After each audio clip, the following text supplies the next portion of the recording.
Testing 1, 2. It shows that we're on. Let's pull this over here. Okay.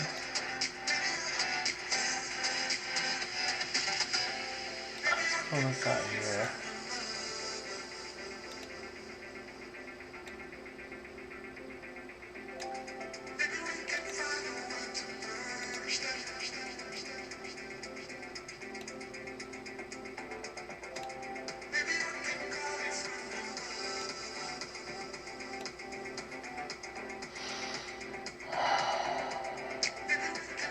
That's not what I want exactly.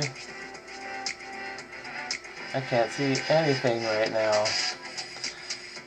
Alright, I gotta do something about this. How about we do this?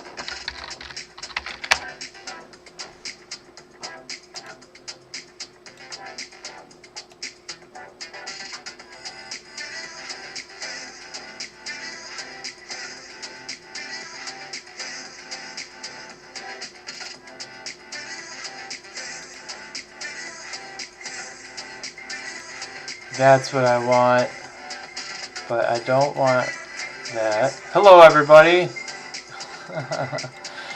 Let's do this. I'm going to pop out the chat. I'm getting so rusty. I've got to do this more often. Hey, Paula moment. That awkward moment. You know. And I'm just trying to figure things out. How are you, Paula? Okay, I gotta pop out this chat. It's driving me nuts that I can't seem to. There we go, pop out chat. Alright, now I can get rid of this. I'm so rusty. Hey, John Rock, how's it going, brother? Yeah, I just want to hunt some pennies, you know? And there's like all this stuff to do. Okay. It says I'm not streaming at the optimal resolution. Well, tough. Paula has been in bed for 4 days just watching the world go by. Oh man, what you've been sick. I think I heard something about thermoflu or wow, I'm so sorry. Hey, Shy Guy, what's up? I am hey, I got good news. Hold on, I gotta show you. So, hold on. I think it was February 11th. I can't remember the exact day. Where I ordered the 2021 American Silver Eagle proofs. And I just got the notice that they were shipped. It only took like 2 weeks. Unbelievable. But they're coming. I got 2 of them. It was not like it was a battle or anything. I just enrolled. I hope you're feeling better, Paula. And yeah, you got some stuff going in the mail. Tell me you got the shipping information and the tracking information. It should have been sent to you automatically. But I threw some extra stuff in there. Some stuff for the big show and something for you. Cheers. Happy Hump Day. Are they really selling for $130? Wow. Well, I'm going to sell one of them. I was going to keep one. I just enrolled for 2, you know, just thinking that I wanted some. I didn't think that it was going to, I mean, I knew it was going to be the last year. I should have probably ordered more, but I'm not money bags, you know? That's why I'm hunting pennies right now. Actually, I have a box of halves waiting for me at the bank, but I just, you know, last 3 days was with the kiddo. I didn't have a chance to go there and pick them up, but they always order me a box of halves and a box of pennies, and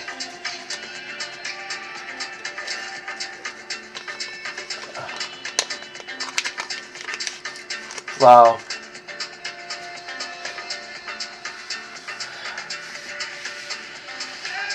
Yeah, it was just don't go outside and relax, or just relax. You know, the mail will be there when you're feeling better.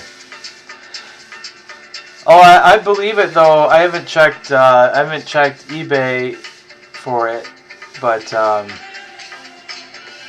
yeah, I believe they're selling high. You know, a lot of people weren't able to get them. I don't think a lot of people knew that they were eligible for the enrollment. It was just like the way easier way. I didn't even worry about it. All I had to do was like a couple days before they went on sale. I had to go. I'm turning down the music a little bit. But yeah, a couple of days before they went on sale, I had to go and just verify my account again or whatever, that I wanted to have the 2, and then I just left it alone, and they took care of it. No issue. I'm like, that's how I want to do these things from now on. You know, just sign up ahead of time.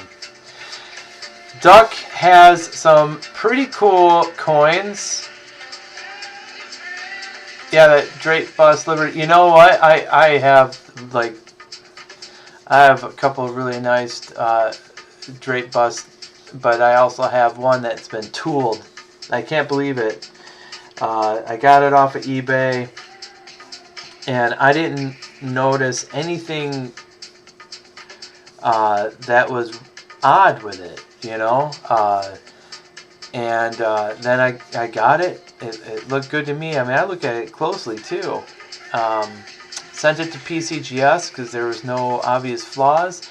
Came back tooled, and after really getting into the nitty gritty, there was a spot on the hat where somebody had tried to tool out where the hat folds are, and it's not obvious, you know. I'm so disappointed. And of course, the seller on eBay deleted the transaction, so I couldn't do any feedback, you know. So be careful with those. But you got some nice coins, bud. I mean, most of them, like the pictures you sent me, they look like they're in, you know, good condition.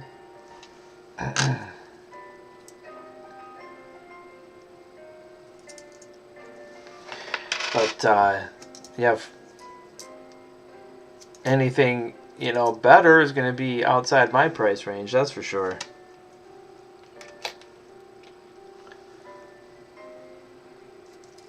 Great to see you guys. Thanks for coming in. So I'm just going to be hunting some pennies. I always sort first, and then when the stacks get too high, I wean them out.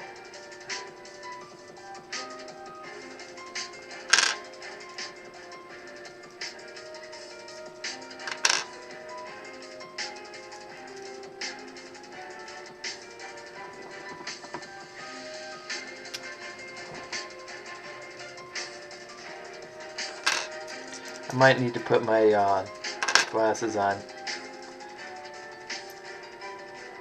Yeah.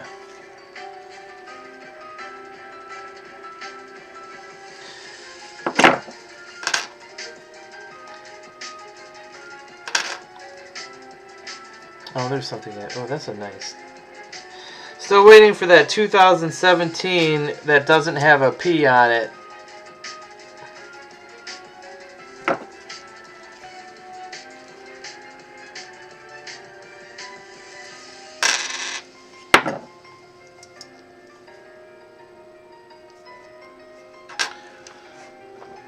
How's everybody doing tonight?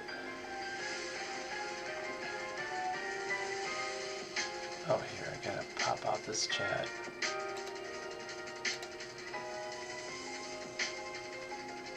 And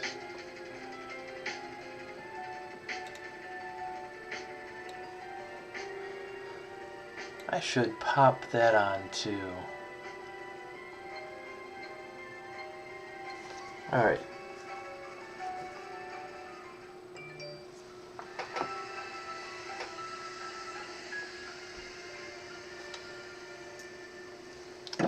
Actually, that looks like a...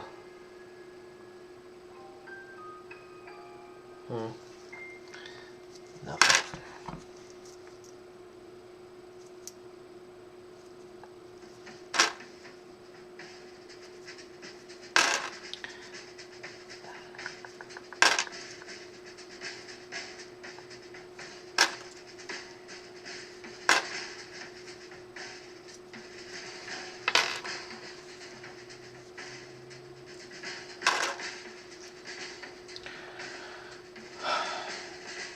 Is it worth getting uncirculated steel cents slabbed? I would say they are, I'm at 69 or 70, at least 4 of them.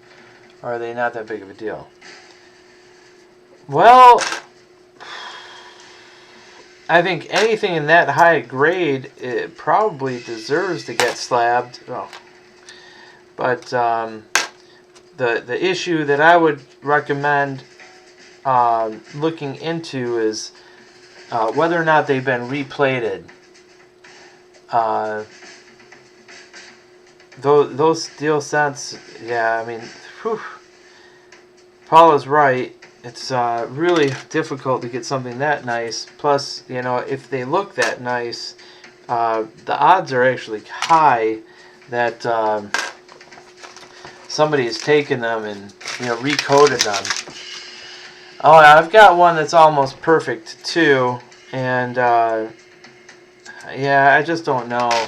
You know, reprocessed seemed to be way more likely of a scenario than somebody back then actually preserving one of those coins, much less it coming out of the mint in perfect, you know, shape. I mean, those things were mass produced.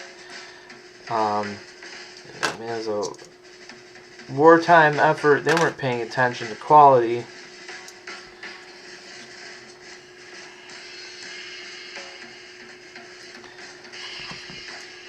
Yeah, I would ask them, you know, 1959D. Nothing special, but we can look for RPM on that.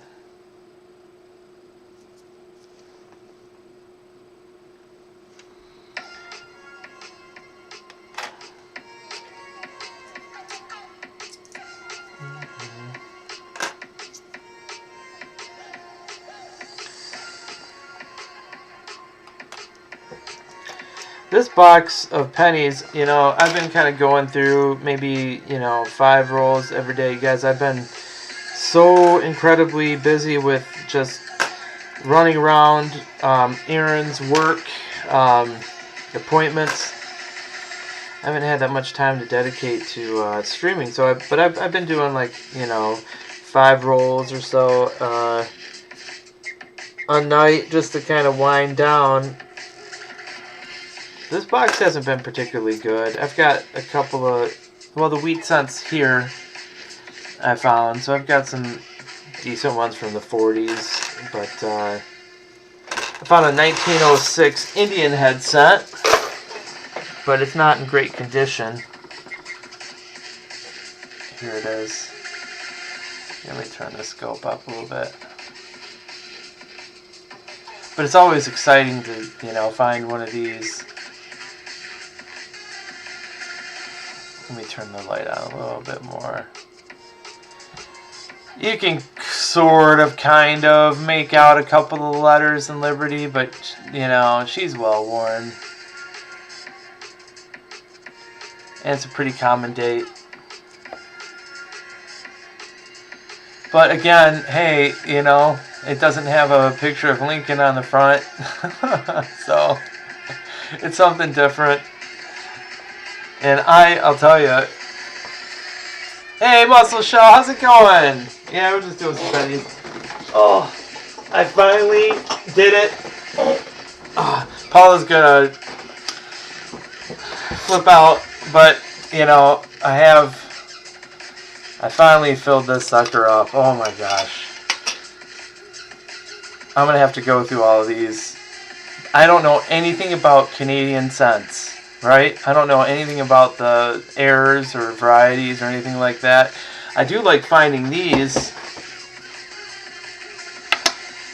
which are few and far between.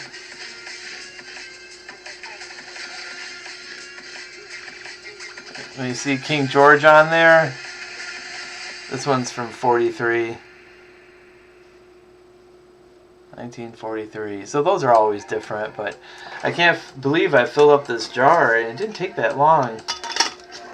So I'm going to go through that soon. Maybe I'm going to learn a little bit about foreign coins. Because honestly, I don't know much. I have a bag. Again, Paula, don't freak out. Most of these are in, flips.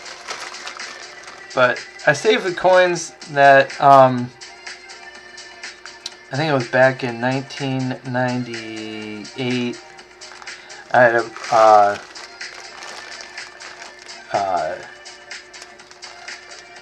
I'm not going to say. But anyway, I was pulled over to France by the amour of a lady.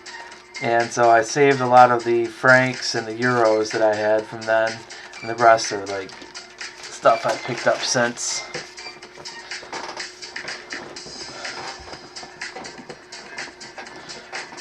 Yeah, Paul is right about that. That's why, like, I got real excited when I found one 43 that was a blazer and looked perfect. And I did some digging. And, yeah, it was a big thing. I don't know when exactly anymore. But, yeah, they were reprocessing them and then putting them in, like, plastic souvenir tins or whatever and selling them. And, yeah. And the reprocessing of them, the replating, it does not add a significant amount to the weight of the coin. So you can't really use a scale to determine it. So I think provenance is going to be a big factor in finding and proving one of those coins is authentic. You know, somebody will have to have had it for a long time.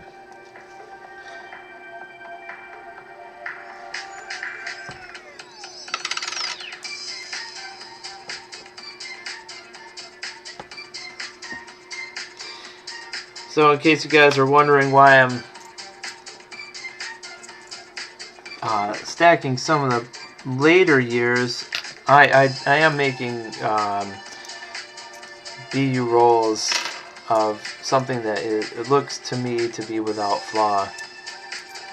The other ones, you know, I throw aside the copper. Most of you guys know what I'm doing here.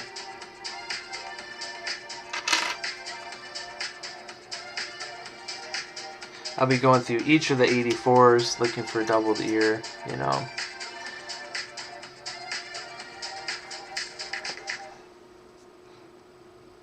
So I'm setting aside some that, you know, aren't in the best condition, but I'll be looking for significant errors on them. But if it still has a lot of its mint luster, like this particular box was, I think it was sitting for a long time. A lot of these haven't circulated that often. I hope you get lucky. I hope. All, you know, that stuff, I just hope for the best. You know what I mean? If you get lucky, that's fantastic.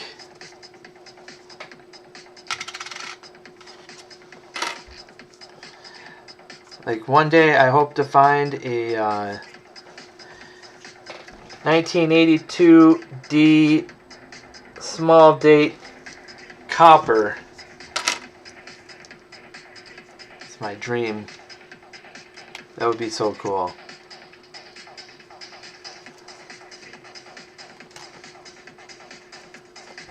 I think I'm going to have to change this radio station. I might have to put on my glasses too. I'm tired of reaching for this loop. Close AM 99. All of the 99 so far have been close to AM.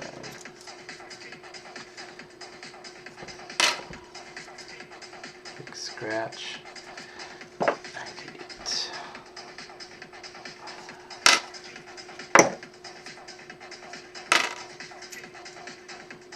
I don't care what anybody says. Pennies are cool.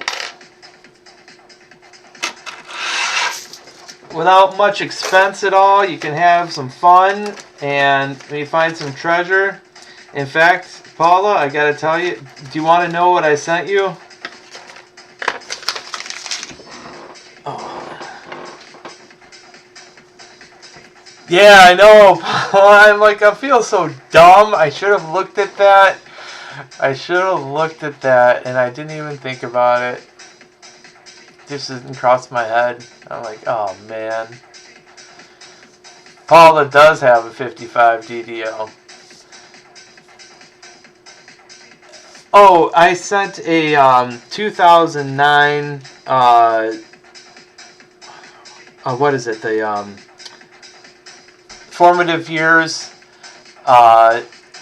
Lincoln sent, and it had, I think it was the DDR001 with the doubled thumb. It was my first find of that type. And I thought you would dig it, so I sent that for you. Yeah, the extra thumb. Hey, Lady Kid Nichols, how are ya? Me too. I always revert back to pennies too. I mean, it's like a mainstay. I mean, I've got boxes of them here, but you know, when I get my halves, I bust through them. You know, it's like halves are halves. They're fun to search through for the silver, but in terms of like the sheer variety and that's out there, man, the Lincoln Sons are just, they're awesome. I love them.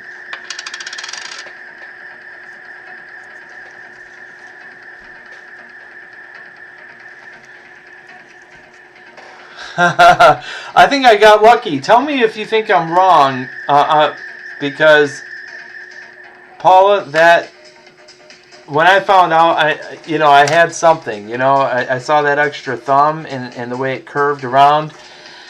I'm like, and then I went to Variety Vista to attribute it, and I clicked on the very first one, and it matched like perfectly. And I said, oh, because I was regretting it, but. I think I got really lucky, but I thought you would appreciate it, so hopefully you do. I've been beat up a little bit. You guys might notice how slow I go. I don't know if I would be able to do a box battle with anybody, because I'm looking for too many things. It takes me a while. I could do a box battle for silver for sure, for the halves, but there's too many things to look for.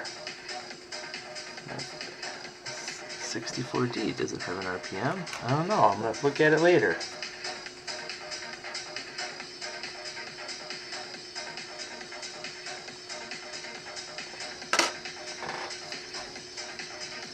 Looking at the 95.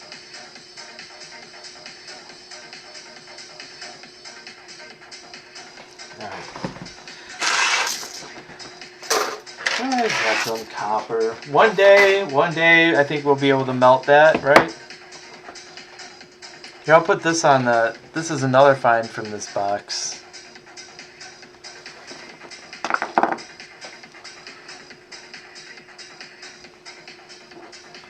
That was an interesting one. It's gold plated, I'm sure. Somebody's birth date, perhaps. I mean, it's New Year's Eve also, but I mean, for someone to take the time and energy to stamp that and gold plate it, somehow it found itself in the circulation, which really stinks.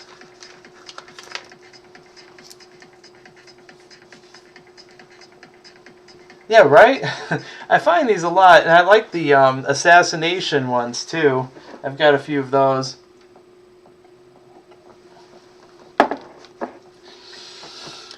I am very jealous of that 55 DDO.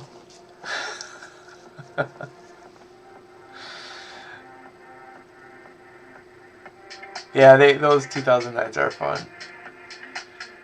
$1,800 for what? Oh, for that. Oh, that 55 DDO. Yeah, that's a lot of silver.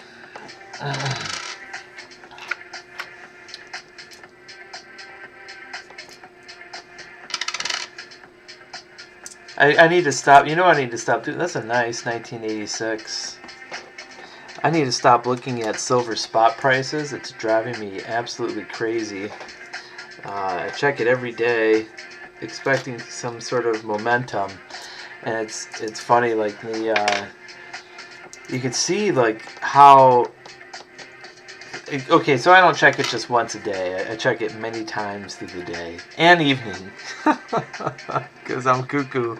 But I see, I've developed a pattern, where people are. I don't want to say people. I think the banks and other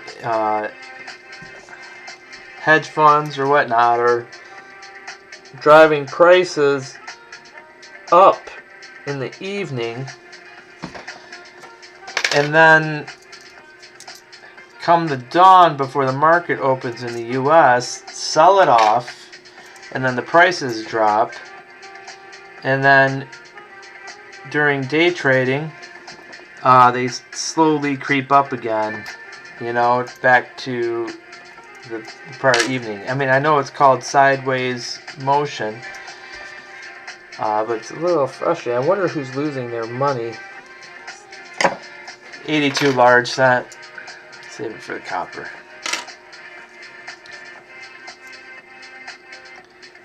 Okay, here's a 1992. Papa Giorgio's in the house. Welcome. Yeah. 92 is wide as an ocean. Yes, just I will save up for one day. I have actually have a couple of really nice cent collections, and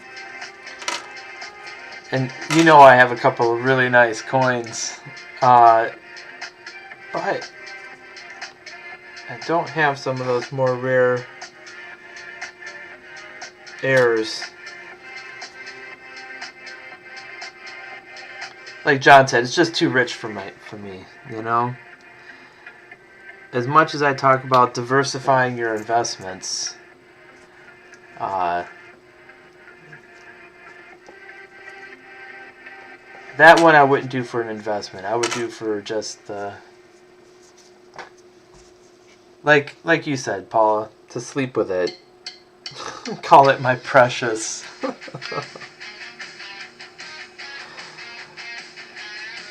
Oh, that A and that M are not touching, but it is not a wide AM.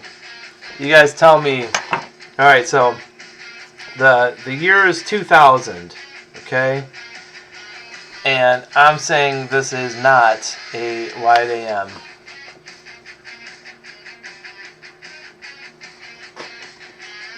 What are your thoughts? I just don't see the same width that I would. Let's say like on a 92. It's just not far enough apart. So I think that is still a close AM. Yeah. Great minds think alike. But then you find a 64 proof in the whole thing. Look at the A in States and FG2. What is the A in States going to tell me? I do like the 64 proof. That's cool.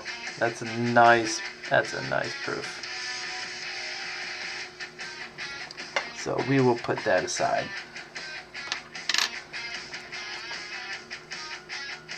And then later on I'll wonder, what the heck did I put that there for? I'm just kidding. No, you can't, you know a proof when you see one. The A in States on a WAM will be centered between the two T's. This is not. You can see that it's farther towards the east T. Okay, good to know. Thank you.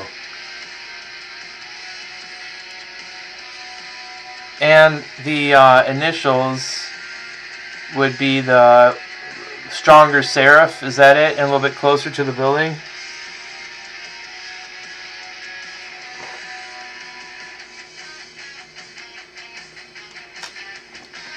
Yeah, we never stop learning, do we?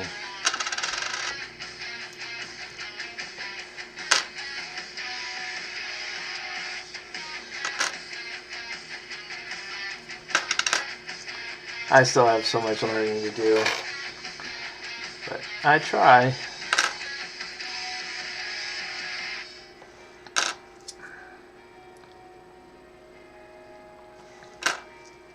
I'm not wearing my nerd glasses, you guys, so it's taking me a little bit longer to go through these. Oh, I should have looked at that 73 a little bit closer. Yeah. That's the 2000, Papa Giorgio.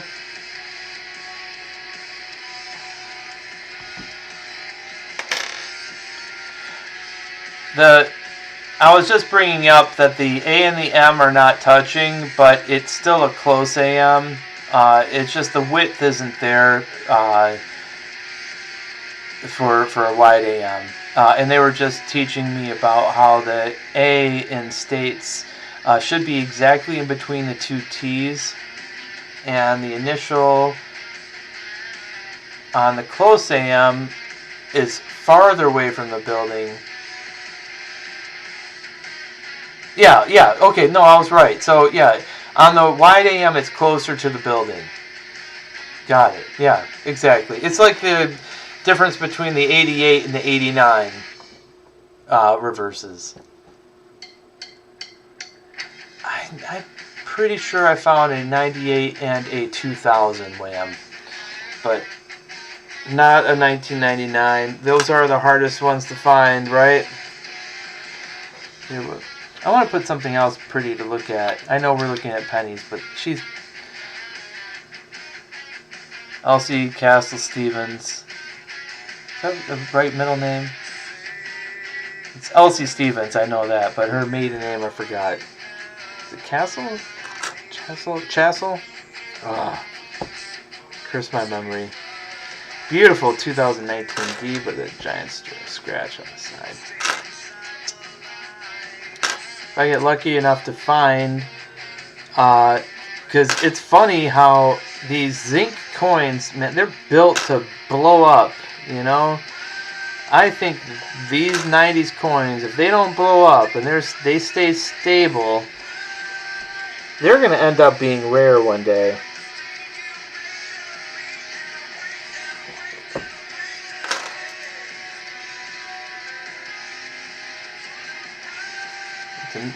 RPM on a 69D. We'll look at that later. Wait, no, that's a 59, sorry. 69D.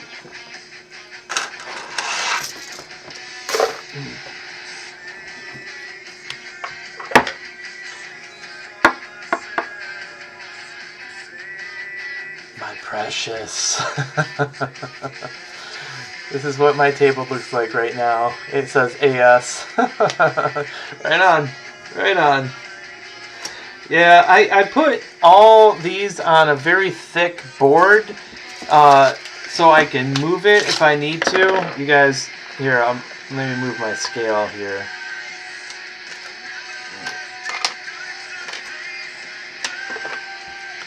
But yeah, if I need to, I can lift this up, and like when I have to actually do work, carefully I can move this and not too much will fall over. Let me get the scale here.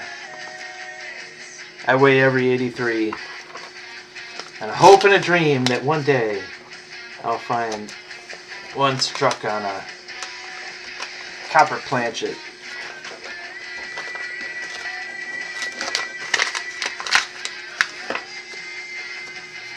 Okay, there's a...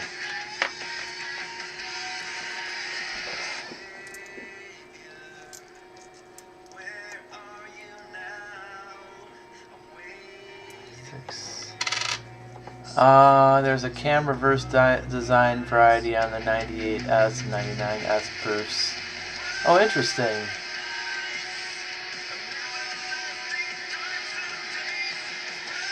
Yeah, right? And so good to see you, Lady Kid Nichols. Thanks for dropping in. And you're absolutely right. But that's kind of part of the charm of this. Is like I can kind of just go through my thing here and not worry about all that extraneous chatter. That's for the middle of the night when I wake up. Yeah, we'll look at this 1980p, I think. No, we'll just put that in a call.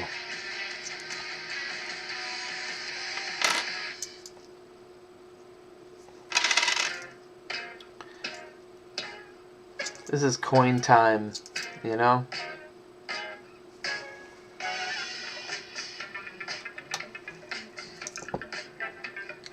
Is that a 70D or a 70S? Yeah, that's the smallest D I've ever seen. We'll take a look at that later.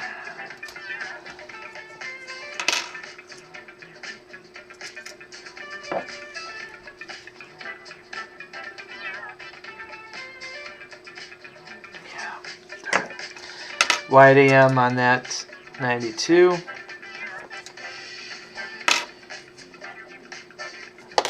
Oh, throwing coins, Joe. Sorry, most of these won't make the cut. Oh, here's a slightly misaligned die. Here, it's an 82.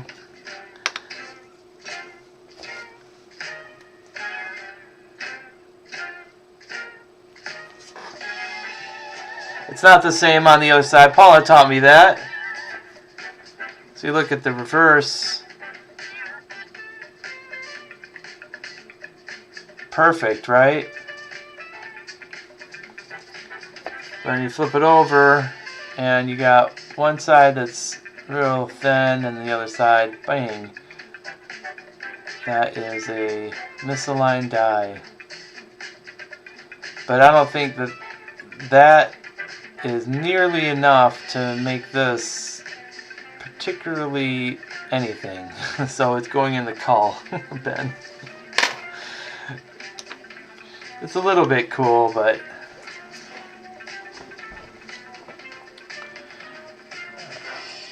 waiting for Loop to sit and really check out the details. Oh, that's what we talk about, AS. You know, like, hey, listen, I'm new to this compared to some people, you know, so I just try to talk about what I'm looking at and looking for, and there's always somebody in chat that's smarter than me or more experienced and is willing to tell me when I'm full of it or share some information. And that's what it's all about. I think once you start thinking you know everything, that's when you got a problem. That 62 is... Ugh.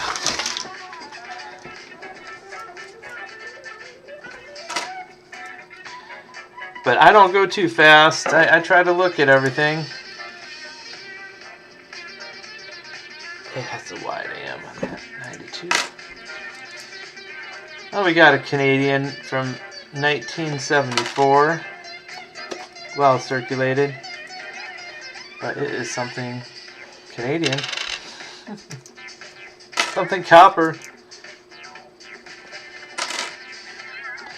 Still waiting for a wheat set in these rolls. These tonight rolls. 69D. We'll look at that for an RPM. Ooh. I just have to throw this on real quick just to check.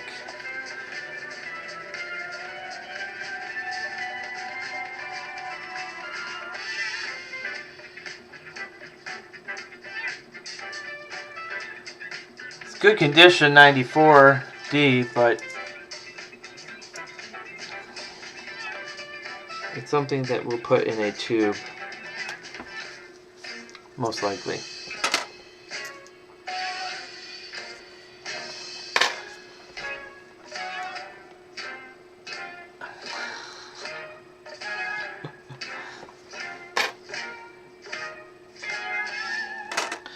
Paula only has Theraflu right now.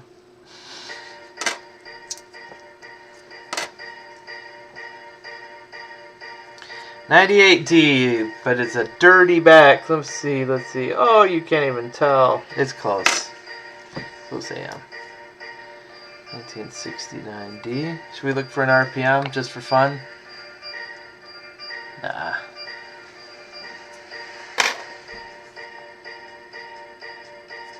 Toss a large 82. Hey, we found our first Wheatie. It's a dirty, guys. See if we can guess. Well, let's play a game. Who can guess the date? Oh boy, is that circulated or what? Alright. Anybody want to venture a guess on this date? It's old. I mean, it's circulated. I don't know if it's old. It could be from, yeah, the 50s. Shy Guy Reedy says 51. Oh, that's a nice. Papa Giorgio says nope. 52. I'm gonna Price is Right. Price is Right, yeah. This 82 is beautiful. I'm sorry, it's getting more and more rare to find these 80s coins that still have nice luster to them.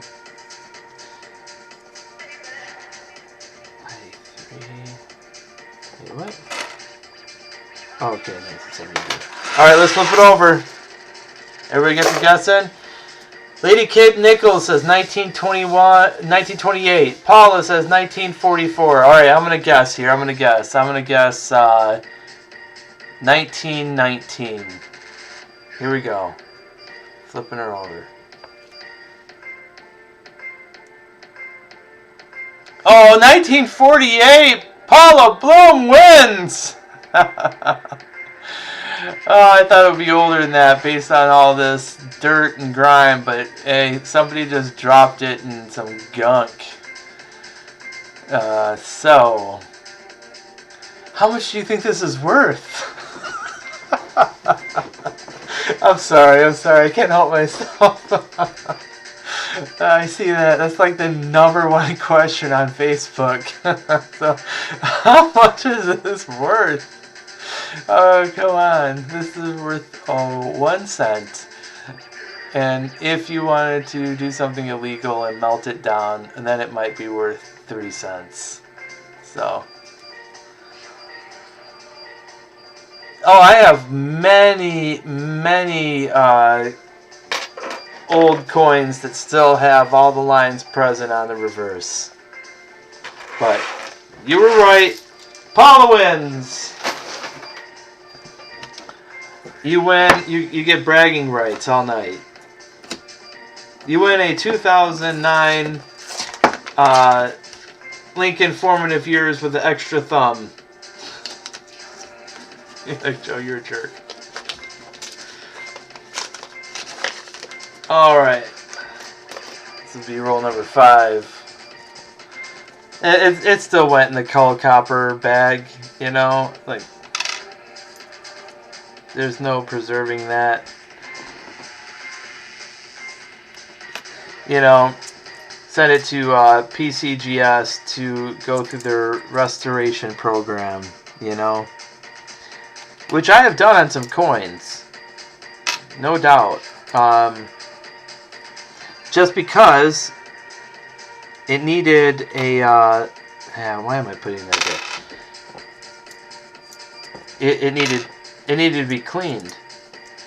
And I knew that if myself, who actually has a master's degree in library and information science, and I used to run the book preservation program for Wayne State University Library System. So I have experience with restoring artifacts. And if I did my due diligence and my research, I could probably come up, you know, and duplicate accepted methods of preserving a coin or restoring a coin. But if I were to do that, I'm sure that would come back with details cleaned. So I bit the bullet, sent it to PCGS. They cleaned it and sent it back to me with AU 55, AU 58, you know, which is exactly what I knew it was, but at least it didn't have cleaned on the slab. It's amazing, you know. But anyway, I digress. 71D. No, you can't reverse corrosion. You're absolutely right. You can blow up a coin. Found that out. No, the so literally what happens with these coins when they're like that, it becomes part of the coin, like molecularly it bonds with it, and it becomes like as hard as metal. You can't take it off without taking off part of the coin itself. That's a nice 1979. Wow. Okay, it's not as bright as red-brown, but I'll take it. Yeah, when they get the bumps, nah. You're gonna take like a sandblast it? No. You can't do anything. It's just, it's gone. No preserving it.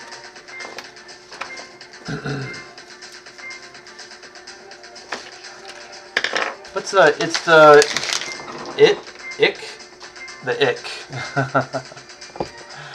Yeah, the dish soap, all the dish soap in the world, all the olive oil in the world, none of it is gonna take it off. You can scrub it for 10 hours using a rubber eraser. It won't. You can use chemicals all day long. It won't. It'll blow up the coin, but it won't take off that stuff, that hardened material. I'll tell you. Oh, there's just a little misaligned die. I've created some fun experiments in my kitchen. But that's all they were. That's nice. 2012. I'll tell you, even the 2011 or 2010, 11, 2012s.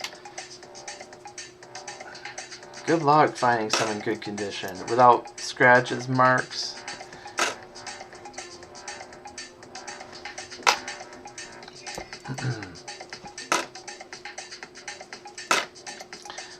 One day I should open up some of these OBW rolls. What do you think? Should I do one tonight?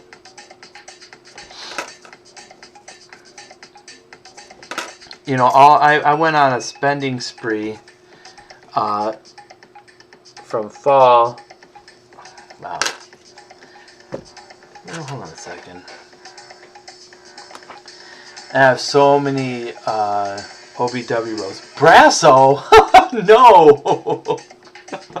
I have not tried Brasso. Oh my, that is so, isn't Brasso like, is that powder?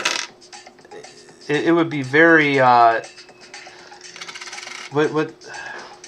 word am I thinking of? It scratches. It would scratch, would it not? I'm almost sure it would. I have not. I would not try anything that abrasive. Abrasive is the word I was looking for. Now, when I first started thinking, oh, hey, this would be fun to try to figure out some chemical way of getting rid of organic matter on a coin, I started thinking originally first with some kind of acid. And then I started thinking about different compounds like hydrogen peroxide, alcohol, and things like that. All of it ruins the patina like you would not believe. Then I found out and discovered that a combination of Listerine and alcohol and hydrogen peroxide and baking soda will actually blow up a coin, a copper coin. The copper reacts to it violently. So I stopped trying. It was a fun little adventure, but Papa Giorgio, and I never did on anything, of course, valuable, but yeah, when you clean a coin, the first thing you remove is numismatic value, unless you're PCGS or NGC, right, or another reputable a grading company that will clean it in a solution of vinegar and water. and using, you know, non-destructive methods to remove grime, then it's not going to, you know, ruin the numismatic value. Yeah, Paula, I know, I discovered that.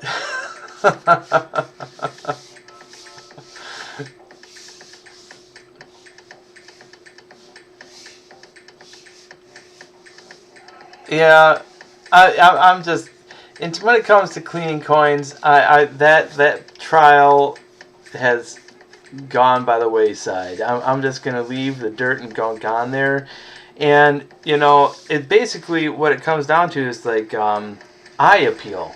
I think that's the number one thing when it comes to grading. You know, you can look at damage. Damage will definitely impact the grading, but it's all about luster, mint state. Think about why it's called mint state. It's the state of the coin as it's produced from the mint, right? That's what these graders are looking at. So, what do you have right after a coin has been struck by the mint? You have a high patina, high luster, usually even on a business strike. You have very clean, well-struck devices, hopefully, unless, you know, the die is almost about to blow up.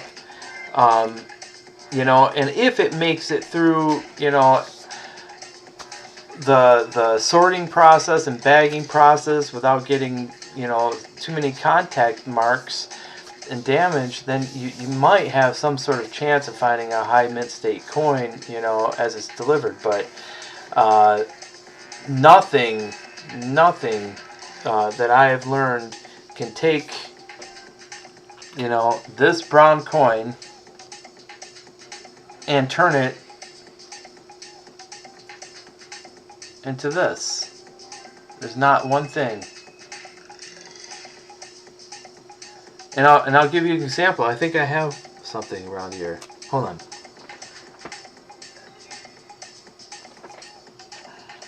I always throw out examples that I see of weird things.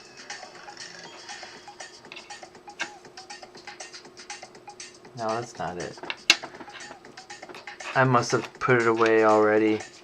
But I every once in a while I'll find a clean coin, and you just know that somebody did something to it. Hold on. Oh, here's one. I'll put it on here. Take a look at this. 1946. Looks kind of shiny, right? Kind of golden. But look at the rim. You see that darkening, right? And the folds of the jacket. That coin used to be brown. So somebody cleaned this. Somebody cleaned this. I don't know how, but you can see it. And you see this especially with older silver coinage, like Standing Liberty quarters. You'll see like the fields there, you know, on the east and west of Liberty. You'll see them all like worn down where somebody rubbed it, you know. And you can always tell when a coin's been cleaned like that. Look, see in between the one? See that dirt there? So somebody was trying to make this pretty. I don't know why. I mean, you just look at the strike. You know it's been circulated. You know what to expect when it's this old, right? And has been circulated. So anyway, they used to take an eraser and rub the coins. That's what that one looks like. Okay. Yeah, okay. I was thinking maybe a cloth or something, but yeah, an eraser. Yeah. I didn't even know a eraser would work on a coin, but hey, hey, it's called eraser for a reason. Yeah, so that's nothing. Nothing is going to take away or restore that patina on it. Where's my 64s? There you go. All right, let me get off my soapbox. So I don't even try it. I think I had fun, and I definitely had fun with my daughter and her friends, you know, because they love making slime. They love science and stuff. So, yeah, we did a lot of our experiments together, you know, just with pennies, you know. In the back of my mind, I'm like, if I can only discover the secret. But no, there's no way. Nothing can get it. Maybe nanites. Okay, maybe if you can program nanites to eat, you know, organic compounds off of copper, maybe that would work.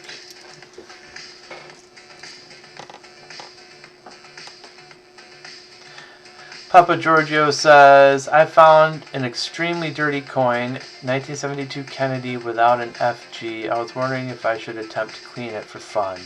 I would not do an experiment on something that has potential value, and a no FG has potential value. I think the halves did have a 72 no FG. That's a very popular one. Is it a 72D? So one of the things about the no FGs is they can wear away with enough wear, enough circulation. If you have a 72D no FG, that's a coin with potential value, and I would be looking at the strike. Who cares about the dirt, you know? But if the high points on the coin are not worn significantly,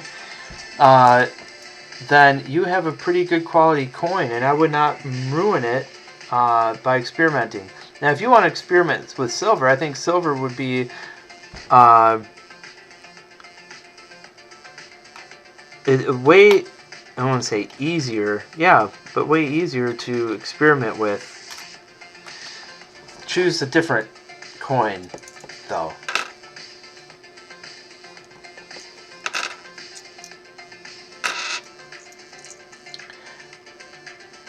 Well, conservation, this is my understanding of conservation. Conservation is conserving, it's protecting, right? Restoring is a process of returning an artifact to its original condition. And part of the restoration process always includes cleaning. So you're right, Paula. I mean, there is a difference.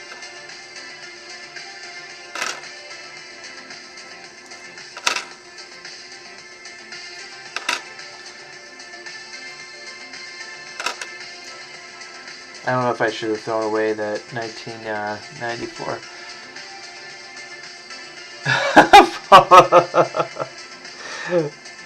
Well, listen, you know,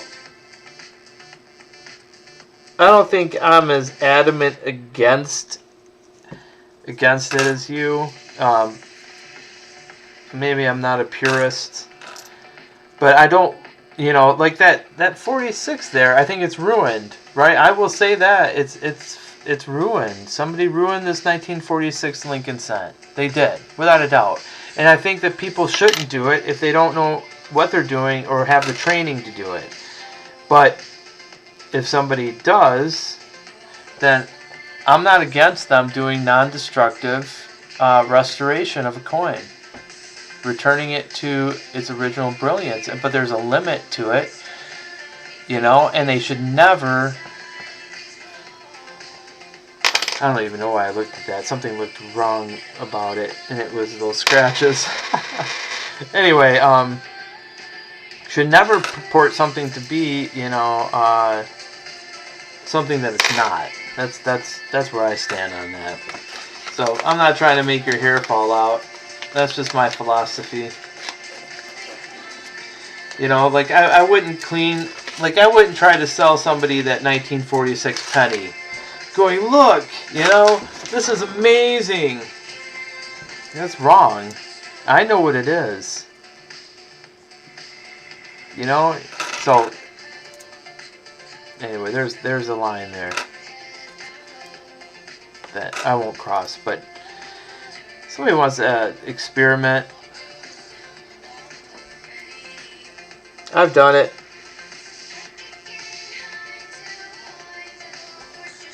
That was a 95D.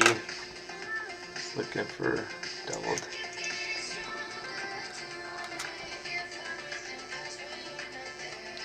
Large date 1982D.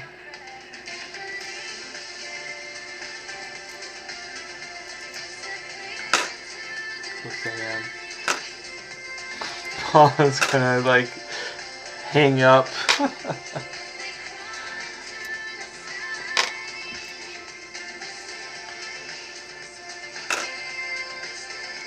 I have heard of people using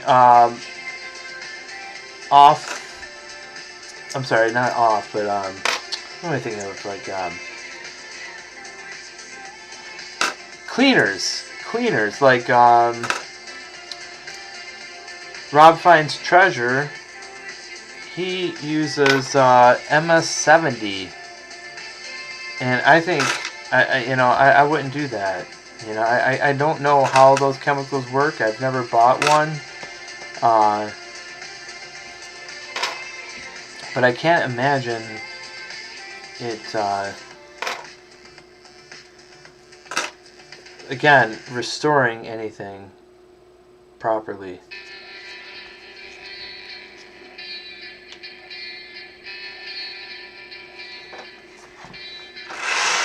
Alright, nothing there, but we found some copper, so I'm happy. I always get happy when I find copper.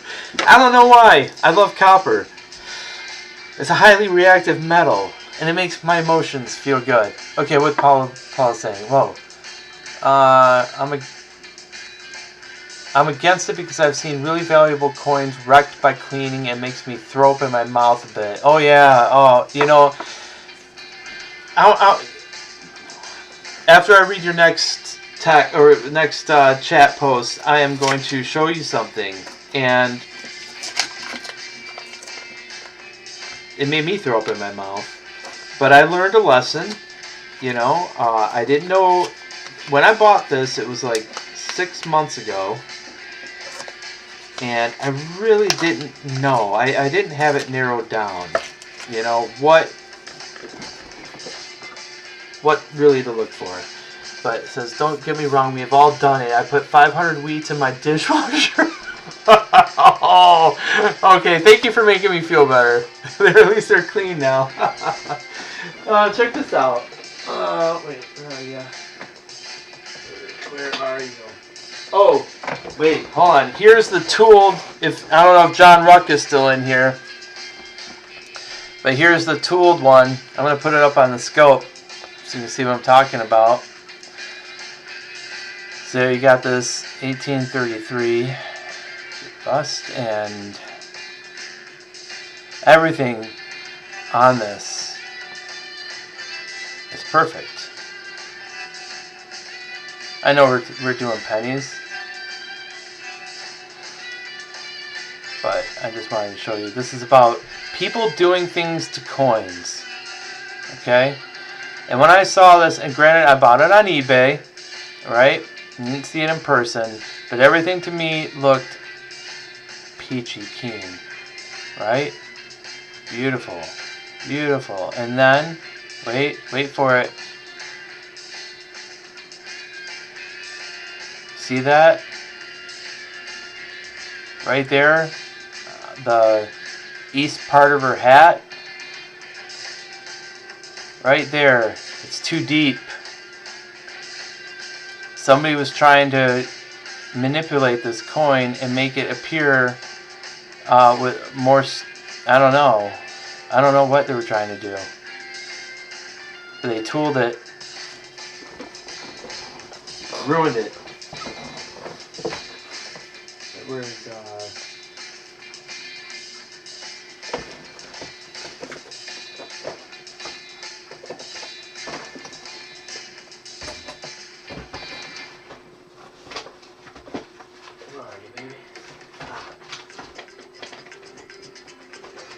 okay.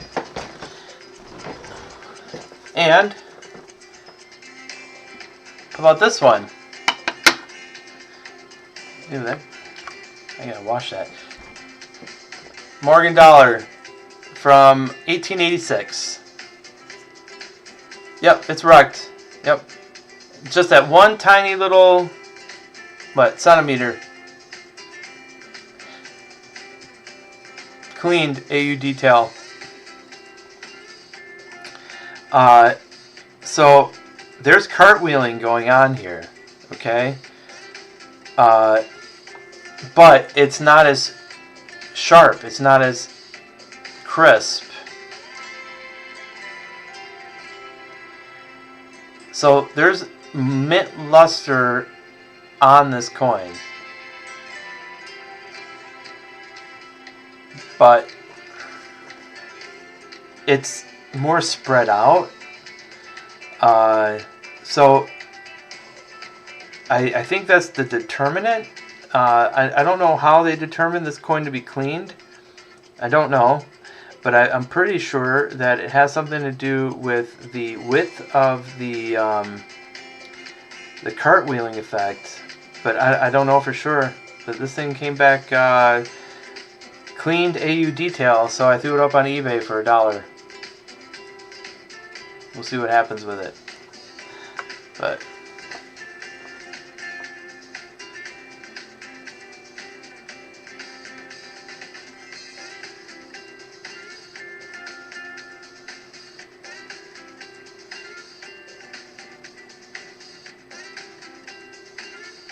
ah, they smell it, huh?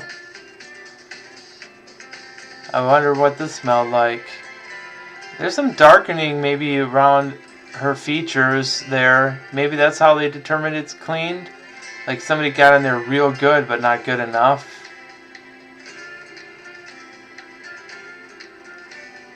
Yeah, maybe it smelled like lemons or vinegar or something. Anyway.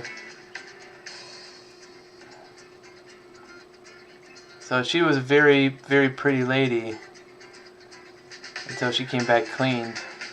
I bought this off of YouTube. So I won't be frequenting that auction anytime soon. Or auctioneer, I should say. Nobody I currently go to, I'll tell you that. Not that I've been going much anymore.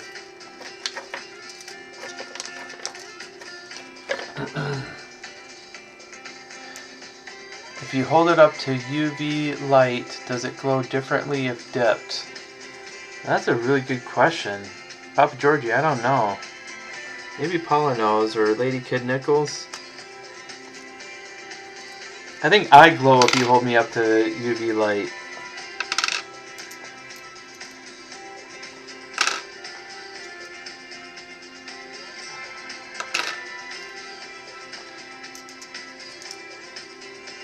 Nice 70.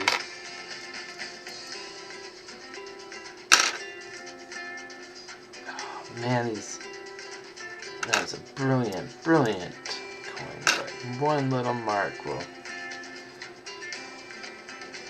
69D ripped up.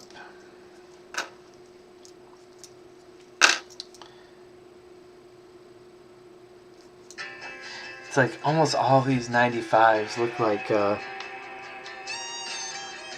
Paula has a black light for different reasons. I'm kidding. Maybe if it's dipped in fabric softener. It's like mechanical doubling there.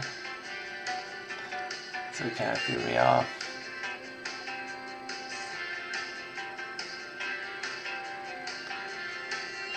Alright. Let me check. Okay. Doesn't everybody?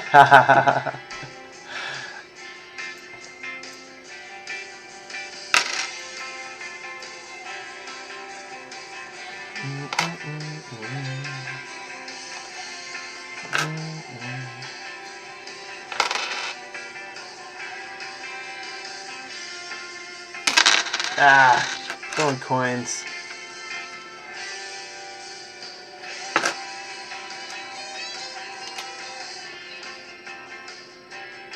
$61D.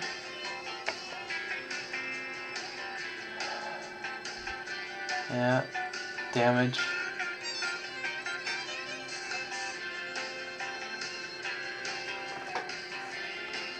I want to check something real quick.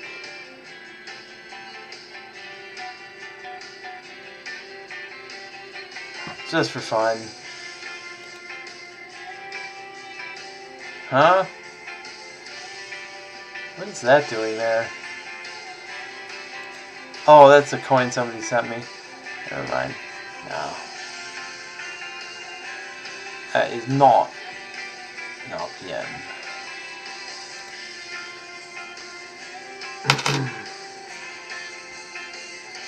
Every once in a while, I'll just throw something on the scope.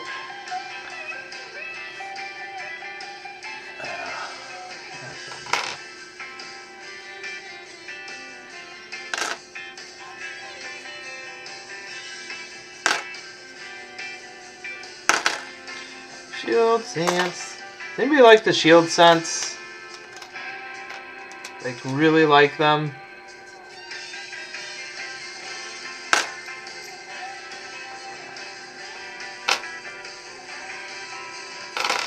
I would rather have the Lincoln Memorial back, to be honest.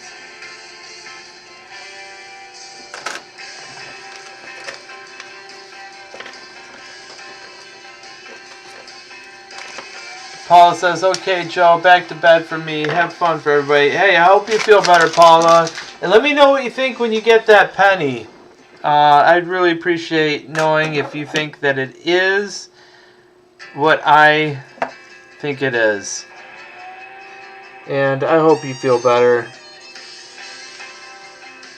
Thanks for coming by. 98D. Let's see.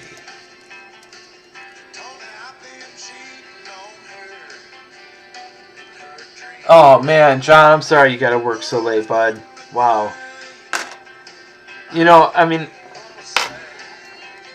in some way, we all work late, but this doesn't work. Well, this is an interesting... Hold on, I want to throw this up on the scope. Hold on.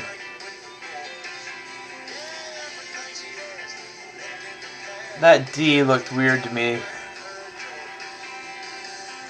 That on the west side of that D, it is raised metal, but you know what it is? Another coin just hit there, right, smashed on the D, and it indented the north side of the D, and then this is I don't think this is an RPM at all, but it did look interesting. It alerted me. It's a large date.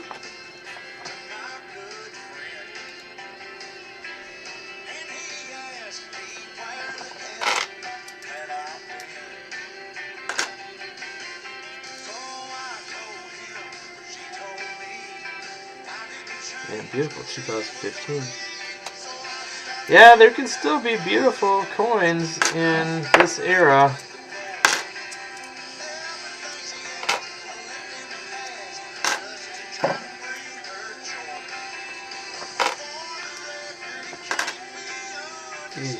Yeesh. Zinc.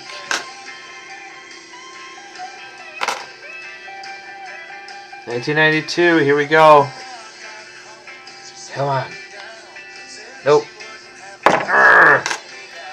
You want it close, not far.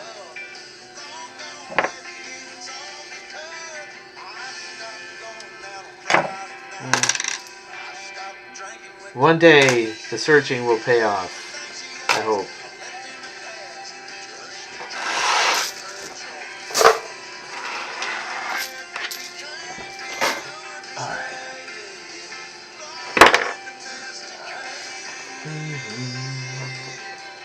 Oh, my glass is empty. I'm going to take a break in a minute. I'm getting thirsty. What I need to do is, with this new OBS software, I don't have a break scene. I should make one.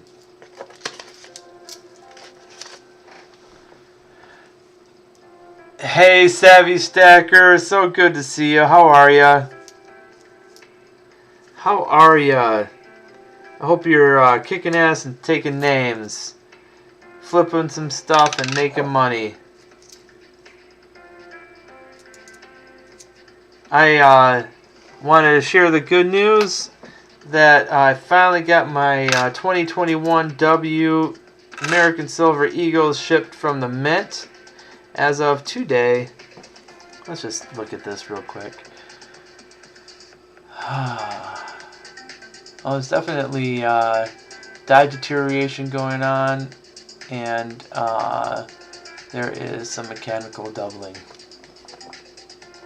I'm good. I'm good. I just been winding down, hunting some coins, learning stuff, having some fun, trying to figure out this new system. Here we go. Oh yeah. Interesting. I don't see any notching there. I'm pretty sure this is all dye deterioration doubling here.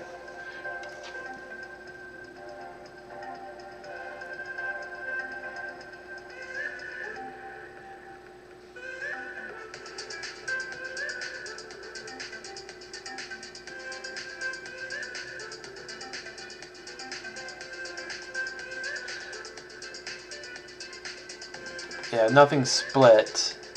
It's all mechanical. It's all empty. In my opinion.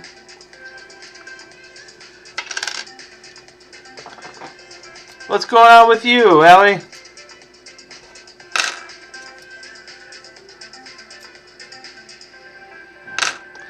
Spots. All over. Ooh. Beautiful 2016 D.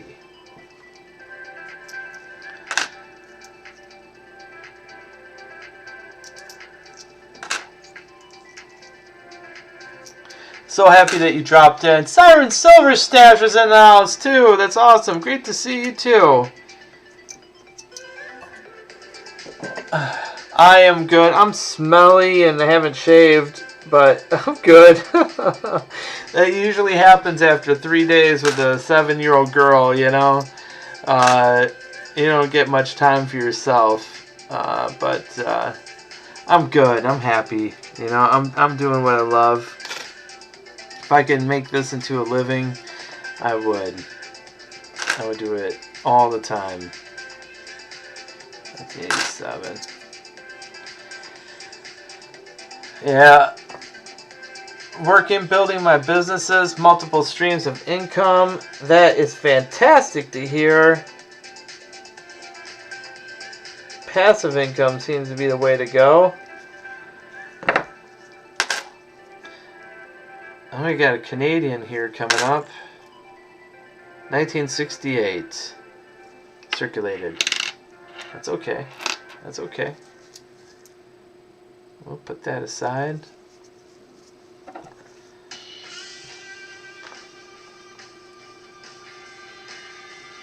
It looks like a teardrop. I wonder what would cause this. I love to hear that.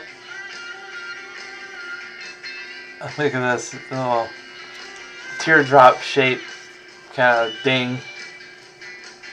It's like a tattoo. This is 1992. Siren Silver Stash, how are you as well? Thank you so much for coming in. I am trying to do at least a stream a week. And my little one wants me to do an auction. She wants to do the auction with me. So we're probably going to do like something light. You know, just to have some fun this weekend, because she'll be with me, and oh, beautiful 2020. No! Sorry, couple of nick marks. I'm glad to hear you're doing alright. You always brighten up the chat with your flowers and hearts, and I love that. Thank you. You know, like the little one has her school days half time, right? So I've got to be here with her while she's in school, and she, you know, it's online, and then she'll run into my room. You know, usually I'm doing some real estate work or something, and she'll run into my room and just present me with something that she drew, and it's covered in hearts and flowers and stuff. It's awesome. Those are the kind of breaks, you know, you just love. This 92 is a wide AM. One day it's gonna happen. One day. 1980D. Whew, beautiful strike. I think these are underappreciated. Wash.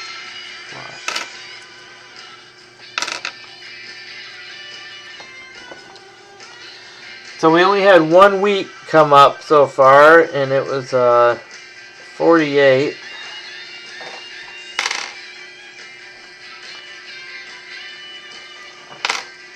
So that's okay. There are many more opportunities in these coins than just the Wheaties. 308 Bushmaster, how's it going, bud? Savvy Stackers, I'm a hippie chick. Love flowers and hearts. Yeah, right? Wait, I'll show you something she recently drew. I think I put it. You know, I will be back. I'm gonna take a break anyway, and I'm gonna refill my glass, and I'll be back. I'm gonna show a couple of things that she draws. I don't have a screen, so just bear with me while I move.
Hey guys, Let me check something here real quick. Alright, so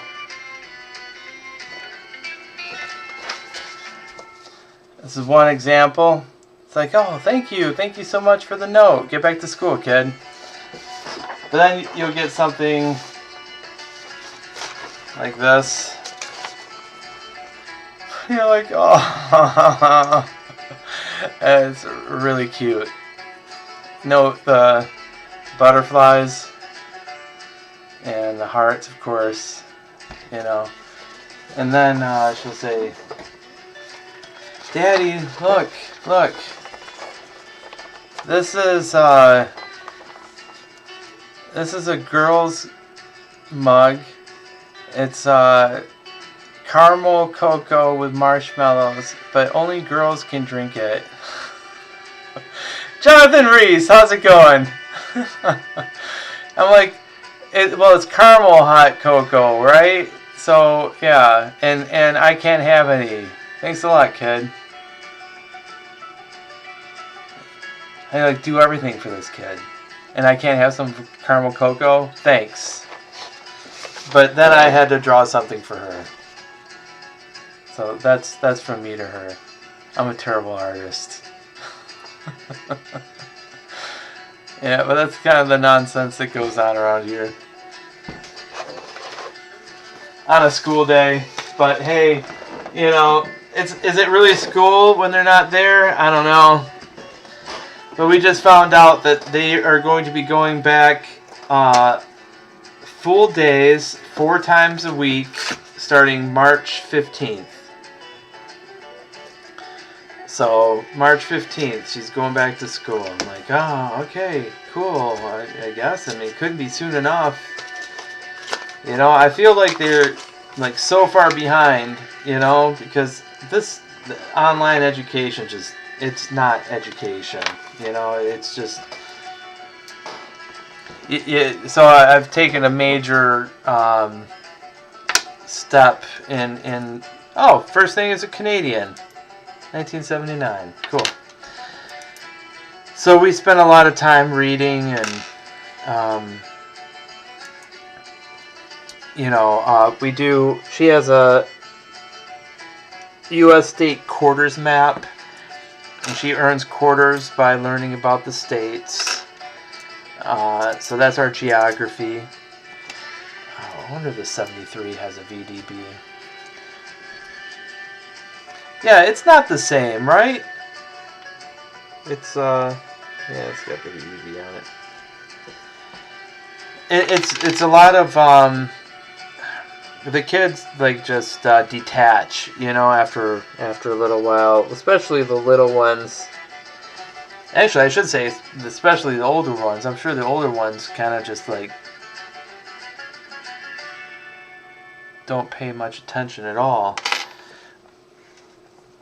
But I can't save that from experience. My nieces and nephew, they say that they prefer it, but they're in high school, you know. Let me just throw this up here. I just want to have a quick look at this. Yeah, that's an 89 initial. It's an 89 coin.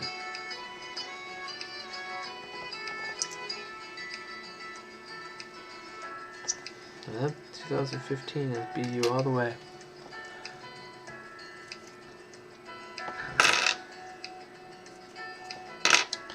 So, take them back to school. Get back to school. You know. And other things are starting to open up, which is great. You know, like every year I coach soccer, and I wasn't able to last year because they canceled soccer for the year. So she wasn't playing soccer either. So it'll be nice for things getting back to some sort of normal. I don't care about the masks, you know, I'll wear a mask all day long if it makes people feel better. Just want to be able to go to work. I have to worry about if I'm teaching my kid, you know.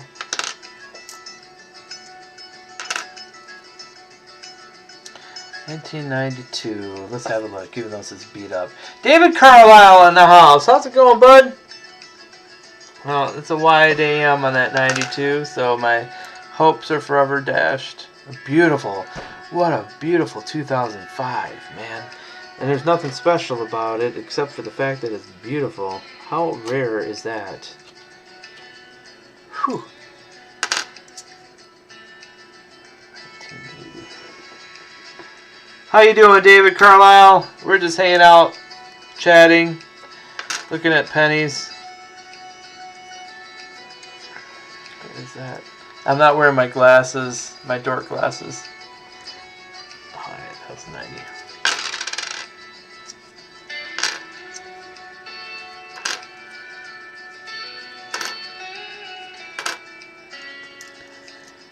A1D, I think it does have an RPM. No, it does not. Oh, why did I put it there? It's copper.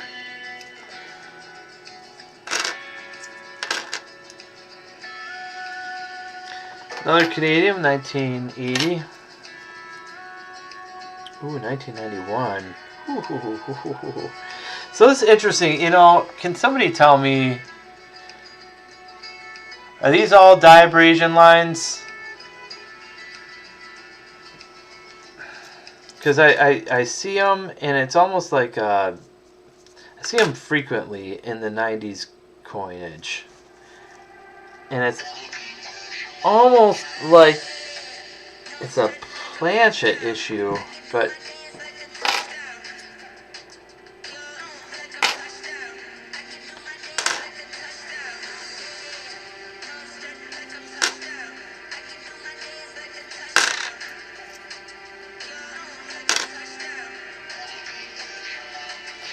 wait, this is 83.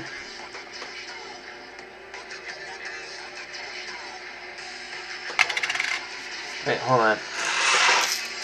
There might be a new command in here.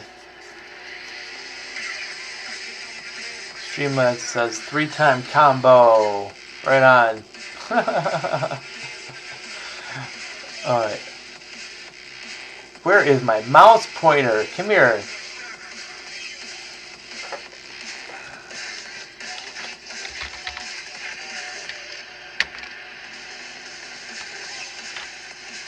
I'm going to see if I can do this right.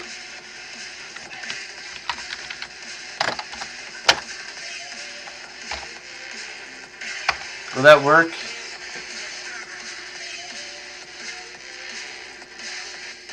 Oh, I returned the wrong thing. Oh, okay. No, Siren did the I top. The top. Okay, command. Alright. There we go. It did work. It just took a second. I did that today.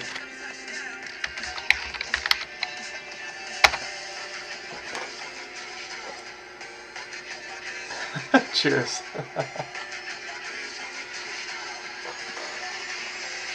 I think I can improve upon the commands here. It takes me a long time because I don't have time. The little one's been getting into Minecraft, and I'm not against it. I think Minecraft is a great game to play. I think it actually involves problem solving and coding, so I'm for it, right? But she watches these YouTube videos,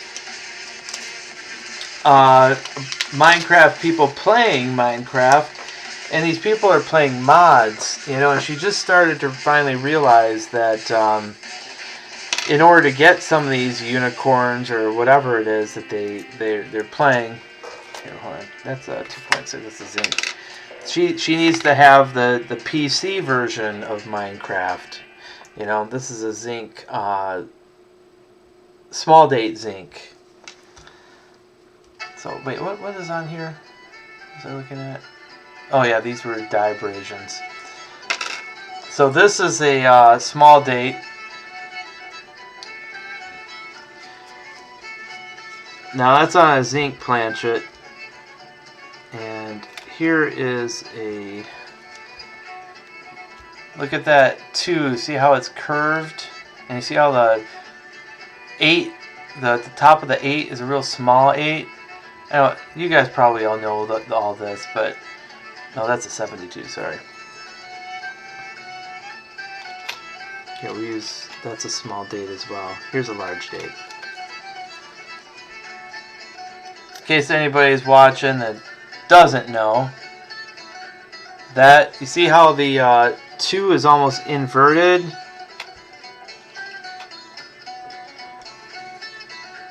And the 8, the top of the 8 is larger. Almost looks like a doubled 2, doesn't it? But forget that. So we finally found it. Well, this one is zinc and it's not a D, but so there is the small date 82, large date 82.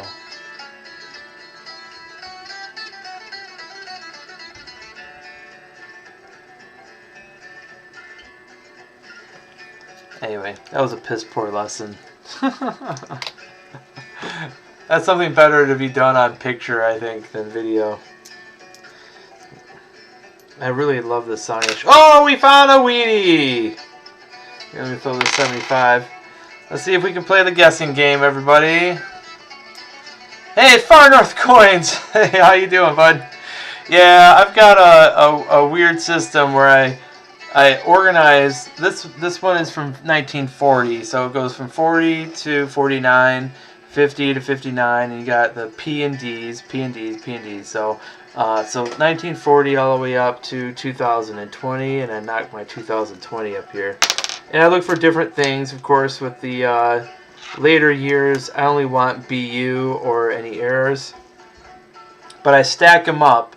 When the stack gets too big, that's when I take them to the scope. Especially the older ones, take the scope, look for RPMs and double dives and DDRs and stuff. But thank you so much for coming in. It's good to see you. Anybody want to play a little guessing game? Guess that date for bragging rights. It doesn't look particularly worn. It's got all the lines in the wheat stalk. The high points are worn. So let's see what you all think. Okay, Far North already said a 56D. Okay, he went to the mintage too. Alright. Let's say we'll give it a minute. I'll make my guess. I was very far off on the last one. Paula Bloom hit it within 4 years. Price is Right rules. Wait, the 88D. I need to look at the initials.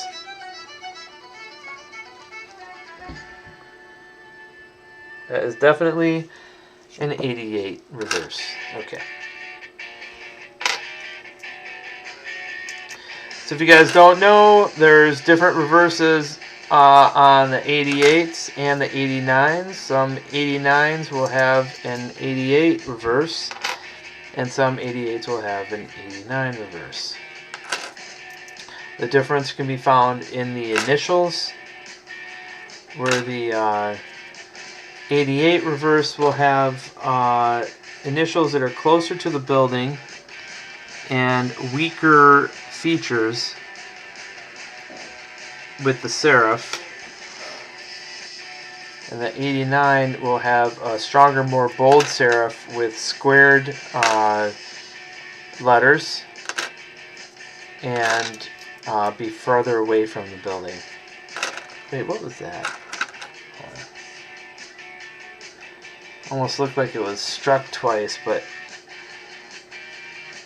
no, somebody just decided to carve a line in it. People just don't have enough to do, I guess.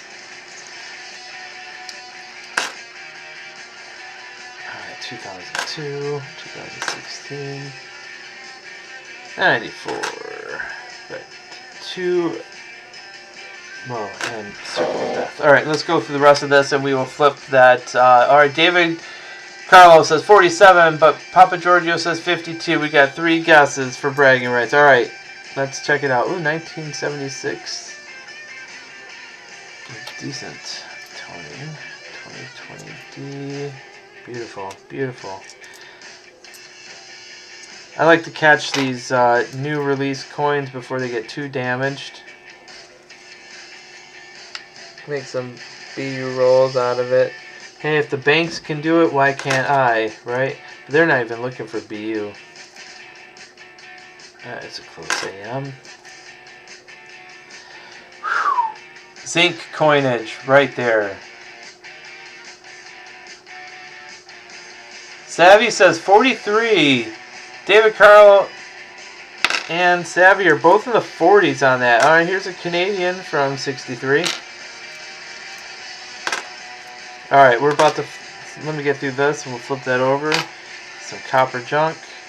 Ooh, beautiful. Another 2020. Nothing, nothing. 2016. 75. 83 weighs 2.58. Never mind. 1967. I don't know why I love the 60s coinage so much. Maybe it's just, I wish I were born in the 60s.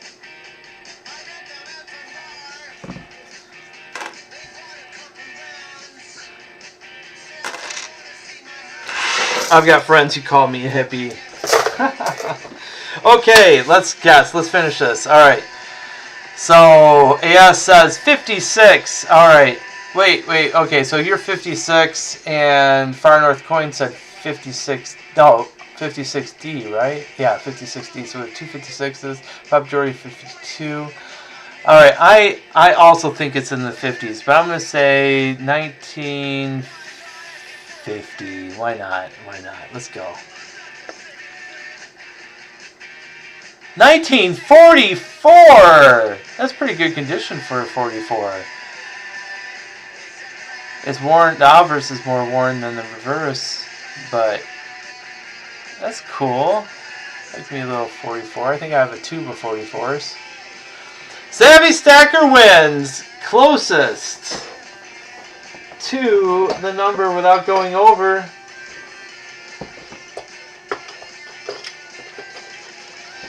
I think I have, these are all my, these not all my 43s, but just the ones that I found circulating. But we're going to put this 44 in the tube. You don't look for BU 44s, but at this age, you know, it's remarkable to find them even in that good condition. So they're going in the tube.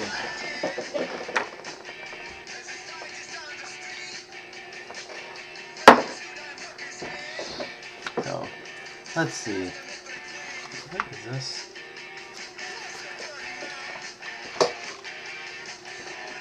All right. Copper goes in the copper bag. What is this? We say we do 5 more. Yeah, I'm gonna put up a herpes coin just for viewing pleasure.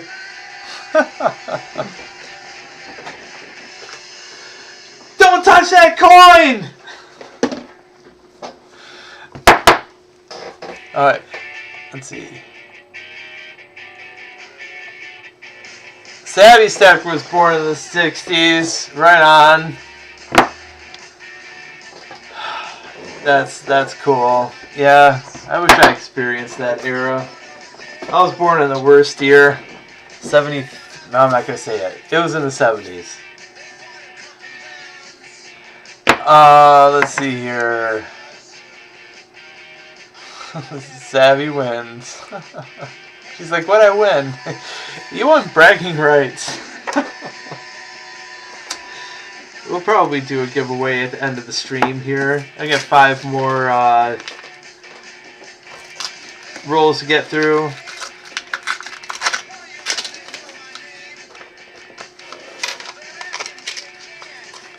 David Carlisle was born in 56. That's awesome. I have that typeset book, and I had thought about replacing the birth year part of it with my birth year, but there isn't anything good that came out in my birth year, so I was like, yeah, you know what? No, I'll leave it at 54, right where it is.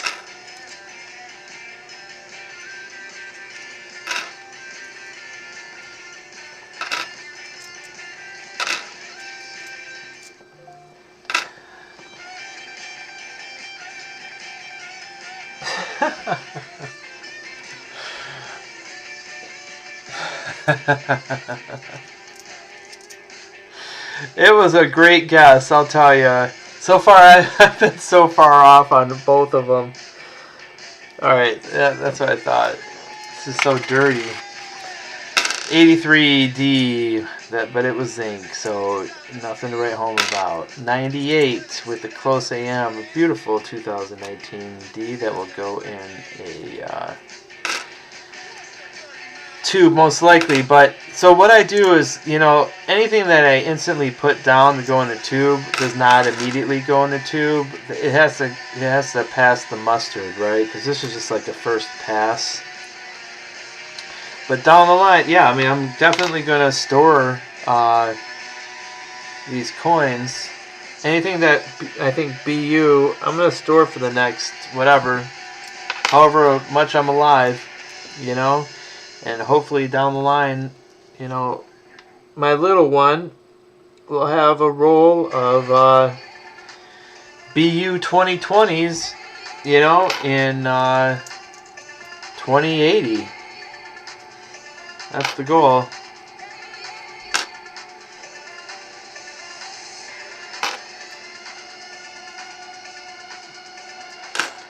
I don't know if that's dumb or what. You know, I don't know if these will be worth anything or not. But you can only control what you can control in this life. And if I have, you know, this passion and the means, an opportunity to do it for her. Hang on, I gotta throw this up on the scalp. We'll get rid of this herpes coin.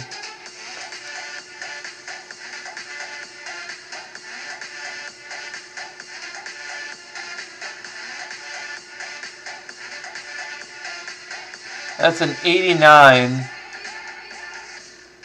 but hold on, maybe I had it backwards. Is the 89 closer to the building or the 88 closer to the building? I forgot. Now I'm confusing myself. It definitely has those bold serifs. You know, you see the mark coming down off the G and going in towards the G. So I was wrong. The 89 is closer to the building than the 88. It's got to be. Is Lady Kid Nichols on here still? She should correct me if she knows, or anybody else. And then I'm going to compare it. I'm going to compare it with an 88 right now.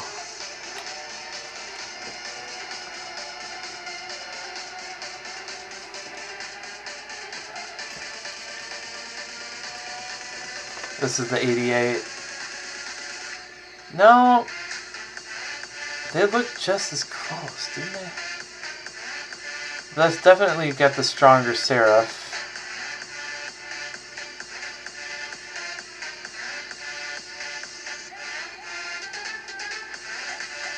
The height of the G. Yeah, this one is closer.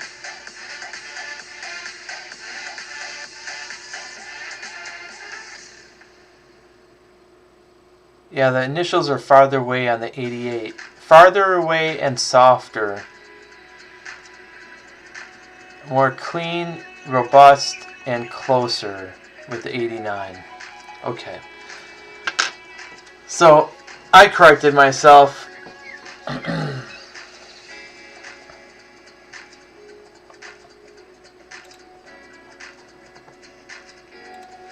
Everybody went silent on me. Thank you. Well, we got a 99 Canadian. And we'll put this on there.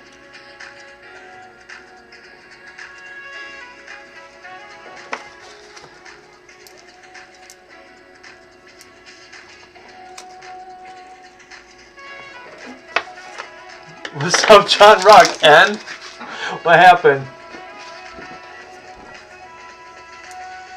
What's N?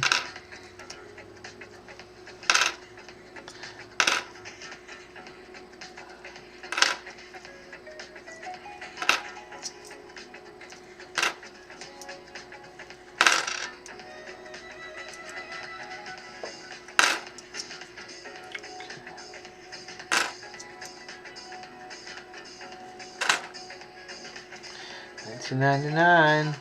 That's a close AM, but just a check. Yeah, Lady Kid Nichols, I was wondering about the FG on the 88 versus 89. Originally, I said that the FG was closer on the 88, but I think it's the opposite. Am I right about that? Where the 89 will have stronger serifs, you know, more squared off going towards the G on the 89, and be closer to the building. And the 88s will be a little farther away from the building, but be a lot mushier and softer.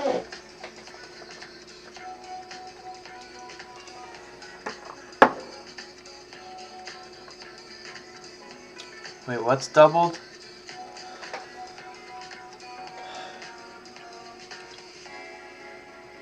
I'm lost now.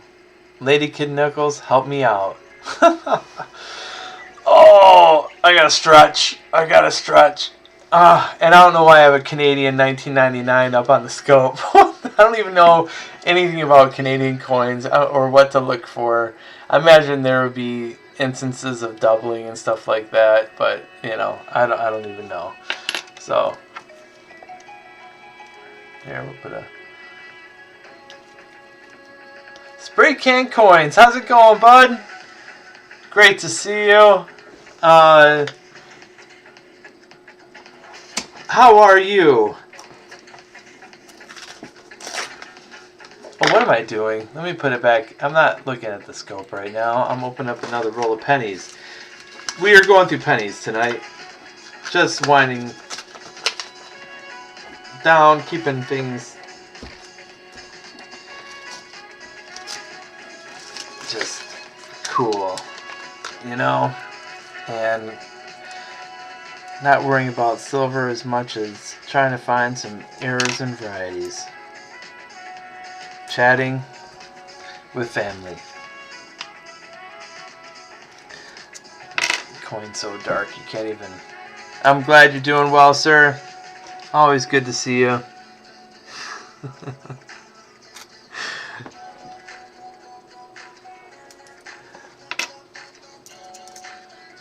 I'm laughing because every time, I keep thinking about a couple of chats ago or something, and I think I asked a question to the chat, and you included, and you wrote back, "What do I know?"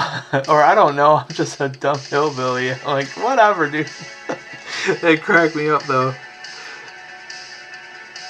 My 81D goes here. All right. You're such a good guy, man.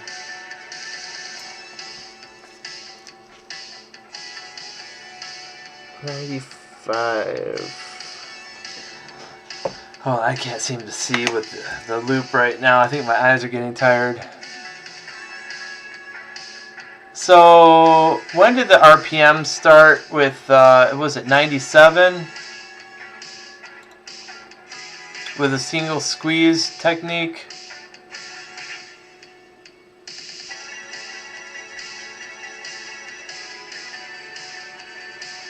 Oh, one of those, like, with the 89s? Well, I could pull it out. It's right here, but I think I just threw it away. It's something else for someone else to, something for someone else to find. Because that sucker is in, it's in the call. Oh, hey, go walk. Chris B, yo, Joe. I got your email, Chris. I didn't read it yet, but I saw it came in from you, bud. So don't worry, I will get that invoice out, man. And no worries, I just didn't realize I didn't have your email. But I'm so happy that we'll get it organized. We'll get it organized. Don't worry. And apparently I just threw away a double die coin, but on the 89s I'm not really looking at the double dies. I'm looking for the reverses. But wait, there's more to look at on the 89s, and I just haven't focused on it. There is the the repunchment mark. There's a die clash on the nose of the 89p. There are, doubled.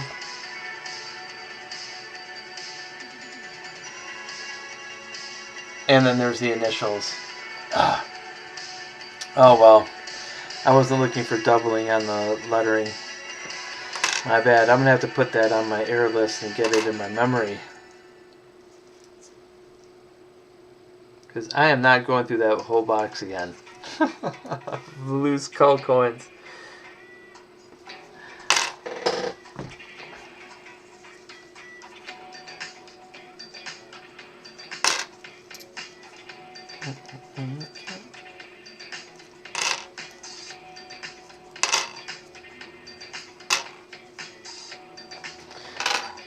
Come on, how about another Weedy today?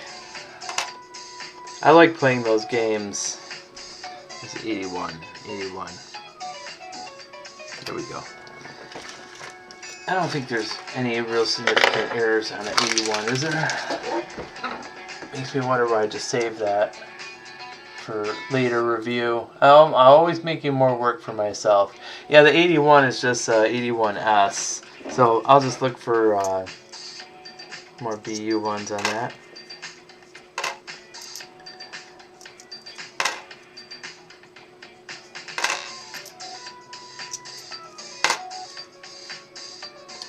.78D has an RPM, so we'll look at that later. It's really hard to find an RPM on something so brown, but it can happen. It can happen. That's a... Hold on. Wasn't a weight difference on an 89 to 3.1. You're thinking 82. 82 spray can coins. 1982 went from copper to zinc, so that's the year you're going to have 2.56 ounce, or I'm sorry, grams. So did we determine this is just mechanical doubling? Yes. Okay. I wanted to look at this real quick.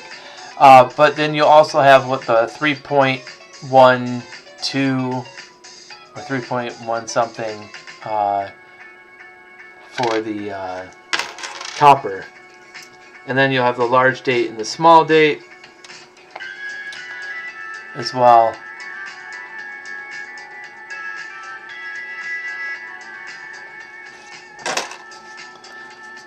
Spray can says, I've done that so many times, Joe. I hate throwing a penny and finding out later it could be worth something. I know, right? Paulo, hey, welcome back. I just threw away a double die penny, but I'm not going to go looking for it. I just couldn't. So what is this all about? Did somebody scratch the... Yeah, somebody scratched the note out of it. Now, if you have something to do with your time, just sort out the beautiful coins, you nut jobs. I'm sorry. You know what? I call it like I see it. Who takes the time to do that? Maybe it's a dryer coin. 99 is a close AM. 2014. If anybody ever wants to do a box of pennies with me, just like a battle or something like that, just know I'm willing, but I am super slow. Like I definitely take my time, you guys. It's in the same roll. Look at this disaster coin. Anyway, I like to look at the details. I am not fast. Maybe that's why nobody invites me to do a battle. But ooh.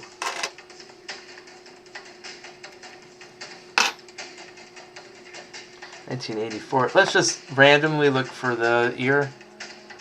Nope.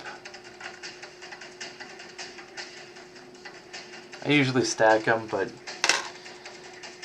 79D. Yeah, a box battle would take 12 hours. Yeah, I know. I mean, you come to terms, right? You're like, say, hey, listen, this is what we're going to look for. We'll look for foreign coins.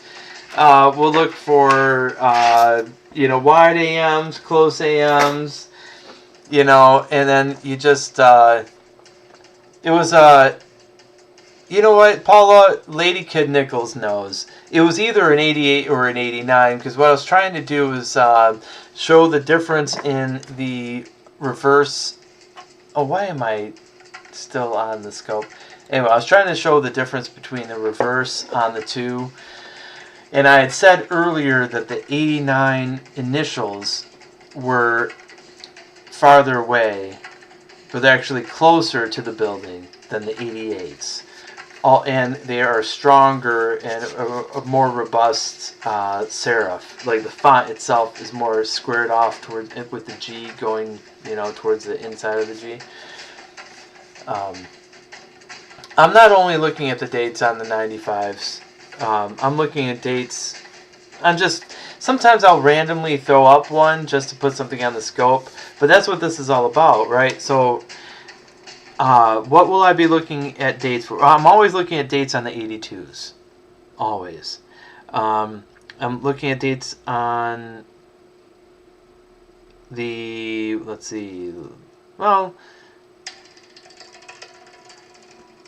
trying to think. What else has, okay, the 70s, I'll be looking at the dates. The 72s. The 80s. But see, that's when I'm going through my stack, right? When I go through the stack, that's when I'll be putting them up on the scope. And that's when I'll be determining whether or not there's any doubling or anything like that on a date.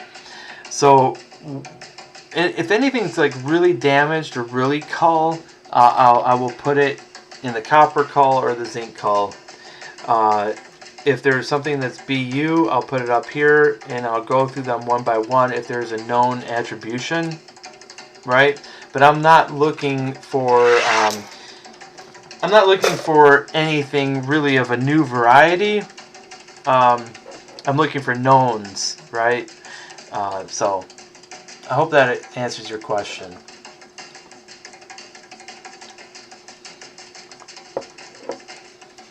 Let's see. Spray Can says, I went through all my boxes when I had my foot laid up. Just separated the years. Now I gotta look at all the coins. Yeah, and that's Spray Can, that's pretty much what I do, But I don't separate necessarily all the coins. Like I said, if there's something that's in the later years that I could tell is significantly damaged, I'm more in unless it's a wide AM or close AM or something significant, I'm going to throw it away. But I'm more willing to accept something from the 60s down that's brown and well circulated. There might be an RPM on there. There might be some significant doubling that I could see through all that soiling. And that's, when I have them stacked up and they get high enough, that's when I really look at them closely through the scope.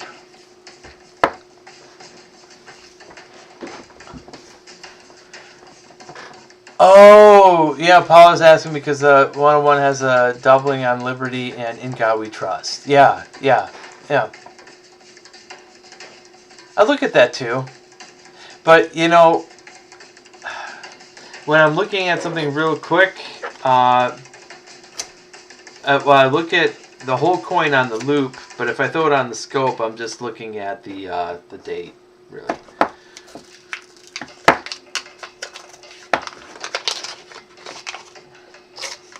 Yeah, the 95. Let me look at. I'm looking at my list right now. Yeah, In God We Trust and Liberty. And 95 also has the... I have it on my list that 95 also has the Wham. So there's some reverse action going on too.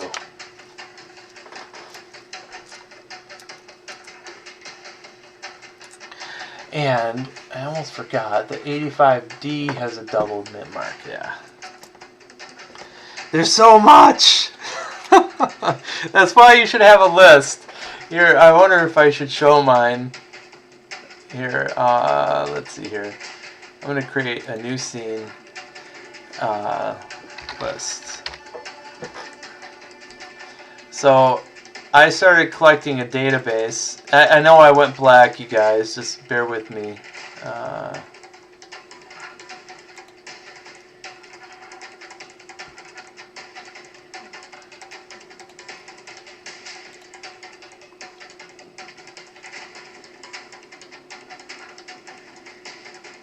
Yeah, that's what I want. I want you to do this. Coin error list. It doesn't want to come up. Oh, I know why. Because I have 2 Excel spreadsheets up. And the software can't figure out which one to look at. There we go. Save. If you guys don't have databases, you should get one.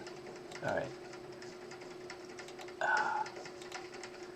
Okay, no. Dude.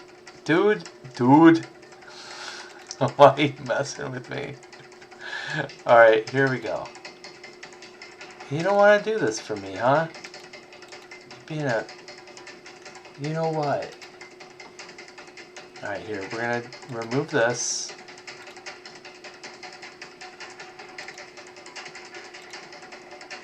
Yeah, I want to remove that. Thank you. And let's do this again. Window capture. Add existing. Excel. Oh, it doesn't want to show it to you guys. Oh well. Sorry, gang. I wanted to show you my error list. Yeah, it's 98, 99, and 2000. But I have 1995 on mine. But hold on a second. Hold on. Because I have a resource.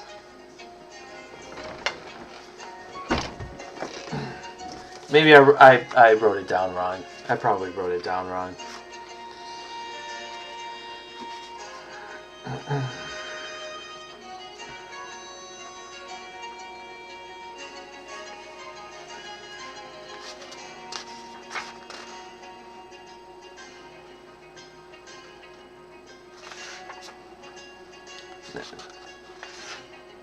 Yep, no wide. So I wrote it down wrong.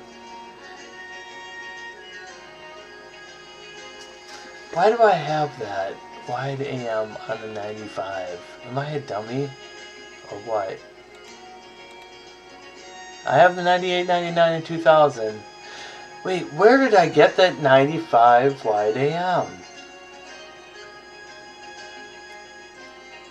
Don't leave! Spray can coins! All the plants are gonna die! I know I have a resource that said 95 had a wide AM. And it's disputed whether or not the 96 had one. But I'm gonna have to figure that out. Maybe I dreamed it. I may have dreamed it, you guys. Alright, well, hey. I just pick out the dates I know to look for, and I go back and look at them under the microscope. It takes me forever to look at a box of pennies, too. I like to look at all of them. Yeah, for sure, Spray Can. Hey, have a good night, bud. And I will see you soon, sir. Always a pleasure. And I I have to figure out that whole 95 thing. Where did I read that? I know I did.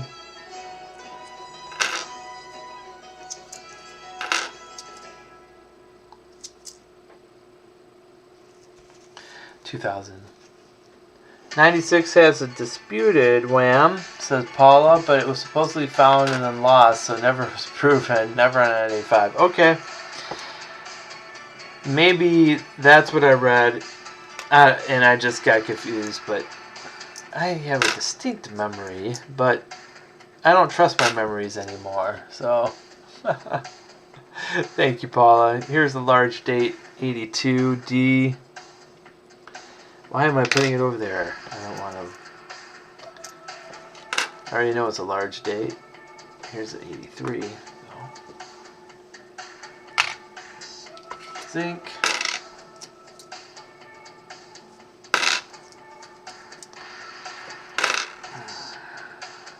1970D. I think the 70D had an RPM, did it not?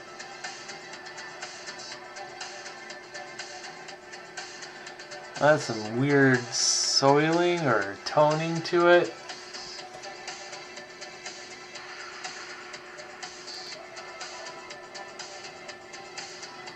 I also had a DDO at the date, but this does not look like a DDO to me.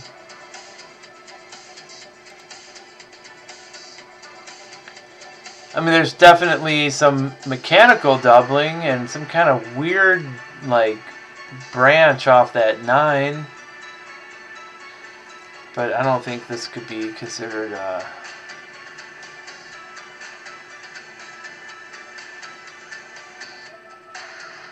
as an interesting cut off the 9 there.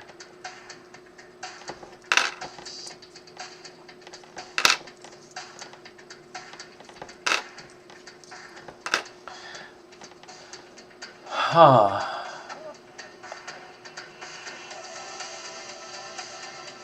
Die chip. Let's take a look around the world on this one.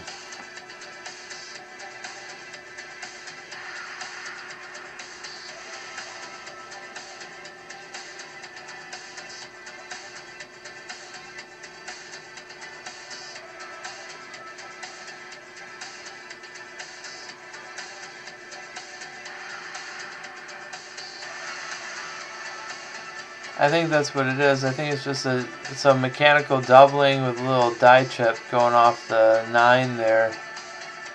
It's raised metal.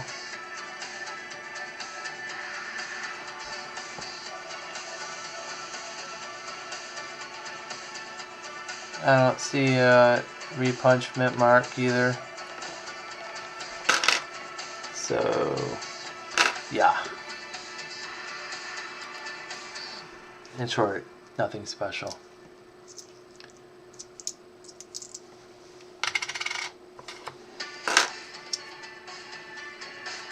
In 2010.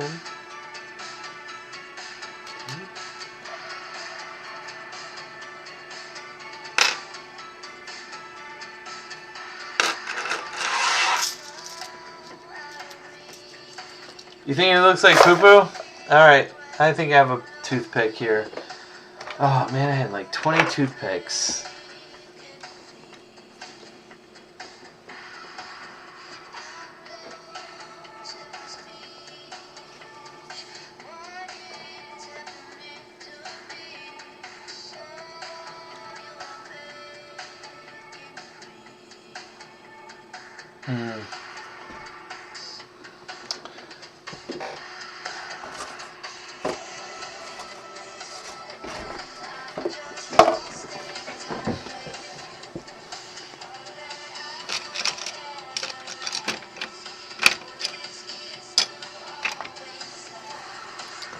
Of course, I had 22. Oh, there it is.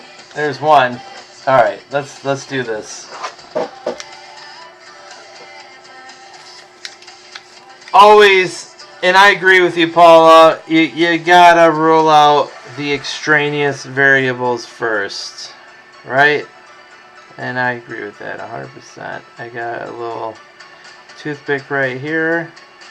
I'm just going to gently nudge anything that might be sitting in that 9 area. And let's see what happened. Okay, it's still there.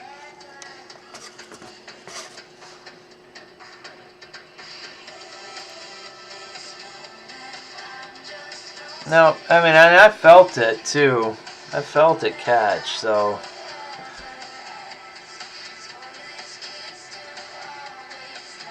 Yeah, that's metal. No, it's not. You're right. It's doo. It's doo-doo. Thank you. We ruled it out. So we have mechanical doubling and doo-doo. Thanks, Kim Paula. I thought I got it on that. No, it's not a die chip. It was doo-doo. You guys saw it. You saw the removal of excess duty. Thank you, Paula.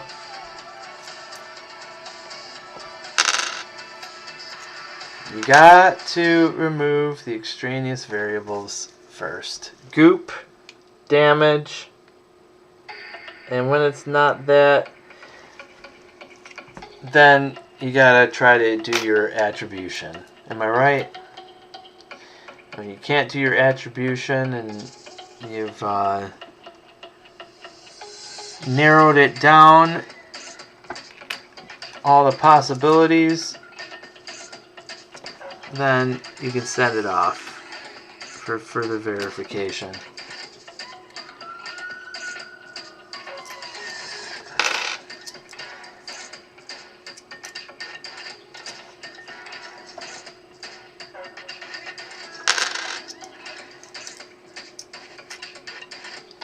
And guess what? Ego should have nothing to do with it. It's a science, you know. It's not magic. It's a method of classification, right? So we got another Wheatie. Anybody want to play a game of name that date? And let's do this. Let's make it interesting. Let's actually throw up a little giveaway for anybody who wants to play.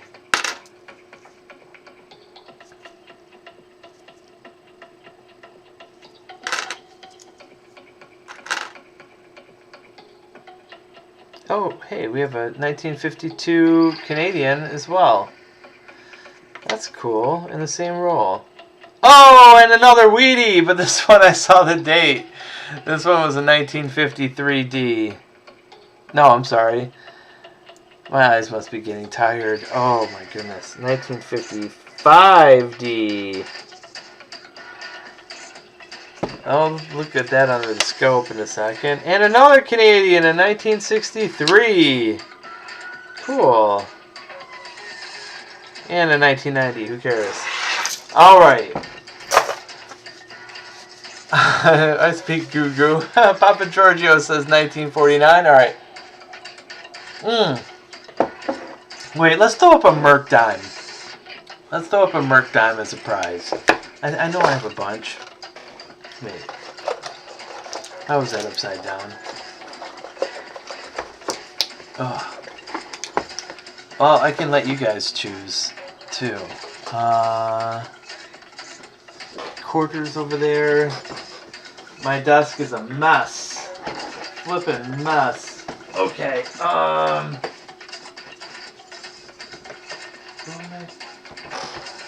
oh, duh. You gotta be in here. Oh, yeah. How about, let's just pull it out at random.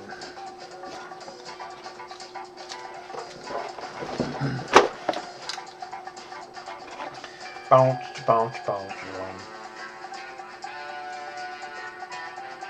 Yeah, how about we just do 1943 Just for fun. Pretty good condition in 1943.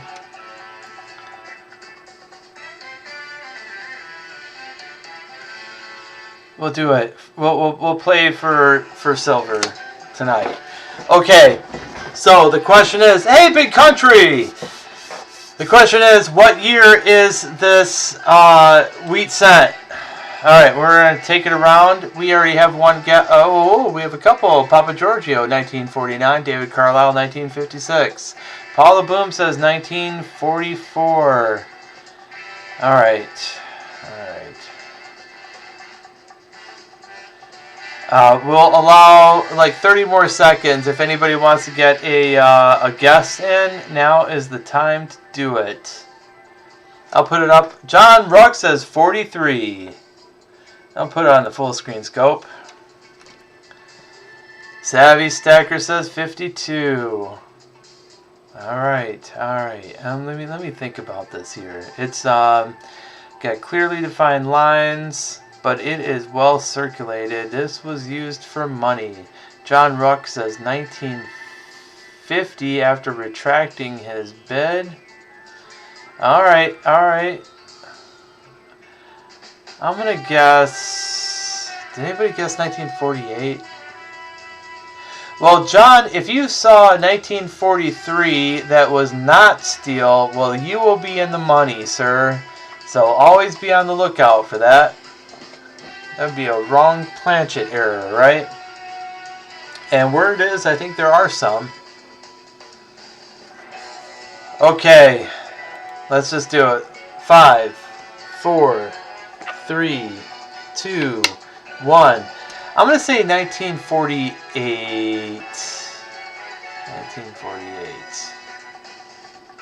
Okay, let's turn it over. Let's turn it over. Let me go back to the other scene here.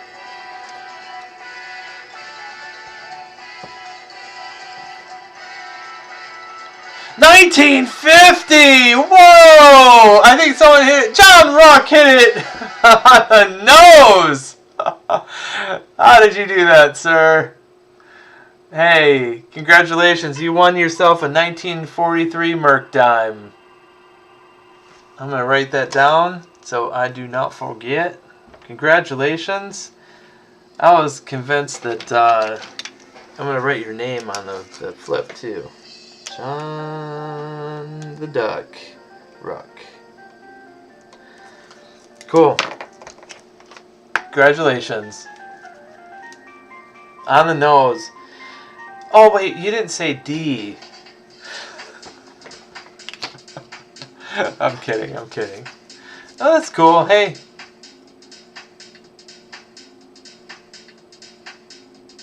Thank you, David. That's awesome.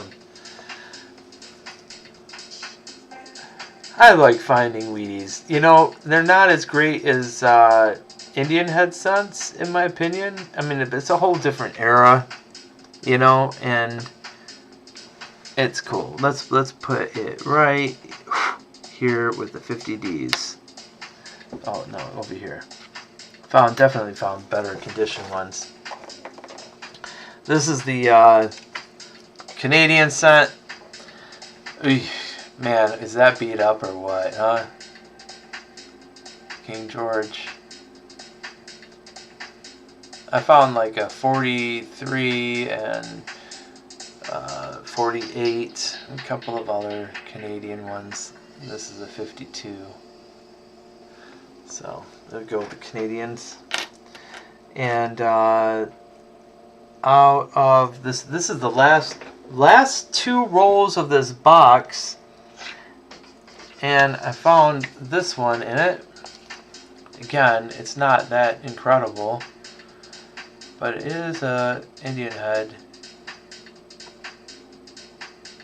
And you really have to appreciate this version of Lady Liberty. Well, I do. You don't have to. Nobody's forcing you to. John says, Mom was born that year. Do I need to email? John, I have your email, buddy. So, you don't need to email on that one. pretty much ask people to email to claim their prizes when I don't have their email or addresses.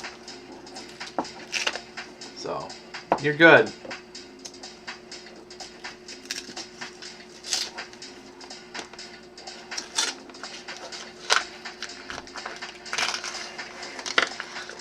Alright, second to last roll. Hey Xander! I have a couple. This isn't even nearly the collection. This isn't even it nearly. But thank you. I have a problem, is what I have. Oh no. Those are my 2019s and 2020s. Scattering them around, damaging them. But again, this is just the first pass, you know.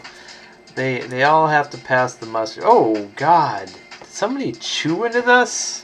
Hold on a second. Let me move this 1906 and show you. Check this out. What in the world?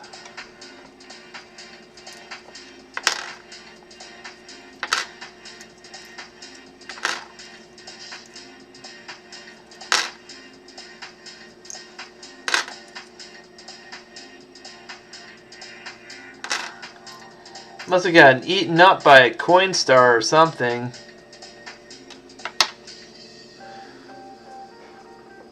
It's a great problem to have, Joe. Thank you. Well, you know, I'm sort of running out of room, so I've got like 5 boxes over there that I still have to go through, and I love it. Don't get me wrong. I don't consider it work at all. Hold on, I have to look at the 60D. Oh, it's a 68D, actually. Yeah. But, it's nice. It's actually comforting to me knowing that I've got those boxes sitting over there. I don't have to do anything about it. They're there, and it's like having movies to watch, you know? It's like, okay, what am I going to do to relax? So, oh yeah. Let's go through some cents. It just makes sense.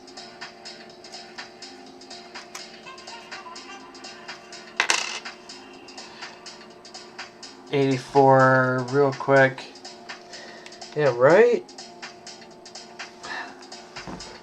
I don't... But you see, you don't often see something like that, but, you know, it's 2015... with all these herpes blisters all over it. That's an ugly coin, baby.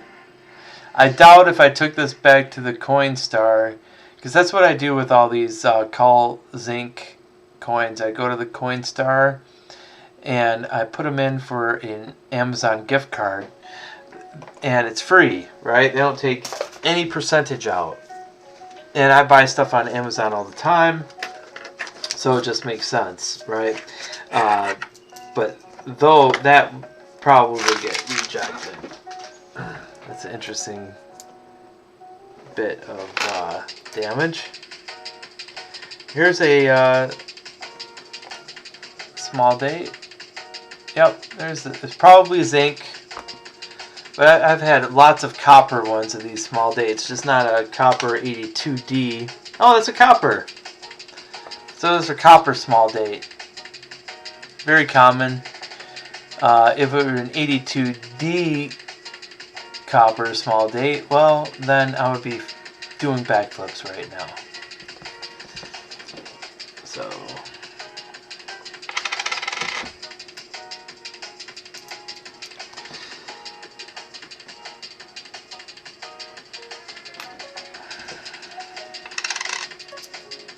So the search continues. Oh, let me catch up on chat. That was a teething ring for a baby mongoloid. Big country. That's. Wait, what happened? Wait, 6 full sets? Wait, what? Big country? One of the tall books he sent me is now filled to the brim with W's. Oh, that's nice, dude. Fantastic. Papa Giorgio, you found one a few weeks ago. Should I send you a pic? What did you find, Papa Giorgio? Did you find... Don't tell me you found a copper small date 1982D. Because, yeah, send me a picture on that one.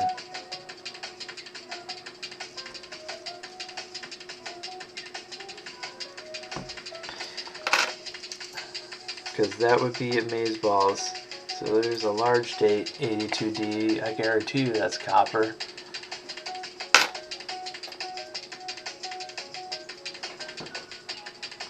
We'll look at these 72Ds later. 4 RPMs.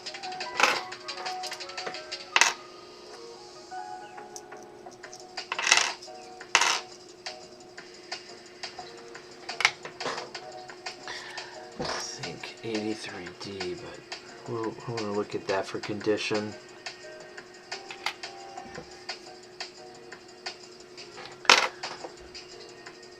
No, a 79 lamination error, retained peeling. Oh, okay.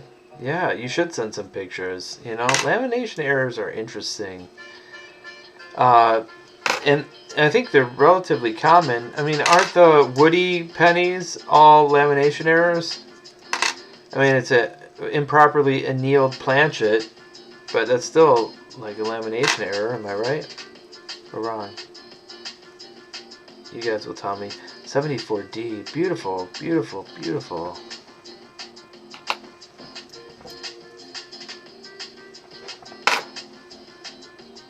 Hanging out sorting pennies. Let me throw an 84 up just for laughs. No. There's also something else on the 84 besides that doubled ear. What is it, the date? Oh, in God we trust, liberty, and date. Alright, so let's look at that.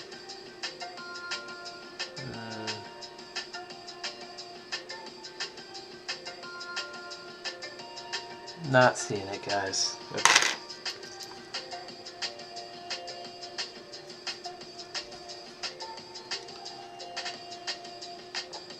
Cool. I'll check it out, bud.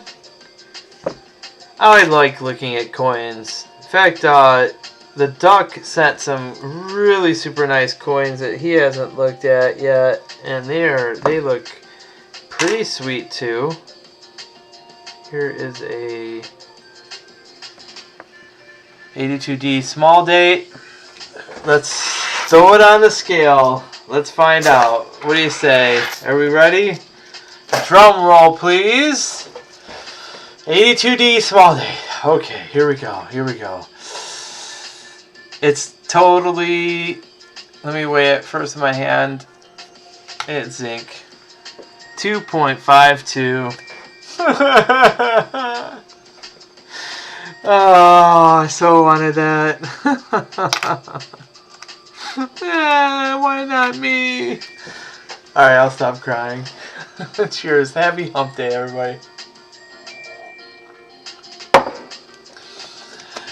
Xander, okay, so okay, of course, yeah, I pull out all the nice ones that are from the ears. What you can't see here is, well, maybe, well, no, I'm not going to flash it, but, I have these tubes, and with the BU coins, I fill up the tubes. Now, obviously, 2020 is going to have way more BU coins in it than, say, yeah, where's my 55? Those aren't even BU. Yeah, 1993. This is my 1993 BU. And there's a couple in there that aren't. See those brown ones? Those have got to go. So, when the tube gets filled up and gone through the third vetting process, then it'll go in a roll, and I'll just store it, right? And as you go further down, you know, in the years, like, so the organization for me starts at 1940, right? 40 to 49 P, and then D, 50, to 59, and then P and D, 60s, 70s, 80s, 90s, 2000s, and then the teens, right? Xander, then great minds think alike. You know, it's just a process of weaning it down, right? So, you know, and then you, of course, before they go in the tube, you want to wean out any potential errors and varieties if you can.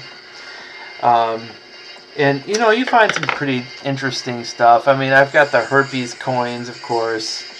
88D, I got RPM 005. Cracked Skull 2007. This is just a proof 61. This is a 95D DDO 002. Oh, that's a 46 Canada. Another Canadian. What are you doing over there? Okay, I have a problem with the organization, you guys. There's a pretty nice 1959 P.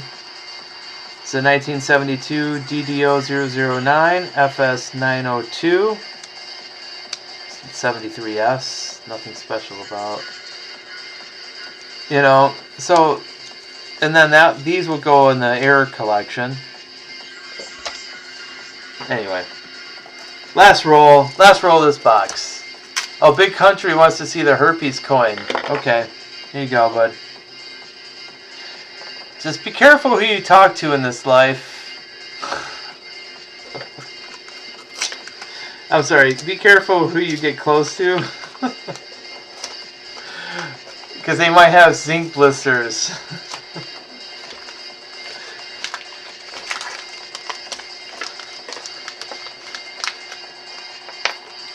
Okay. Yeah, that's an ugly one, isn't it? I'll save some ugly coins. Some people collect ugly coins all day long, but, you know, I don't necessarily collect the ugly coins, but when you get something that's that severe, I mean, it's not often you see something this ugly, I think.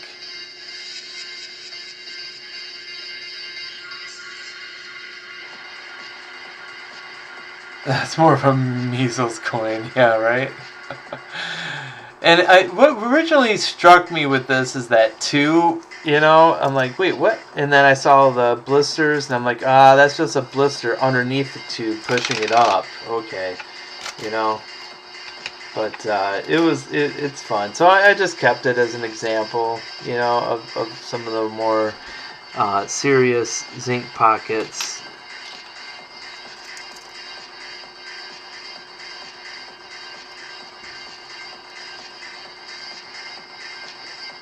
Okay, here we go.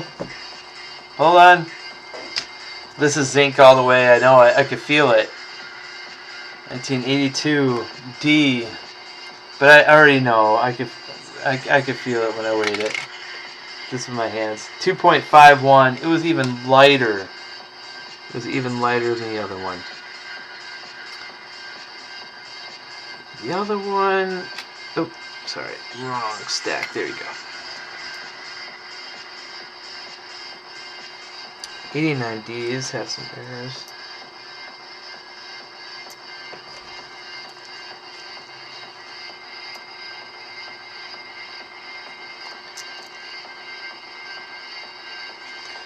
Sorry, wide AM on that 92. Sometimes it's just faster looking at the loop, you guys. No offense.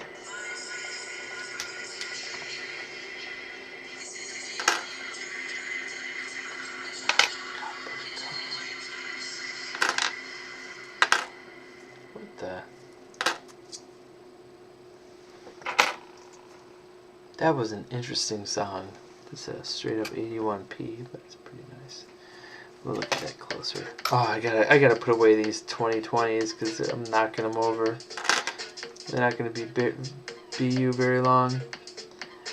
92 wide AM. Seriously, Joe? It's getting late. You can always tell when it's getting late for me when I start throwing coins. 69D, I'm pretty sure that has an RPM. washed. Alright, last batch from this box. Will there be a Wheatie?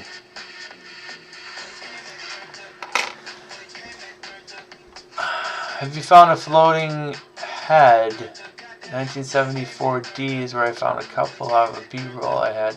I've never found a floating head. I found a couple of 69 floating roofs though. And you gotta be real careful about those, but 74D floating heads. No, I'm actually, I gotta admit, I don't think I've ever even heard about that. Please describe the floating head for me.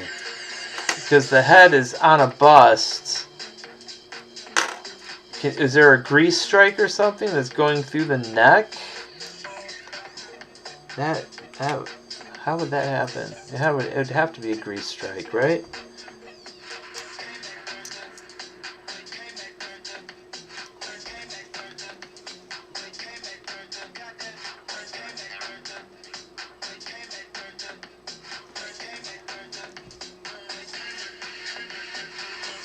Totally an 89 reverse. Okay, grease strike through the neck. Interesting. No, I have not. But I honestly, I have to say I haven't been looking for it.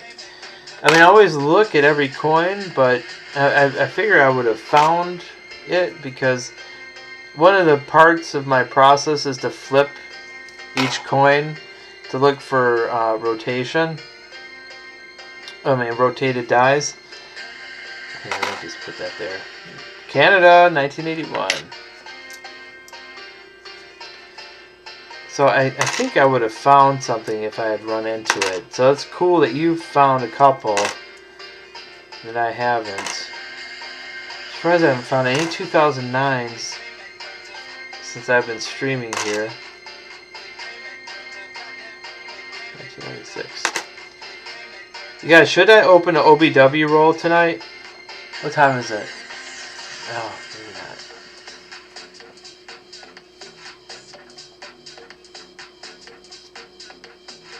Close to him. 98.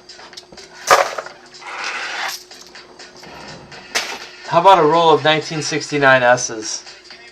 I don't think so. I have a roll of 69 S's.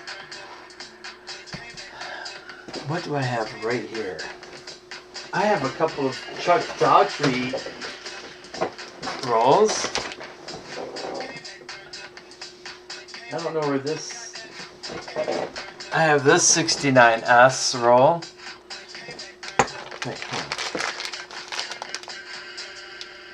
Okay, this is 60D. 71D OBW. And a 69. I have two 69S rolls.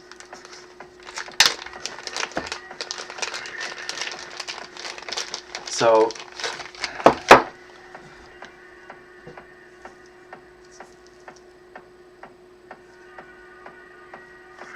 this thing is tight. Both ends are reverses. And yet somebody wrote 69S. Now I got this from Chuck Daughtry.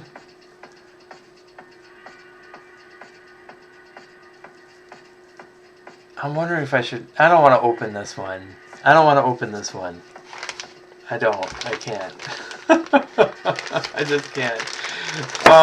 This one is a little bit more loose. It says 60D. Someone definitely opened this one and searched through it. This was also from Chuck Daughtry. I could tell. I mean, it's been pushed down. This is not how banks crimp rolls. It's just not. Sorry. So I'm sure I'm not going to find anything great in here. So maybe I'll open the 60D up since it's already been opened, right? I'm not opening the 69S though. Now this is a 69S and it's been opened. Ooh, whoa, whoa, whoa, whoa, whoa! It's pretty though.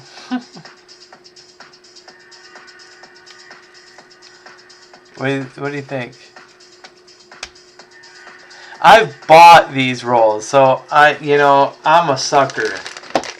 But these, Chuck Daughtry, listen, everybody has to make a living, so it's hard for me to think that somebody is selling a roll they haven't gone through already. You know what I mean? So I'm not gonna say anything, but I'm gonna open this one up. Why not? Do you guys know what to look for on a 60D? We're looking for RPMs, right? And DDOs. Is there a 60D? Yeah, there's no DDRs on a 60D.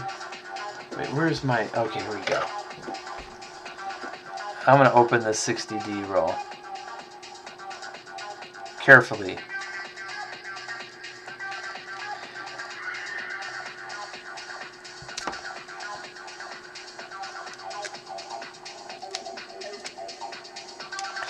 You guys, I gotta admit that going through, like, what I was going through, these bankrolls, for me is way more exciting than opening up a roll like this. Because, I don't know, it's like redundant, I guess. But I'm gonna do it. Let's see if we can find anything special here.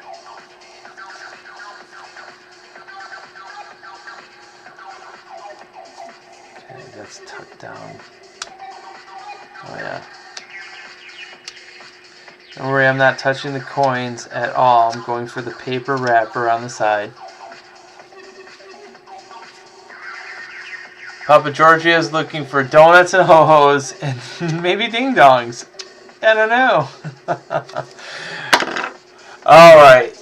Let's open up this roll of 60D BU. Oh, there's like a coin ender, a cardboard coin ender on that side. This says it was from the Detroit branch, Federal Reserve Bank of Chicago. Ooh. Ooh. Here we go. I do like that. I know where the Federal Reserve Bank here is. In Detroit. I've passed by it many times. I would like to go in.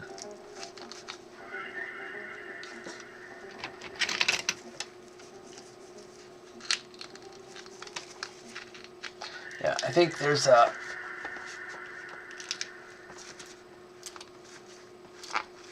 date. Isn't there a large date over small date? Alright, we're just pushing it through gently. Oh, these are pretty. Alright, let's throw a couple on the scope.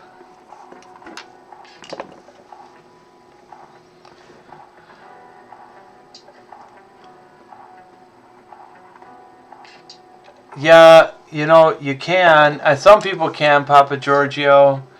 I know there's different types of rolls and wrappers. I think you can obviously tell the difference in age from something like this, which are going to be more modern, right, to something like this. So these would be more of your customer wrap. And then you have your candy stripers, which will be a 60s. I'm sorry, it's not coming out in the light too great. But here, let me turn to the full screen scope here real quick.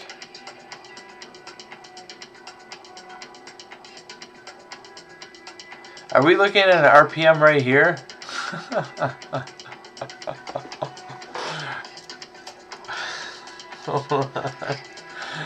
Alright. I mean, I definitely see some notching there in this coin.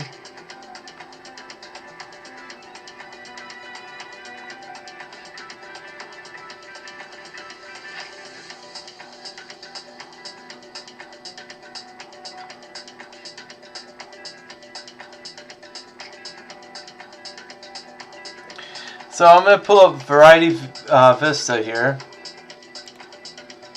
and see if we can attribute it real quick. Well, it's not going to be real quick because, you know. Alright, let me move some things around the screen. Xander's got me all going here. Okay. No! I don't want all that on the screen. Okay. So here we go. Variety. Vista. Alright. Here we go.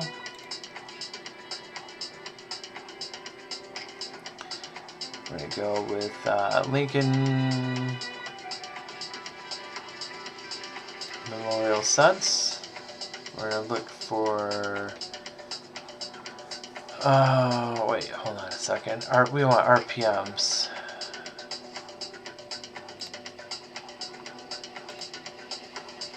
$1960D. It's not the 001. Doesn't look like the 002. Possibly it's the 007.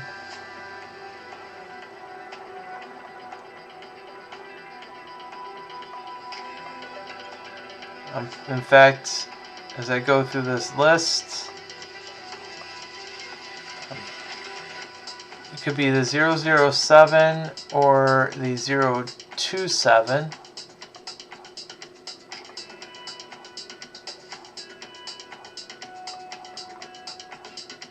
Where's Chuck where you need him?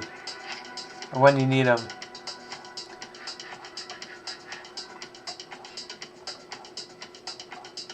God, there's so many. Yeah, I'm going back to the 007 here. I want to have a look at it. It's definitely not the 002.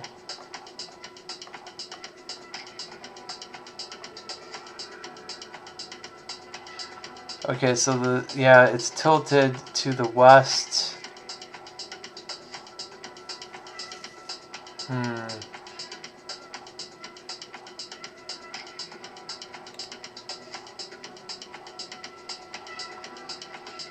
What is below the 6? Let's have a look here. Let me...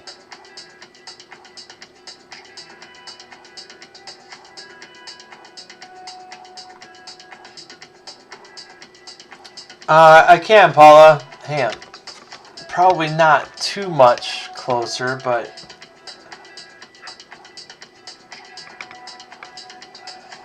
Let me,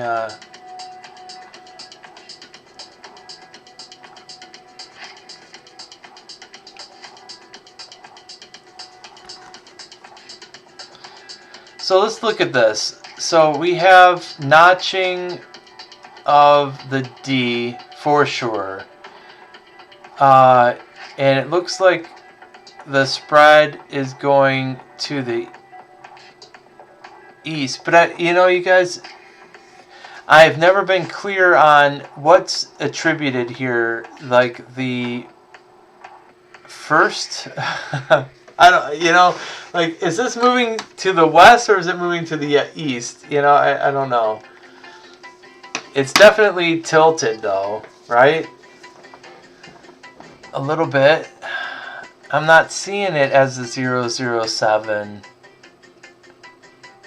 It's the closest one though. It might be the 007 actually. No die scratches from the forehead. Let's look at the forehead real quick. I mean, would you all agree this is an RPM, though? There's a die scratch right there at the forehead. I mean, there's die abrasions going all over this coin. I see like a horn coming right out of his forehead, so maybe this is not a 007.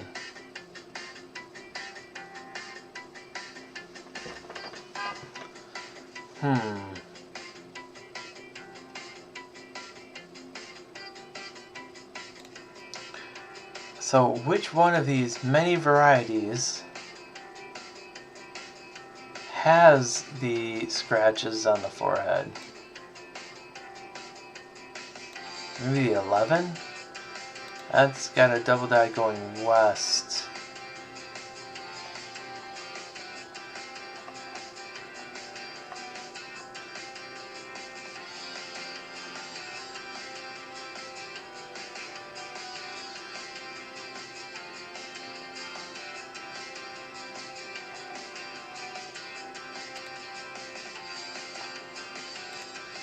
Okay, she says not 007. Look at the mint mark position. I will look at the mint mark position. I figured it wasn't the 007 because of that die chip on the forehead. But you're absolutely right that the mint mark is closer to the 9 than it is on this coin. Thank you, Paula. What could this be? You know, I'm going through Variety Vista right now and I'm not finding the exact match. Let's go to the 002 like Xander said.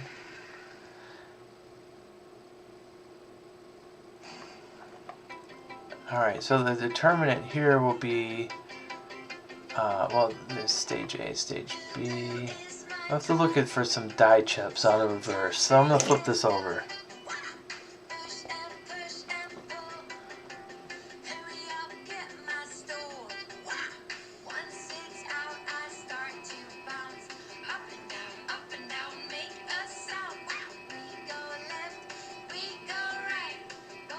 Die chips on the right cornice.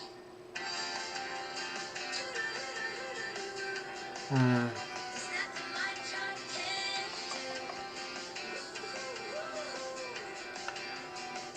do see a die break in column 12.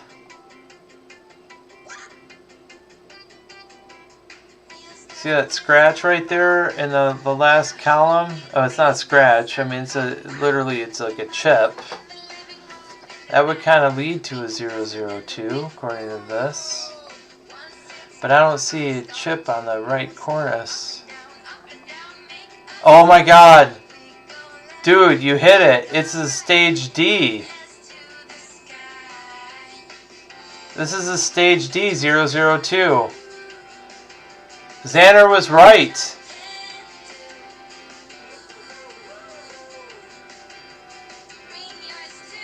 I should go to coppercoins.com. Xander, I think you were right, buddy. This, to me, matches exactly a stage D 002 DDR. I'm sorry, RPM. If you were to go to Variety Vista anyway, I should have gone to Copper Coins. I didn't even think about it. But this matches the die break on the 12th column. And it also matches the mint mark almost to the T.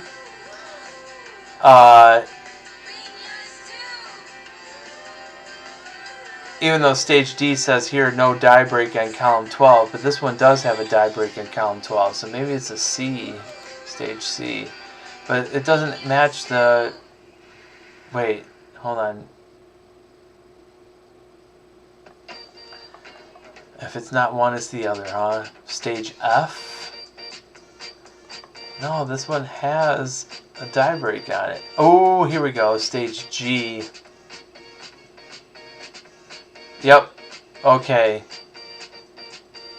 Stage G. Oh my gosh, this is so much fun. Stage G. Stage G has the exact RPM. It has the die chips on column 12 and no die chips on the right cornice. That's exactly what we have here. Okay. First one.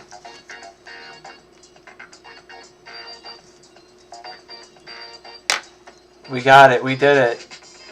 It wasn't easy. It wasn't easy.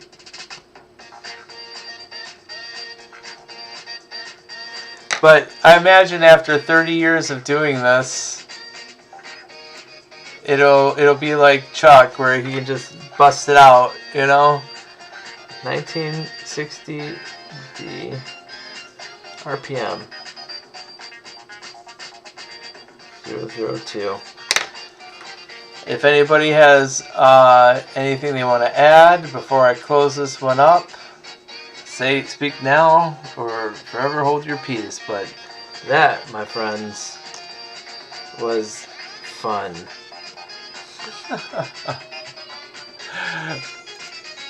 Should I stay on and go through some more? What do you think?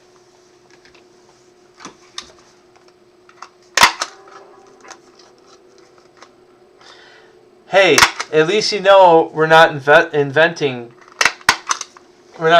shit. You know, like, you got to do the work. You know, yeah, sure. You know, if I decided to try to sell this, you know, people probably want to give me a cent for it. But it was fun. All right, we're going to go. But I'm going to have to take a break, I think, and refresh myself. But let's put this up here. That was a find. That was the first one on a reverse ender. I hope that wasn't the only one. Let me go on a full screen scope here in a second, but this one doesn't seem to be, you know, Papa Giorgio, I will. I will. You know, you're right. That is how Etsy is. Oh, hold on. Let me do something with these 2020Ds. I think I might be at a full row here, but let's peek these.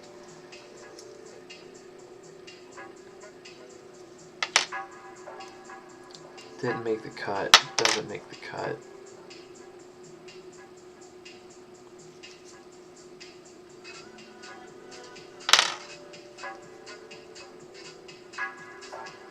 That does make the cut.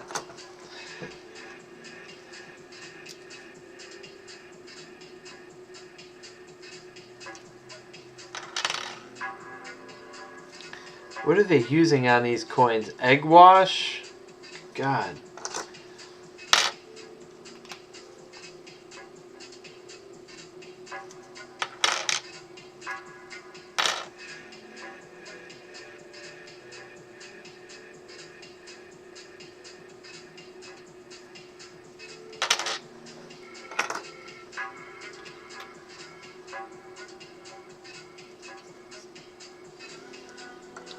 That was pretty. Alright, we have a full row of 2020Ds. BU. Alright, you guys, I will be right back. I am going to refresh this. And, wait, 2020Ds go over here. 2020Ps go over there. And I'll be right back and we'll go through the rest of these 60s. Let me put this on the full screen scope.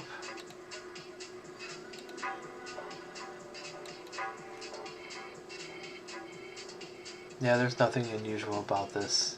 Okay. Just, let's do a tour around the world.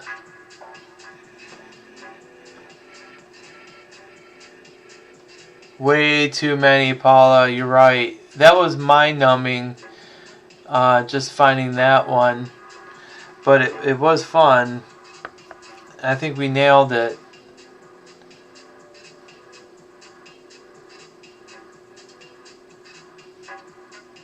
Mechanical doubling, die striations. Alright, I'm going to put one up here.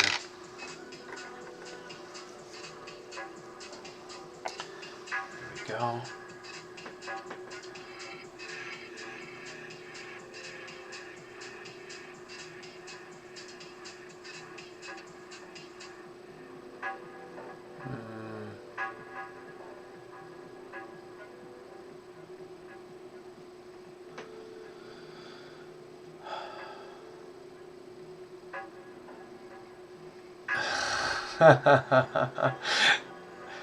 Oh, Papa Giorgio, if only I could. I see a lot of MD on this coin. That's what I think is happening with this Mint Mark II, even though there's something funny going on with it, but it's not significant in my opinion. Alright, here's a 60D, different Mint Mark style than the last. I see a lot of dye abrasion going on.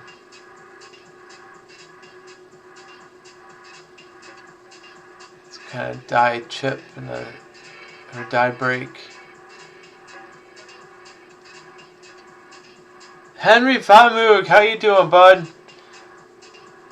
Yeah, I don't know why, but that's okay. We're just hanging out, going through some Lincoln Cents. This is a roll reveal, I guess you could say,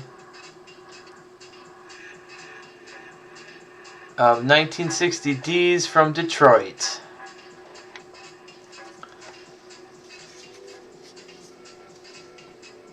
And I think the only known thing about these would be the obverse, but since I have it out, I'm just gonna scroll through the reverse as well.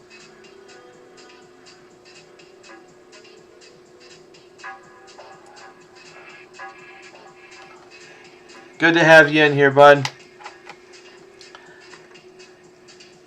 I'm already getting bored. This is my fourth coin. But we did find a cool find on the very first coin. And I think that kind of proves that this was searched and re-rolled. Look at all those dye striations there, man. Wow.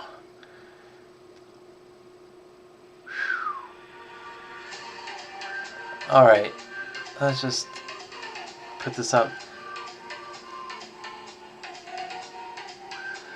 Yeah, you're right. In fact, this roll was from Chuck Daughtry, so let's do that. I should put my other mic on. Let's show Henry what we got here. Henry, any idea what this is?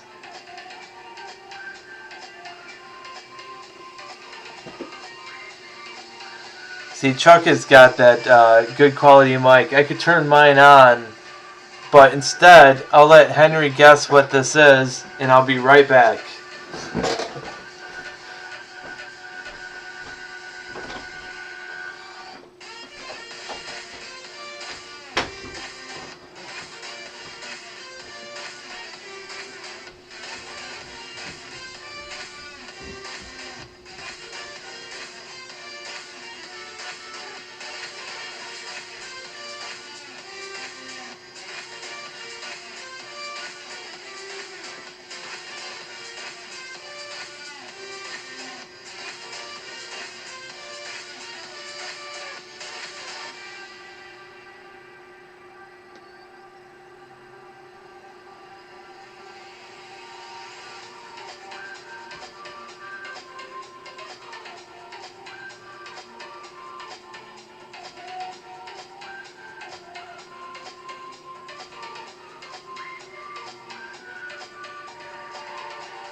Did Henry guess?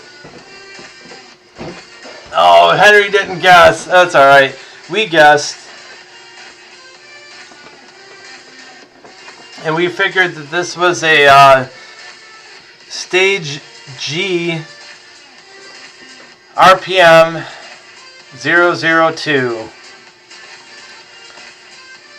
Stage G. Primarily because of the way the mint mark looks, combined with the fact that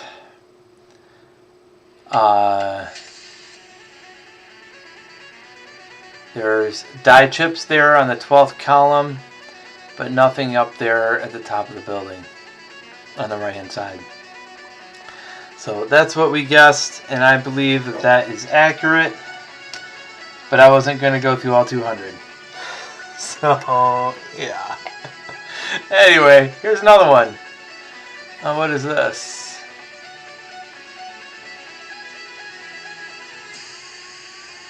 This might be a bit of an RPM here. If you look to the southeast of that D, and you can see something going on. But is it significant enough to go through 200? No, I don't think so. So I'm going to put this back in the pile. Oh, and Henry had to run to the bathroom. Okay, sure. Sure. It's all good, brother. I'm just messing with you. I want the 001. That would be nice. I would like to find that. That one's pretty dramatic.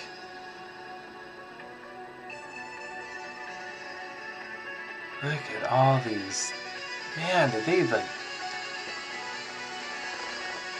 Where are all these dies? Oh, see? Like, looking at the same coin over and over again, I would rather hunt bankrolls, to be honest. This is a perfectly normal date. Thank you. I don't think there's... Yeah, there's date over date, but I don't think there's any doubling in the reported in the other devices.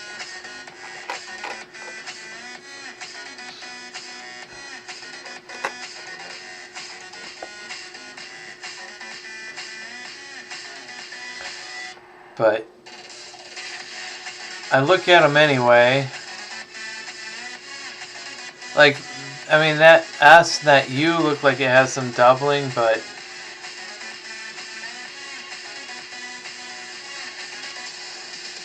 that E.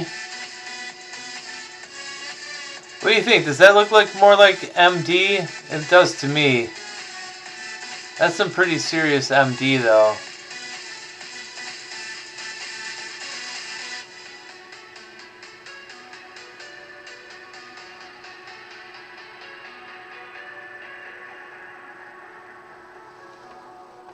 Oh, go ahead, Henry.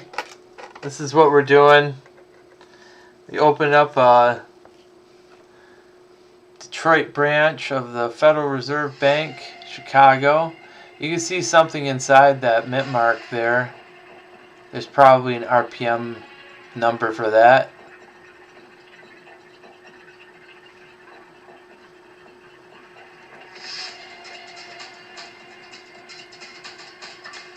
No, Xander, I am the same as you. I don't look for spreads. I look at that mechanical doubling there. Look at that. Wow. Wow, that's some shifting going on.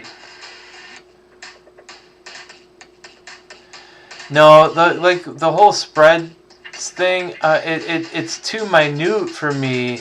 And what's above that 6 there? Anyway, yeah, the spreads are just too minute for me to, to think. It's not dramatic enough. I want drama in my coins, thank you. Whoa, look at this. What is that? That's over-polished die. Seriously. More serious mechanical doubling. Wow. Okay, Eb. No, I think most of the modern coins, since they went with the single squeeze, the doubling is mostly just with the spread, and I don't bother.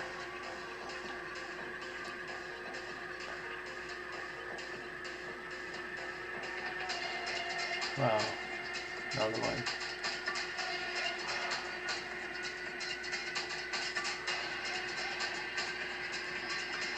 So my guess is the last one that we're going to find is going to be something significant, but everything in the middle is going to be this.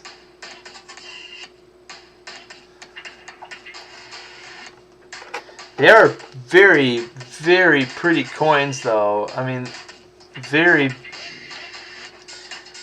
I mean, the mint luster on them is still prevalent, and they're beautiful.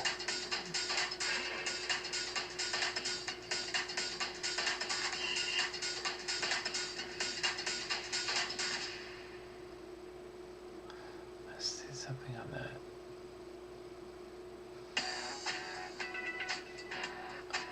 I'm sorry, I'll have to speak in a lower tone of voice as we go around counterclockwise. And we look at the... Okay, I'm no Chuck.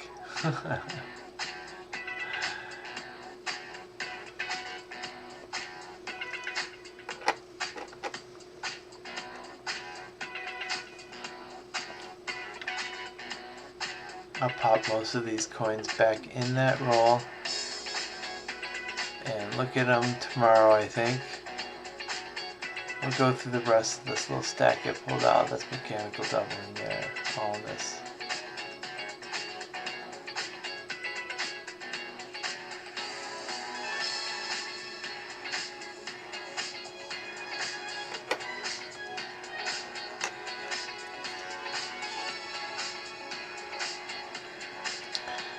Let's go 1960D. No more RPMs. There are lots of over polishing marks. Wow. What were they doing in 1960?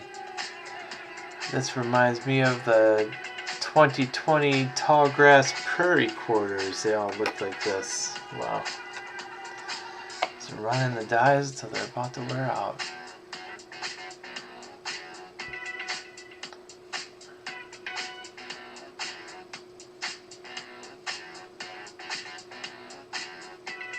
I didn't see any notching in that. There's a little notching going on in the bottom part of this S here. Yeah, see that?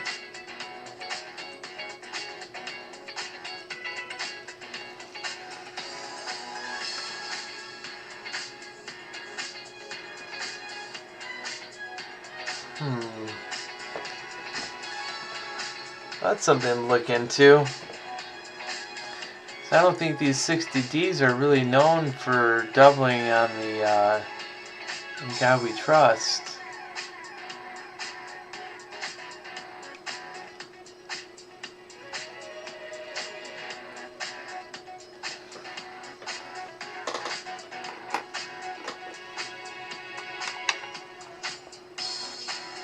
Two more.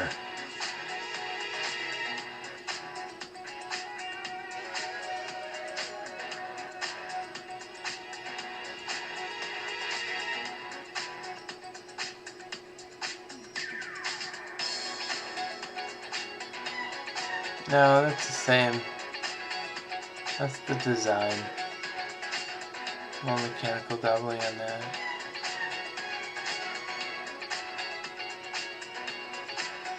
Okay.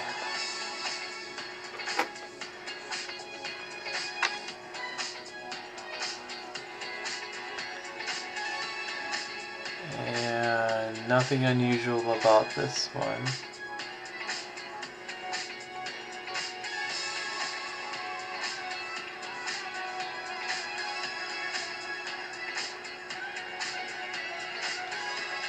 All right.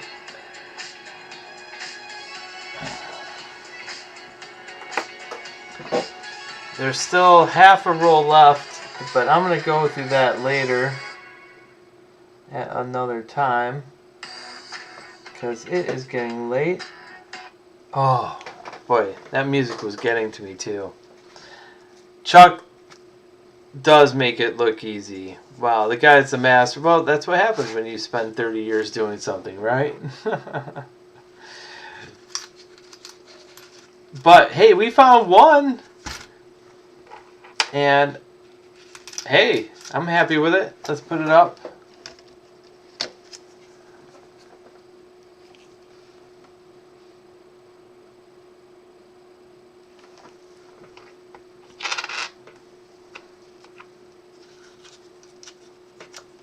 I think that's a nice RPM right there. And Chuck has found a couple for Ma. This is a, here, let me throw this up. Just to show a couple of things that I have of Chuck's.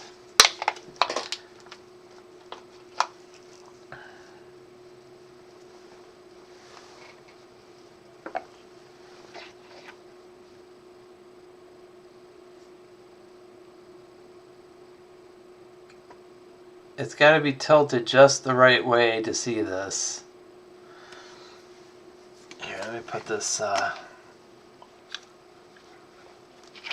we go. John, glad you're back home safe, my friend.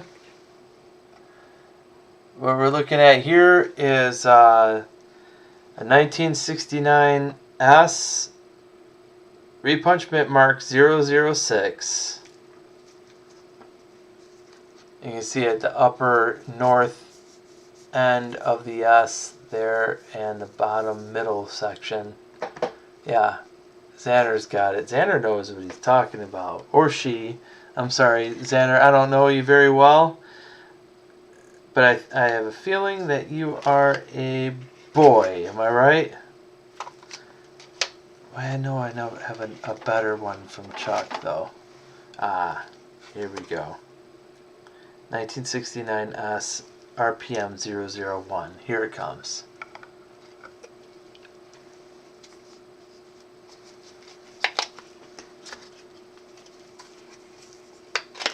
The 006 was a gift, which I'm very thankful for.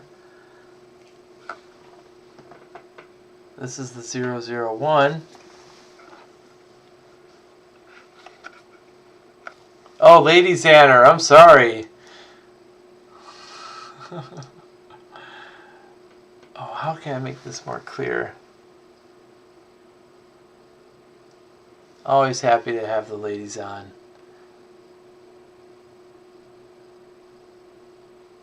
So this is the 001. And let me try to get a better picture of it. It might be too angled. And I think you could see it in between the S.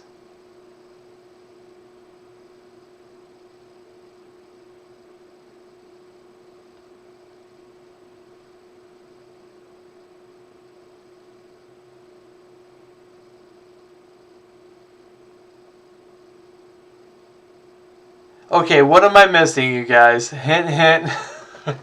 I would have not have guessed you finding on that one, Joe. The green M&M. Oh my gosh, what am I missing? I'm so old.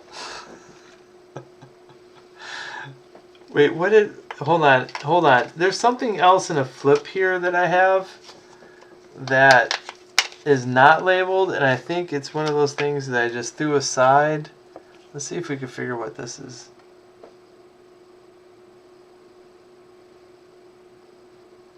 Green Girl M&M. Thank you, Xander. Your patience with me is extraordinary. This is an RPM of some type, and I never went and attributed. You can see the notching on the D, right? And I just never went and took care of the attributions. That's why it's sitting here in this flip. Oh, am I too tired to do this? You know, I'm going to play a little piano instead. Xander the Green M&M is the sweetest. She's been sweet all night. And I'll tell you, very helpful too. And thank you for coming by. And you're welcome anytime, Xander. All of you guys are. You know, we're going to do... should we do a little giveaway? Let's do a little giveaway for another Mercdime. What do you say?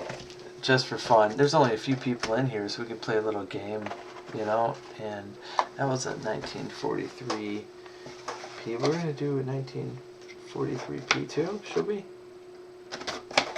Or should we do a 1943S? Which one is in better condition?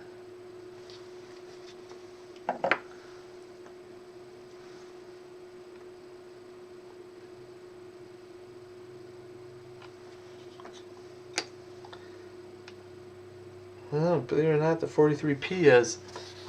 So we'll do another giveaway for a 43P. And if Xander wins, Xander, you would just have to email me your shipping information, okay? You got to claim it. If I have never sent you something before, or you haven't won anything at my auctions, that's all I ask. So here, actually, let me take this off of here and put it in the flip. Yeah, we'll do a little bit of music. I think we'll do a little guitar, even though my guitar's in another room and not tuned. It's a circulated 43P, but hey. Or should we, let's add to it. Doesn't really go. Let's add to it. I don't know how many likes we have. Probably not many. But we'll do a quarter as well. From 58. How about that? 43P and a 58 quarter combined.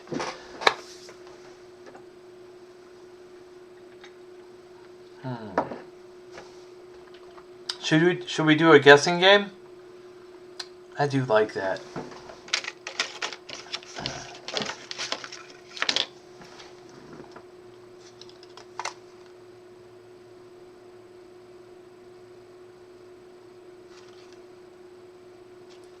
That's too easy.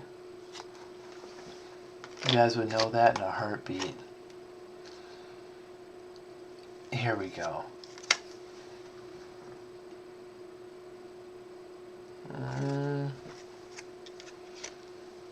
I'm just trying to find something fun. We've been doing cents all day, so let's stick with the cents.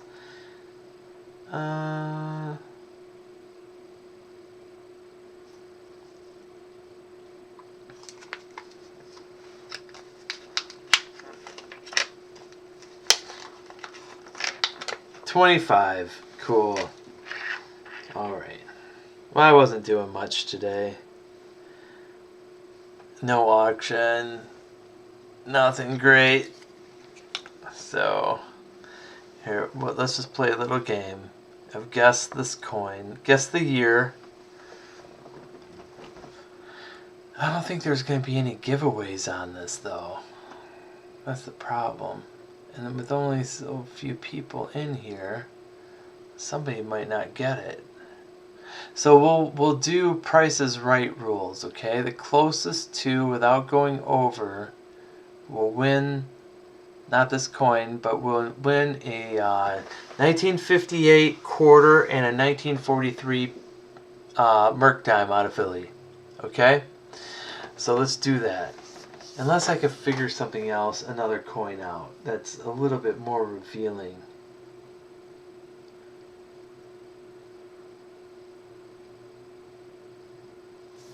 That's also on my desk. Oh, wait. Yeah, we could do that one.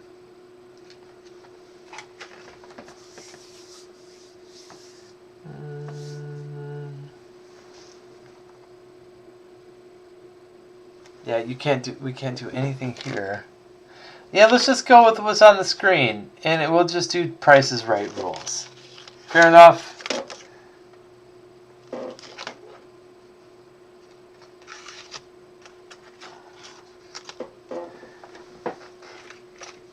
Okay, Henry says 1969. Xander says 1976. Good guesses, you guys. Alright, we're going to go with 30 more seconds. Actually, keep going. Jimmy LeCarry! Good. Welcome to the stream, buddy.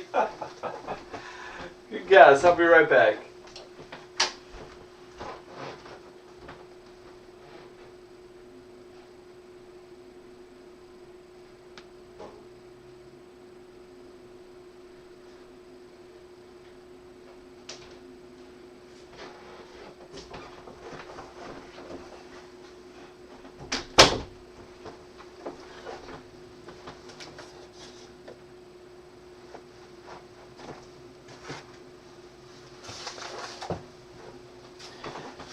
Better to be safe than sorry, and take on me.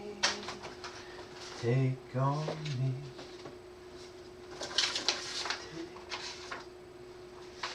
Okay. There we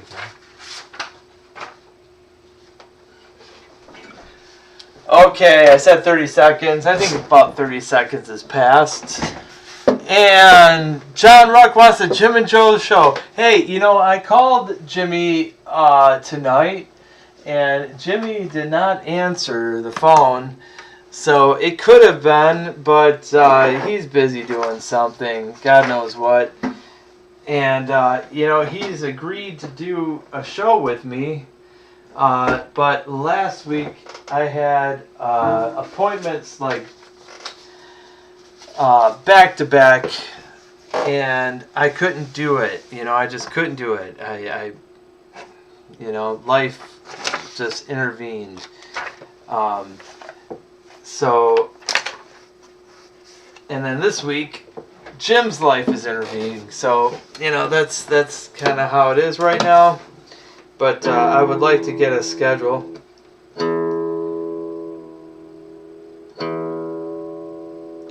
Together. A little high, but it's tolerable.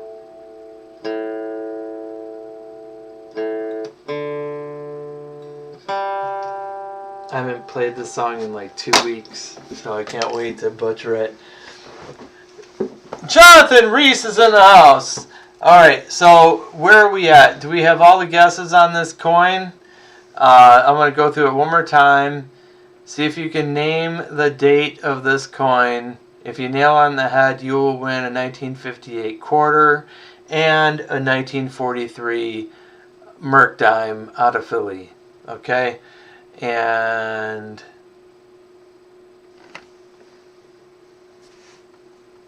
wait, no, it's not a party until a party pickle comes in.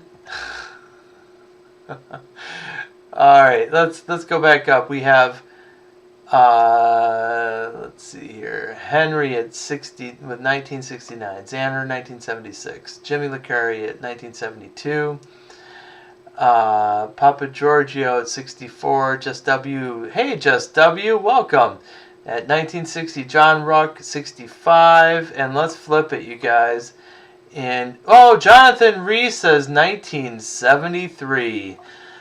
What would make him choose that crazy guess? Watch as I flip it.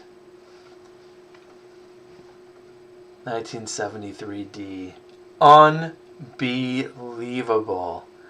The latecomer nails it on the head. What is going on with that? There was something going on with this coin right here. And that is why I pull it aside and put it in a flip. I'm like, what the heck is this? Let me put it on the big scope real quick. Now I'm curious again.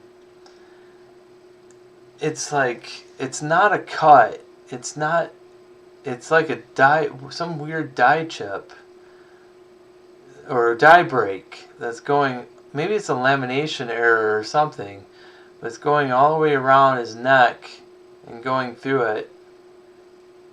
If you guys know anything about it, it's going through the date as well. It's got to be a die break, right? It could be a lamination error. There's a die chip right there.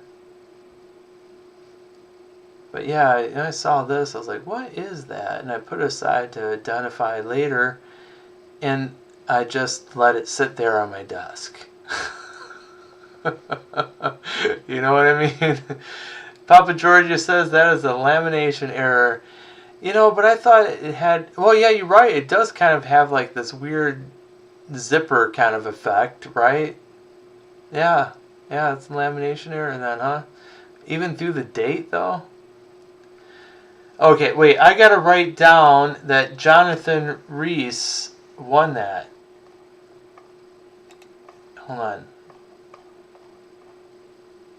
Jonathan Reese, congratulations. I gotta write this down, otherwise I'll forget. And Jonathan, do I have your contact information, don't I? Let me make sure.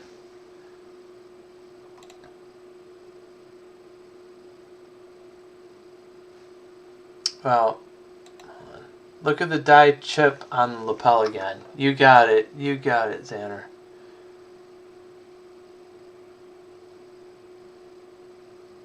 There's more of a zipper kind of effect going on here through like his bust.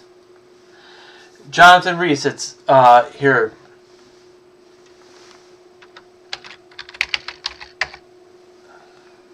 Give it a second, it'll work in a minute.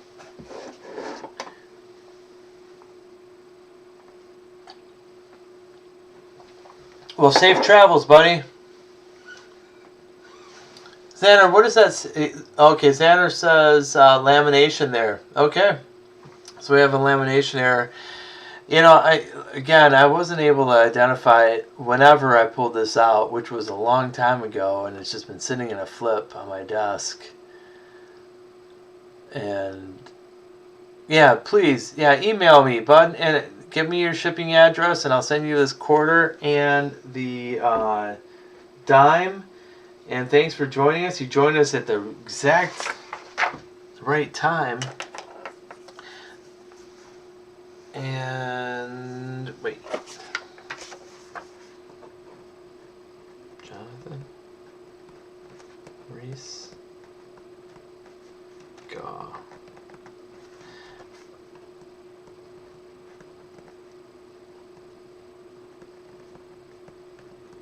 Congratulations. And I am going to the post office tomorrow too, so give me your address and I'll set it out. You're welcome. Always happy to share some love. I forget all the commands now, but we do have now, we have hugs. I remember that one. And we have all the games, of course. They're called coins, not points anymore. So let me see. I remember there was some confusion about how to figure out how many you had. It would be the exclamation point hugs and the username. So let's see, I don't know if I have the list command in there yet.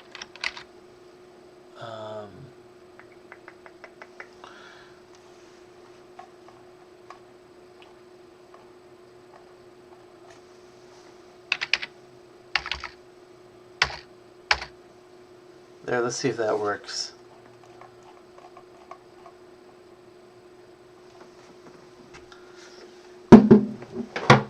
Is Henry out of here? Oh, hey, man. You take it easy, Henry. Thanks for dropping by.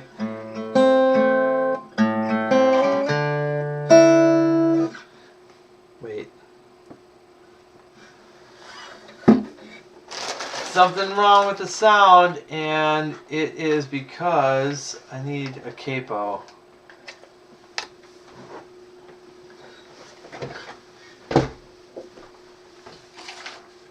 And I still have stuff to ship out for my auction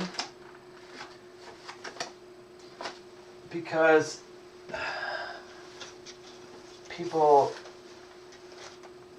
haven't been in contact yet.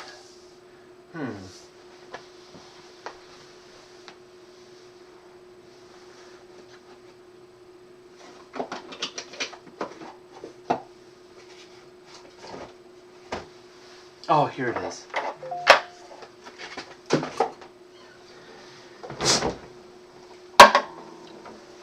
There we go.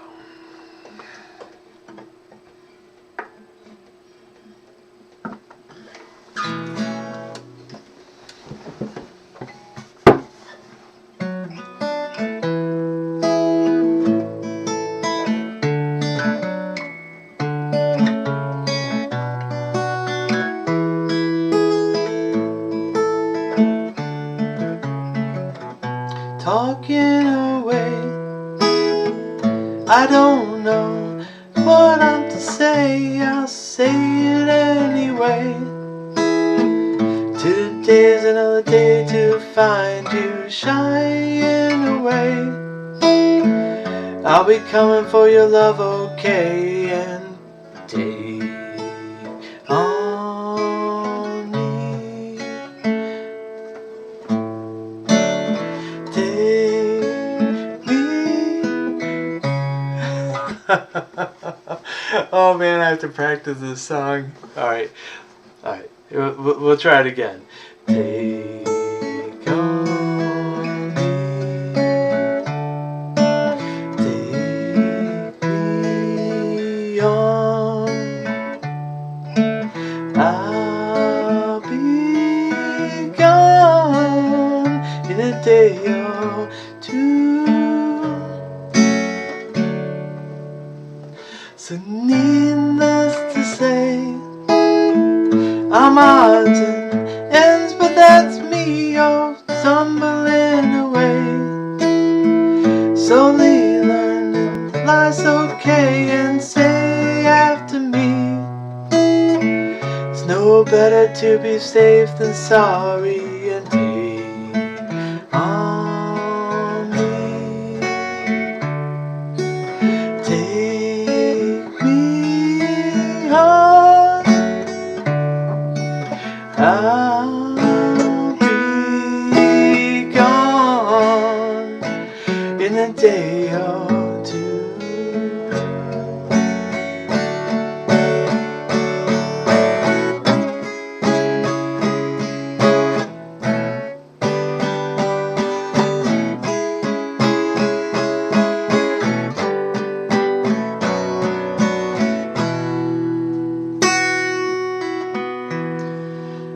Oh, things that you say, is it life or just to play and worries away? You're all the things I've got to remember, shying away. I'll be coming for your love anyway, and take on me. Take me on. I'll be gone in a day or two.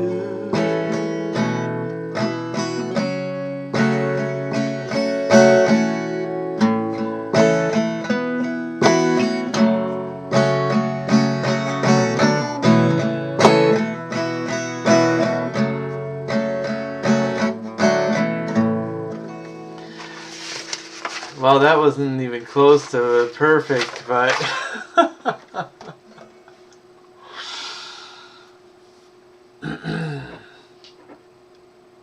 Jonathan Reese says, whoever needs it can have it. Jonathan, that's awesome. If you want, I will double down on it for the next stream. But it's up to you. I really have to work on that song. You know, I fell in love with it again after I heard it like a month ago, and then I kind of figured out the words and lyrics, but then I haven't practiced it since then.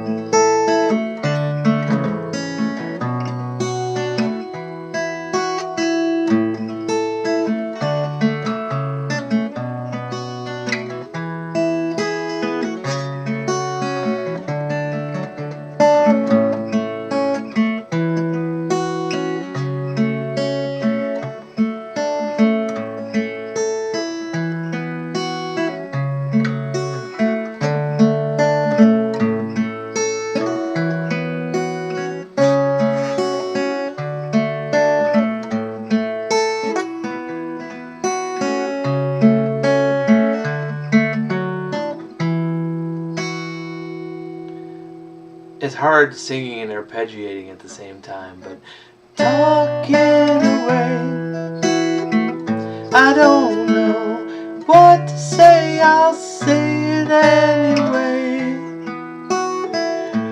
Today's another day to find you. I'm shying away. I'll be coming for your love, okay, and take on me. Take me on. I'll be gone in a day or two.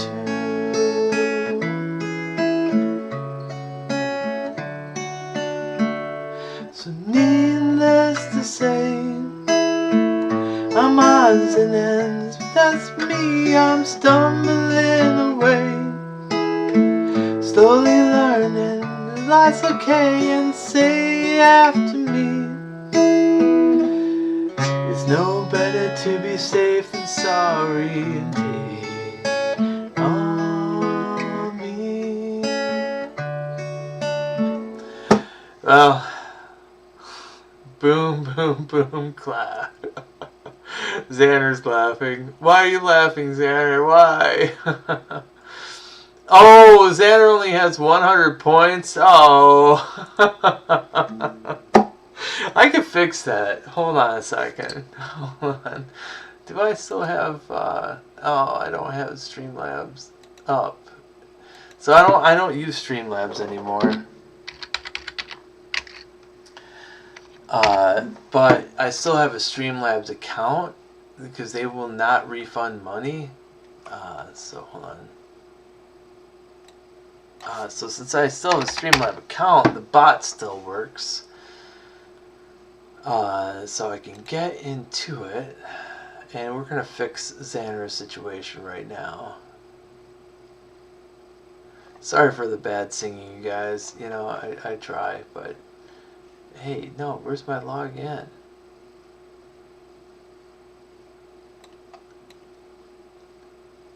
Here we go. Dashboard. It's gotta be dashboard, right?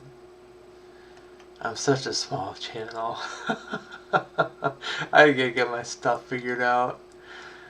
Let's see here. So let's go to CloudBot. Let's go to loyalty. Let's search user Zanner. Alright, Xander has 100 points. Okay, let's fix that. Let's add a couple of zeros for how helpful you've been today.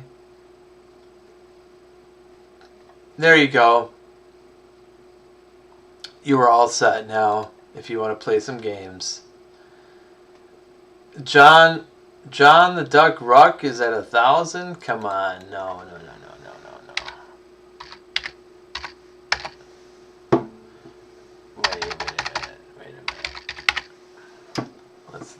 Wait a minute. What? You're not even in my Duck. You're not even in my search. Hold on. Let's try this. John. No users. Okay, hold on. John, you're subscribed, are you not? Oh, there we go. All right, let's do this. We can't have you at that. You get more points the more you watch content, but you guys are... John, you're in here when I'm on, so I have no problem giving you some points. So try it again. They're coins. I'm sorry. So try coins. Go coins. Sharp eye for coins, not sharp eye for points. Oh, I guess it worked with points, huh? What the hell do I know?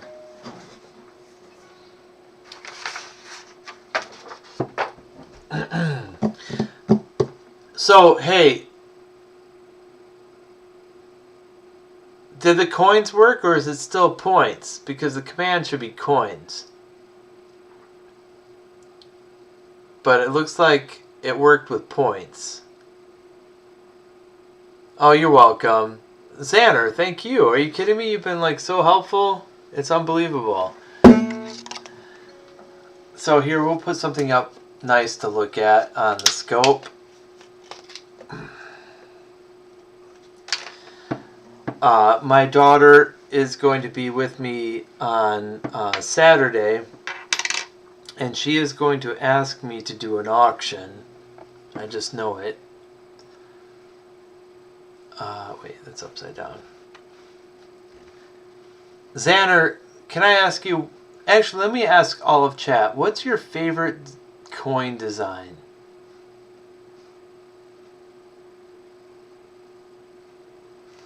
Because this might be one of mine.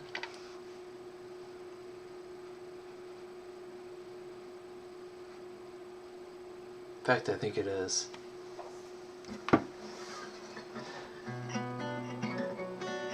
I don't think I'm going to try to sell this at an auction with my little one, but we're going to do an auction light. Xander, see, I love the walkers too. L.C. Stevens, man, the model that Adolf Wyman used, it was a, I'm so happy. I mean, I'm happy to know her name, you know, that the model was a real person. And so I call the Walking Liberty Elsie. And the same model was used to design the Merc dime, right? So it's I forget her her maiden name. It starts with a C. You guys help me out. It's Elsie Stevens, same person. Elsie. I'm having a brain fart. But anyway, she was a tenant of Adolf Wyman's, and he used her to model both coins. Papa Giorgio likes the buffalo nickel. Okay, that's cool. Do you like the buffalo more, or do you like the sitting bull part more? Yeah, the St. Gaudens. Come on. So interestingly, of course, you know, St. Gaudens was a very famous artist, of course, worked on designing a lot of the buildings in the for the Columbian Exposition in Chicago, the Chicago's World Fair, and it was the greatest assembly of artists, you know, in the 20th century. And of course, Adolf Wyman was there. He was working as an understudy, right?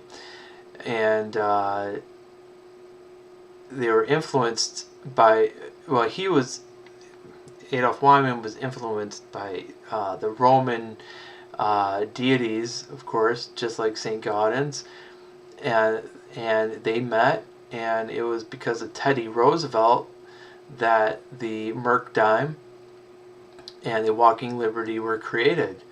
They wanted new designs, and they went with this Greco-Roman archetypes.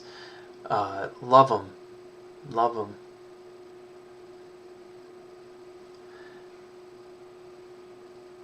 The Winged Liberty head. Here, there's one right here. Let me move this gold.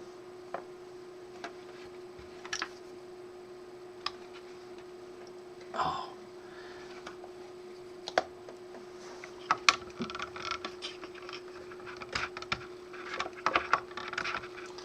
All those artists knew each other, and that's what's so fascinating to me. And like, I feel like we don't have that anymore.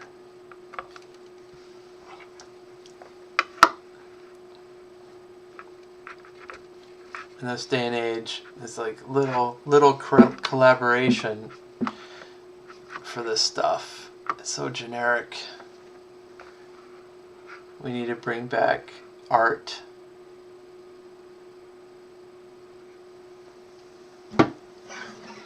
But anyway, I do like the what is it? The African American Liberty had coinage. That was beautiful. John Rock loves all coins. So do I, actually. But here, check this out. Hold on. So Like, we were talking about world coins earlier today, and I got a bag of world coins. Wait, where the heck are they? Ah, yes. And in this bag, guess what I was to find?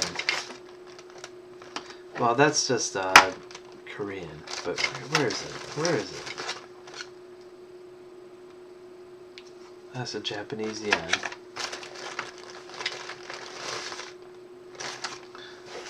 I know I put it somewhere. Oh, so many coins.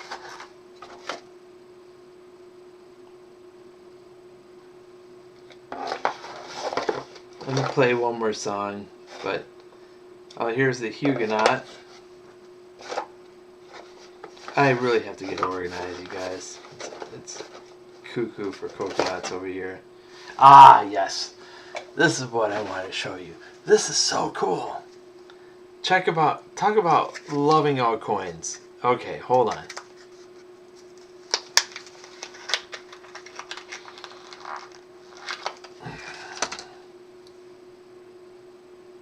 Look at this. It's not terribly valuable.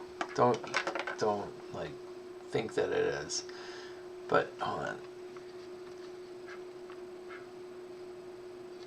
But the design of this coin is pretty killer.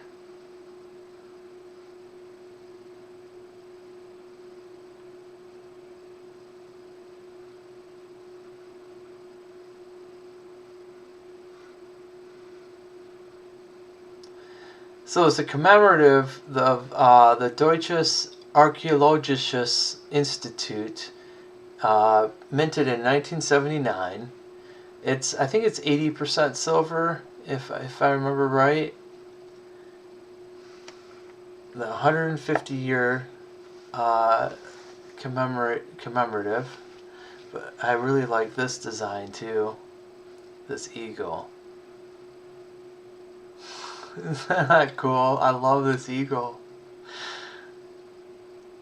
It's like it's not trying to be realistic like our eagles strain to be realistic, you know?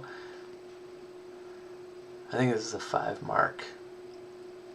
But it's like almost like an Art Deco eagle. I dig it. It's a really cool coin. But I'm a nerd, so anyway. You guys, should I play a piano or a guitar song? I'll try not to sing because, you know, I suck at that. But I really like that Take On Me song, so I like singing it.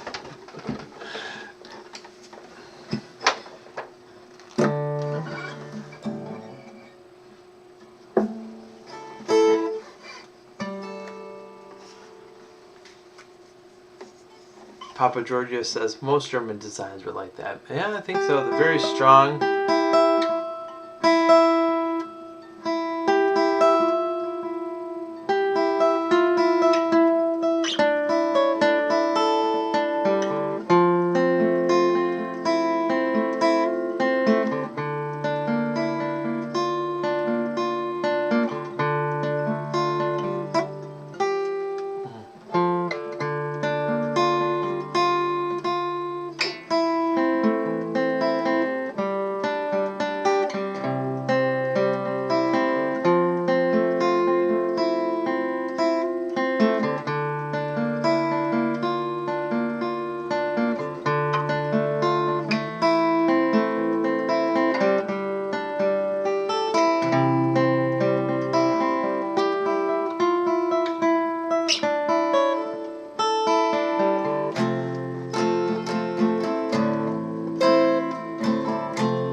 There are lyrics to that song, but like I said, it all comes down to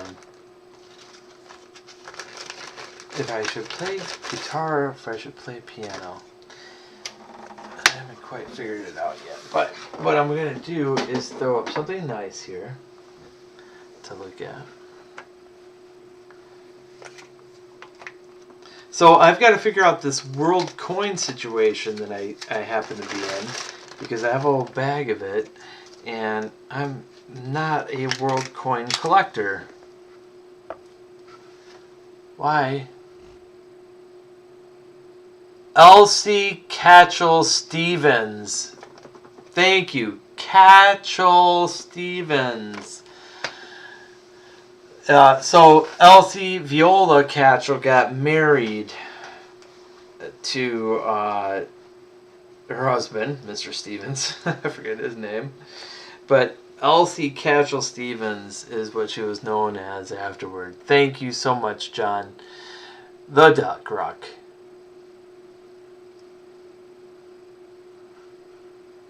Man, look at this beautiful coin.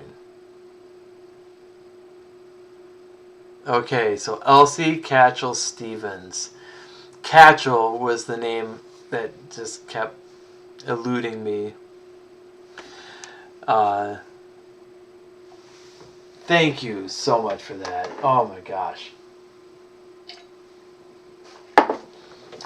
It's amazing though, isn't it? Isn't it amazing that a real person, a tenant of Adolf Wyman, could become someone that we have admired for so long.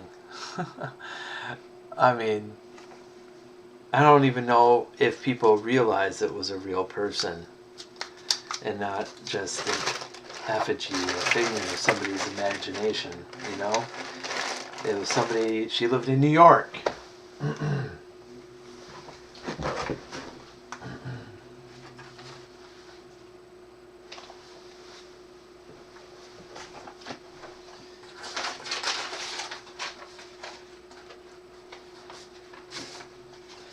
Anyway,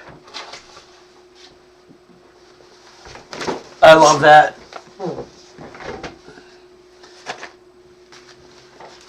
And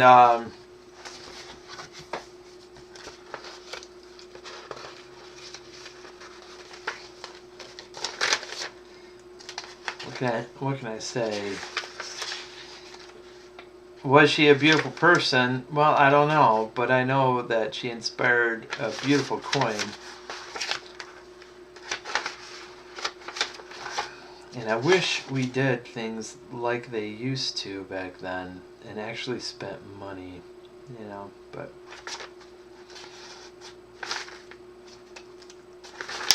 to do things, I mean.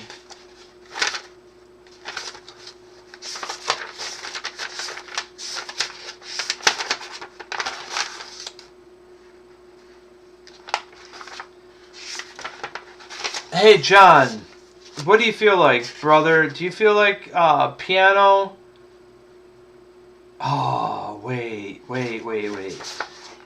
Oh, wait, hold on. I might have to play this. And I haven't played this. Okay, hold on. Let me. I want to play you guys something.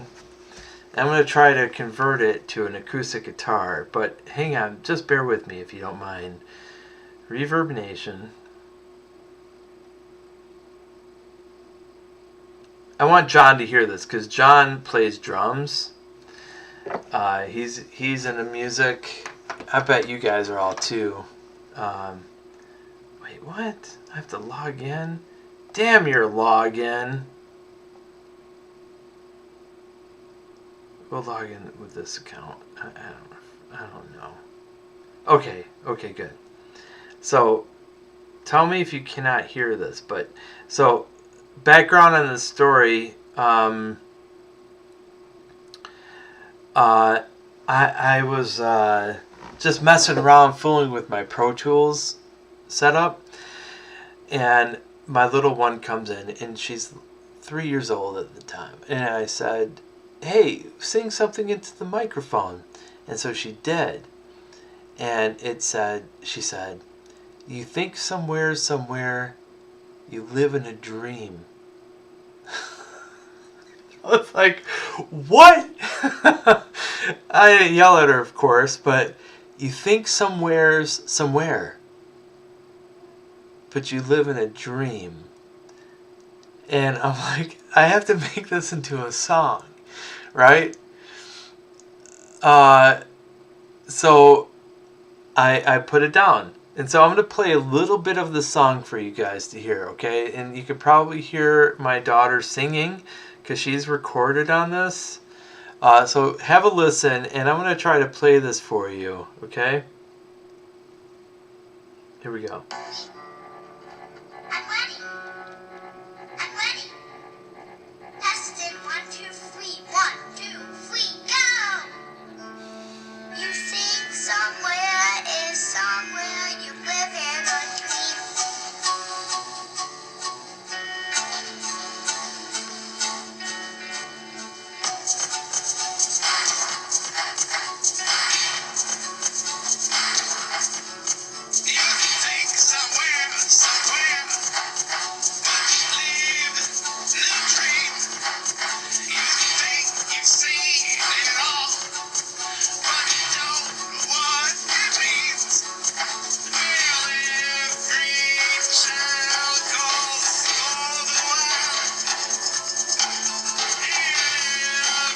Good night, Papa Giorgio.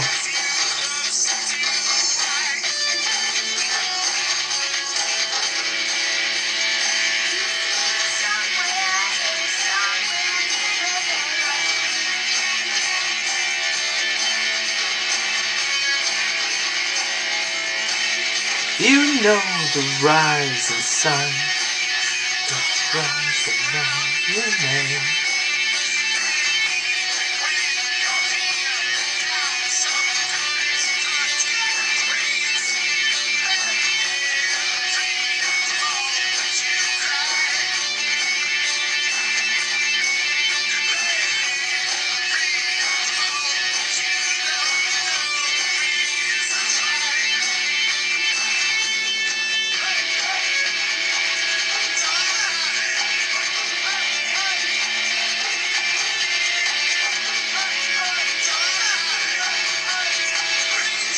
There's a little bit of punk roots in this song.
I agree, John. Okay. Alright, part of the heart palpitations there is just hearing my little one recorded from years ago. But the other part is that's a punk song. I made a punk song, a long time ago, and I'm gonna try to recreate it. You think somewhere, but you live in a dream. Oh, this is gonna be a disaster.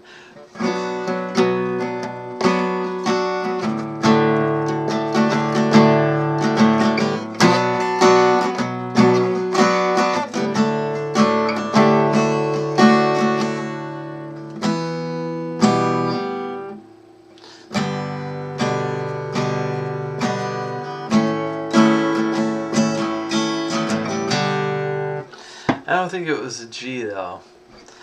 That's the problem. I didn't write down all my. Oh, here we go.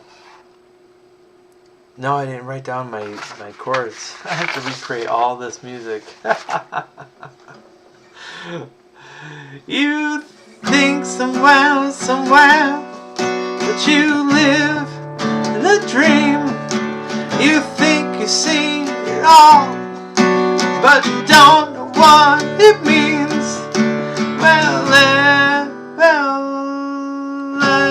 No, it's not a G. No, it's not a C. Music is amazing until you can't remember the chords. Well, whatever. It was a good idea at the time.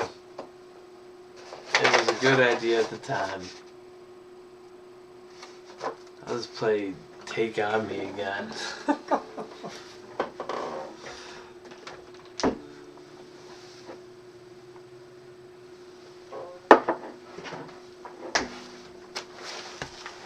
I haven't played that song since I recorded it. That's the problem. I know there's probably something in this big stack that has all of the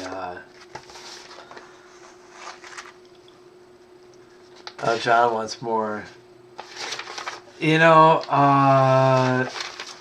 John, you tell me, buddy. Do you want me? I can try to find the rest of the. Here's all the lyrics, music, and everything to I Love You More. But for that particular one,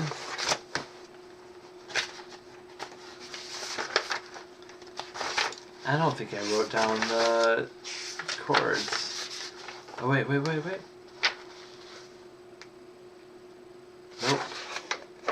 Did not write down the chords.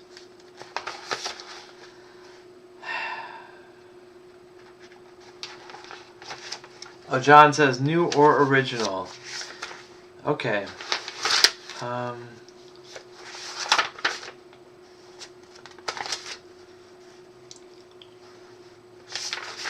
Okay, that's a possibility.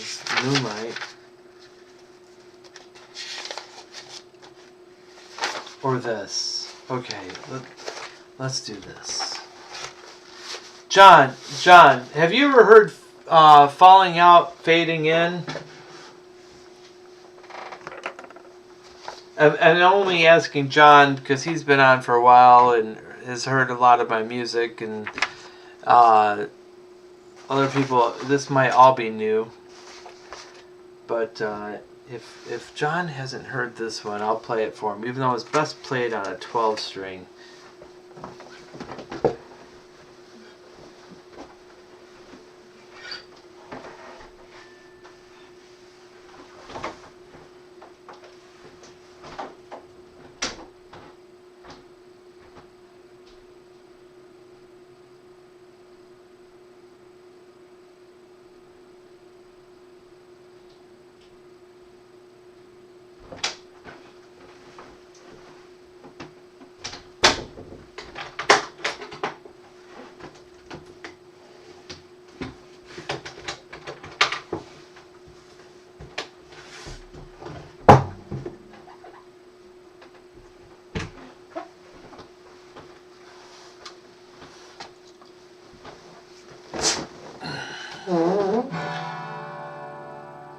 John has seen me bust out a 12 string once before. Well, here's one. Right here. Here, let's do this.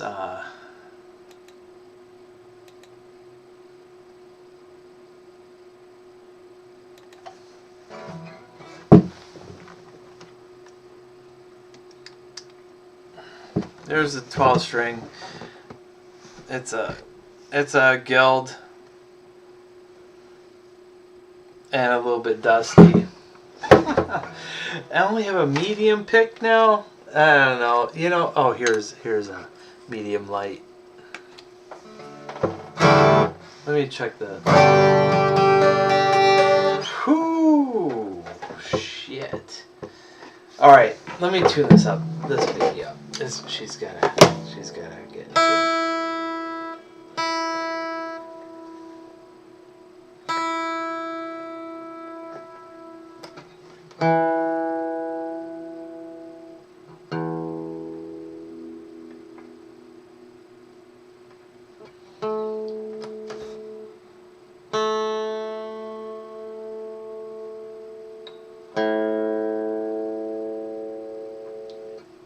I really need to take some time and play more music.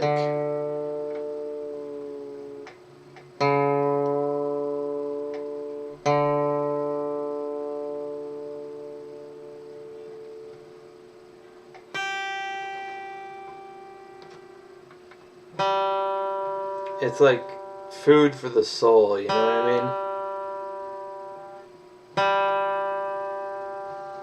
Oh, pirates, yes, they rob I.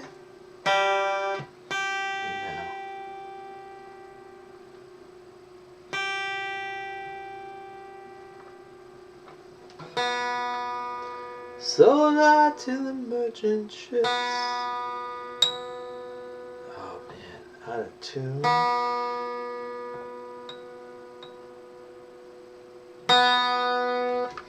There we go, that should sound a lot better.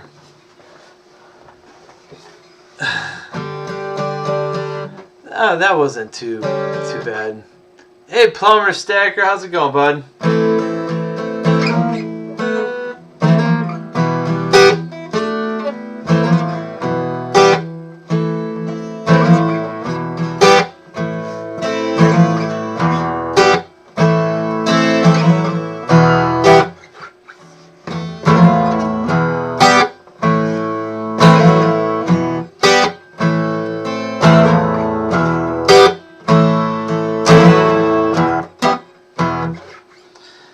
Alright, that feels good.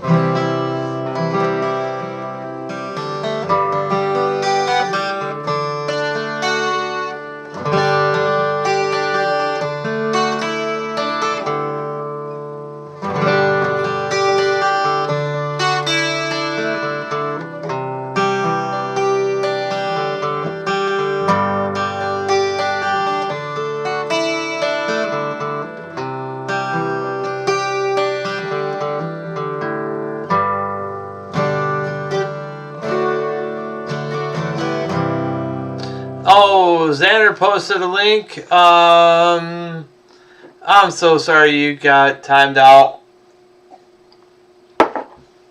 It's just one of those preventative measures that the Streamlab software takes. I need to fix that. What were you posting a link to? Let us know, and one of the mods can post it. And that's fine.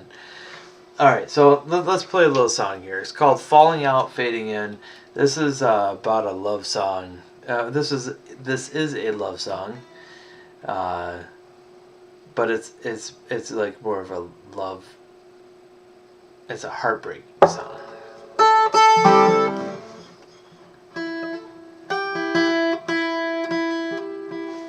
Do I remember how to play it?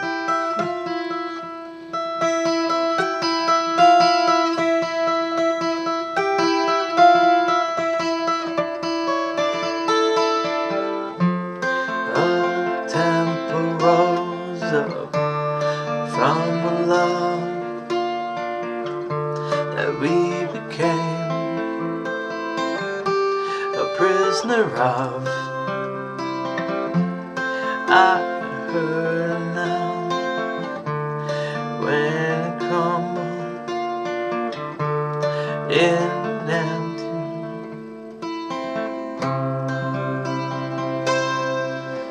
Hold on a second. Too tight. Guitarists, I know, we're particular.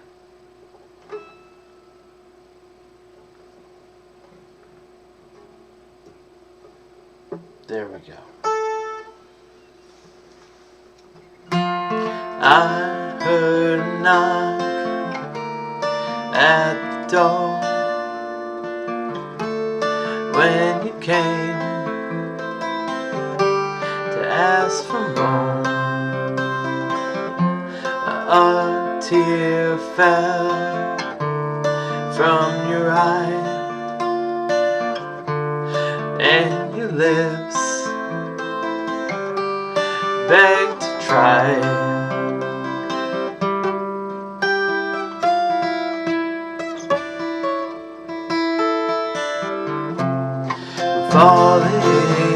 out and fading in, falling down again.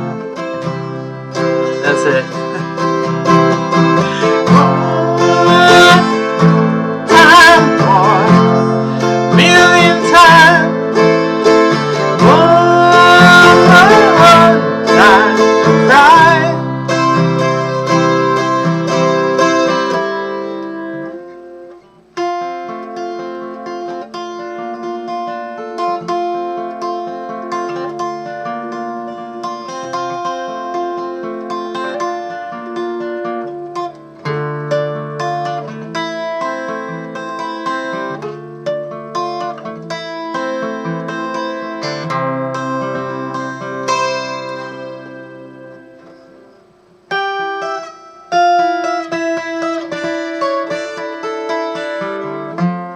Then we do the hate crimes, the same ones we do every time. I'm left to find another way.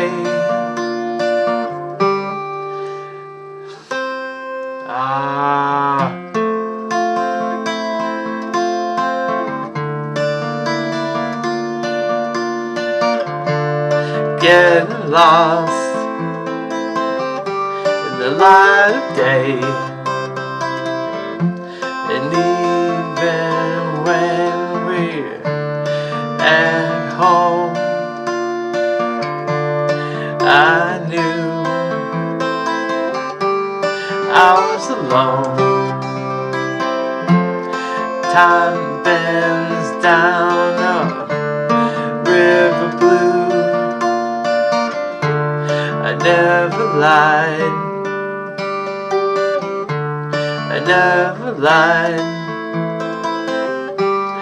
I just lost sight of.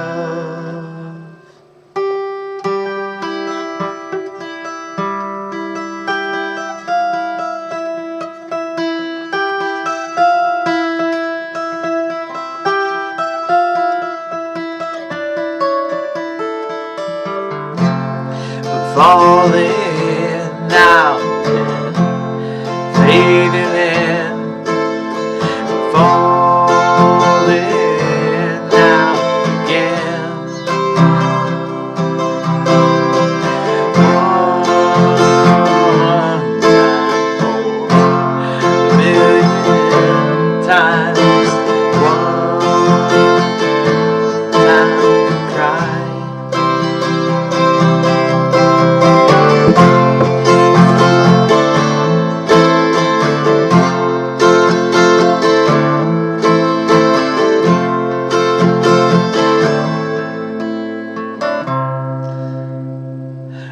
Well, it could be a really good song if anyone else but me were singing it. Let's put it that way.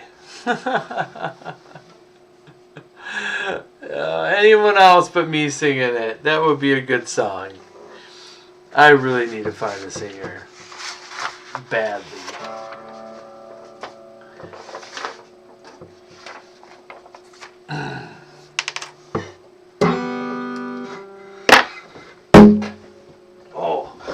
I'm so sorry, my good baby.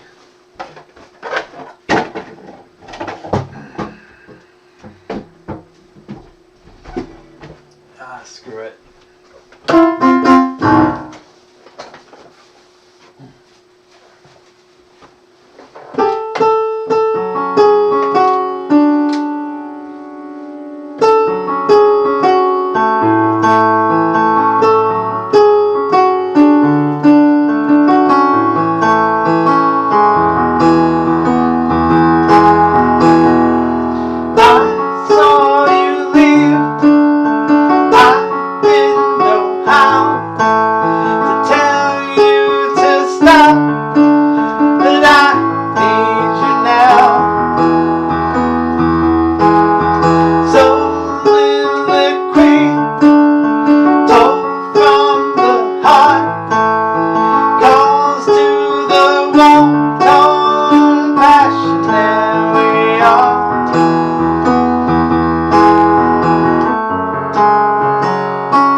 works. Screwing it up. Oh, who cares? Who cares? Who cares? Alright, I want to do one more. Just for shits and giggles, man.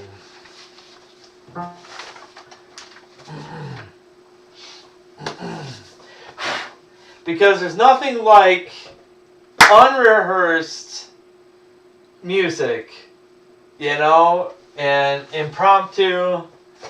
Why the hell not? Why the hell not? I'll be deleting all this shit so nobody can see it in the future. Oh, what is this stuff? I don't even know these songs. They're like stuff I haven't even written yet. Seriously. This is so old. This is like 1998. Come on. Come on. Come on. What's this? Okay. Alright, we'll play that. Oh.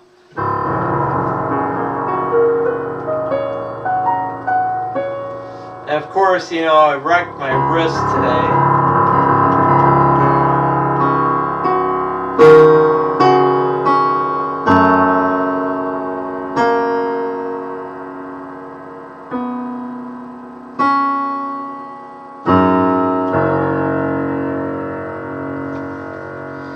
Just playing on the playground wrecked my wrist, but it's all good. It's all good. It's all good.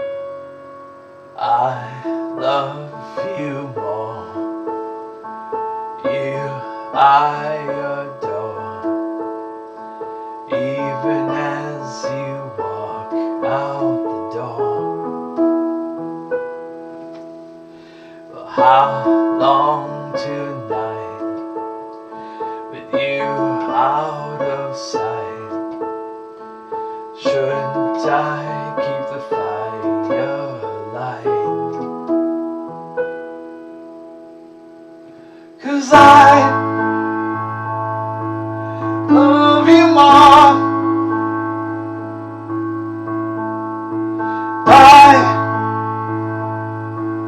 love you more.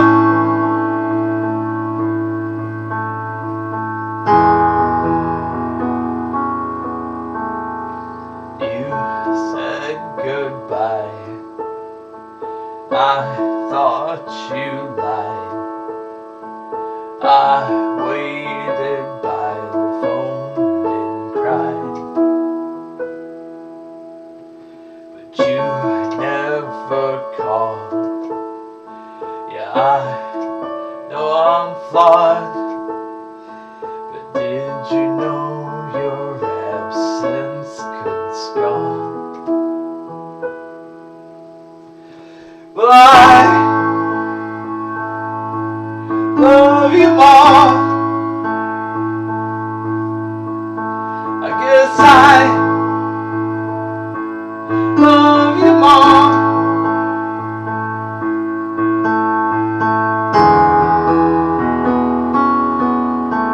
Well, never wanted to see you deceive. You, I believe. But you made me of me, and you leave me in dreams. Well, I love you more. Yes, I love you more.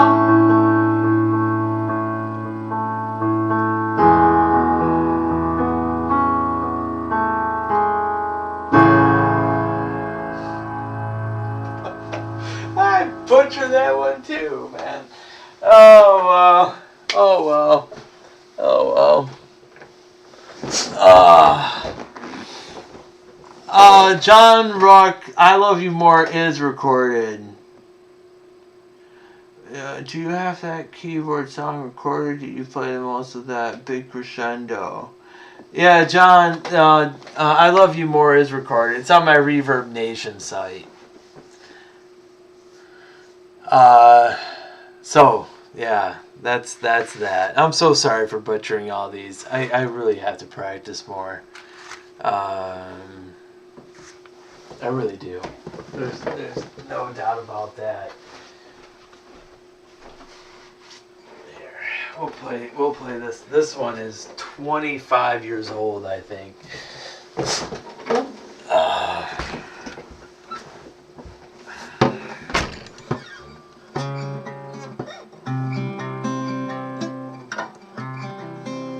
I'm gonna try to finger pick this, even though I have like cuts in my fingers.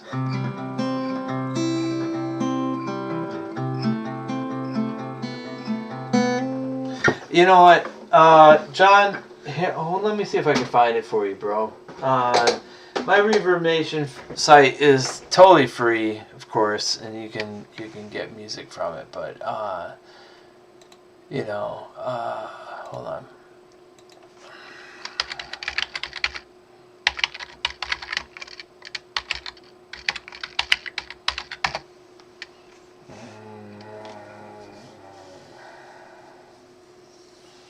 Which one is mine? There's so many Joe Sharps. It's not even funny. Hold on. Joe Sharp. Oh, here we go. This might be. Yeah, I'm gonna post this. I'll post this. Oh, you what? You flipping bastard. Sorry. That's the best I can do without swearing. Okay, here. Control C. I'm gonna post this. This is the Facebook page, and on that should be. I really don't want to log in. Okay. What a... I don't care about processing my request. Alright, fine. There we are. I found it. Here's the Reverb Nation site. So, yeah, okay.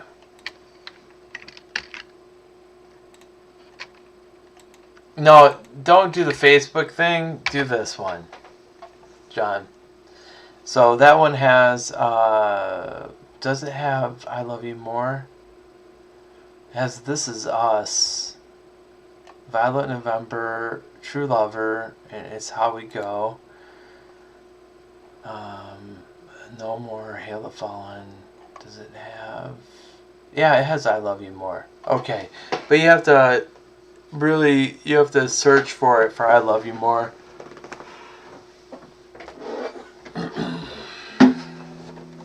A lot of that stuff is just my experimental, stuff I was messing with between 2015 and 2017, I think.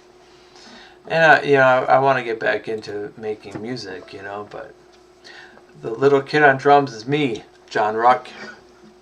My uncle and my grandfather played drums, like my grandfather played, he was a big band drummer, and he played in a lot of bands in the Detroit area, but my uncle got a lot of the drums, and they gave me a set, and so that was me jamming on it.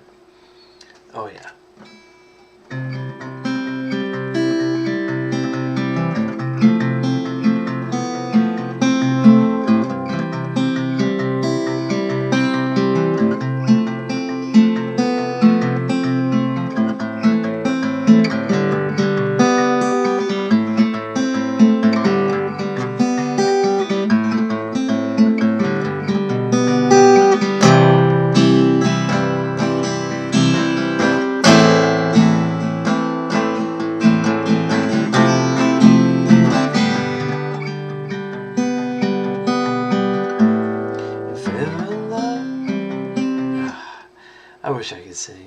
I really do. If ever love can hear you and time is standing still, if ever love just leads you to wait for a piece of joy not broken, to have a place to call you home. We'll take a ride and come with me, see what there is left to see. Take a light walk up to the sky and shine like moonlight, shine like moonlight, moonlight will guide the way home. That was gonna be like that song that was supposed to be.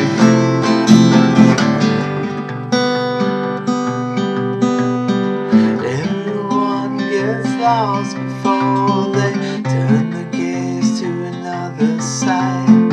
Everyone grows tired of crying while waiting for our dream. Fly like night, open heart of the world. So try to see the reality, see what there is left to see.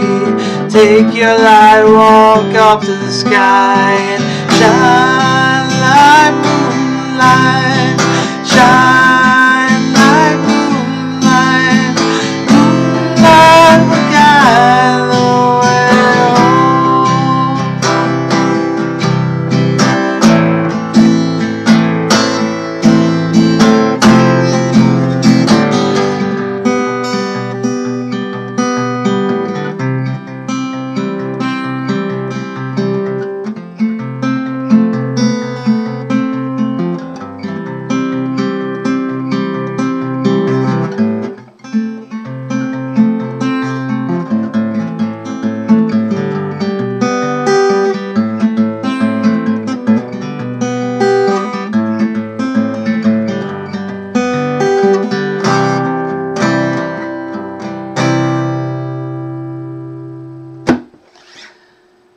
Alright, you guys. Love y'all. Thanks for hanging out.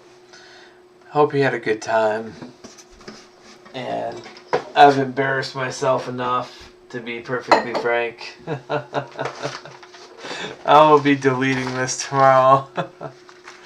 But I do appreciate anybody who's stuck with me. And again, you know, I'll be back up on Saturday night with the little one. Oh, John Ruck, you're a fan of the reverb. That's awesome. What? No, what? The little one and I will be back for a little entertainment on Saturday. She'll probably want to rap, and there's nothing wrong with that.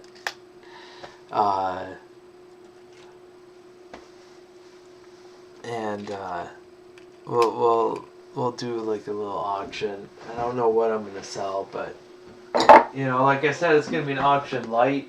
Probably nothing big. Like maybe this 41 proof set.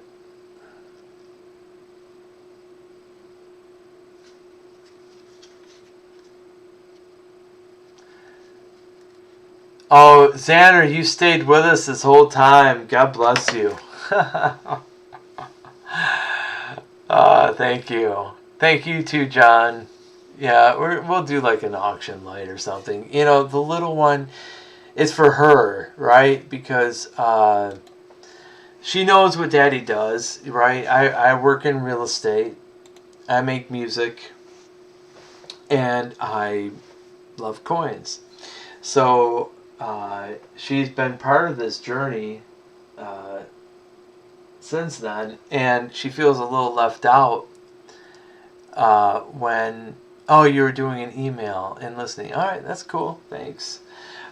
So anyway, the little one feels a little left out when I do an auction when she's not here. So she wants to feel like she's part of it.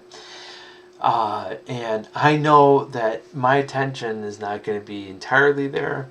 So we'll pull out some light things, you know, like maybe that 41 proof set.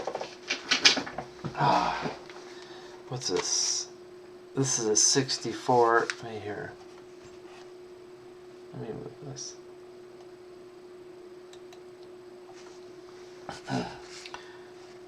So this here is a 64 set. It's not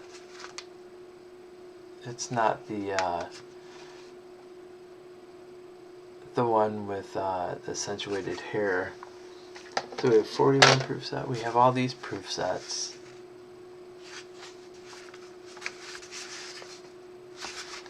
I think these might be this. I don't know if these are the sealed ones or not.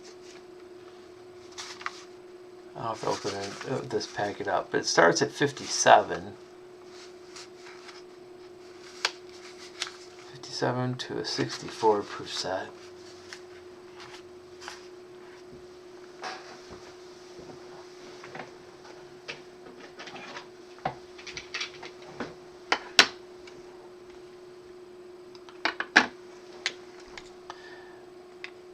$23 1923 piece dollar MS64, a Morgan 1881S MS64. I don't know if I'm going to put this up. That's a nice piece dollar with an old label. It'll probably be an MS65 these days. I don't know. We'll throw something. We'll throw some cool stuff up. I don't even know. Oh yeah, we have some Canadian currency too. Royal Canadian Mint. 2017 $20 45th anniversary of the Order of Military Merit.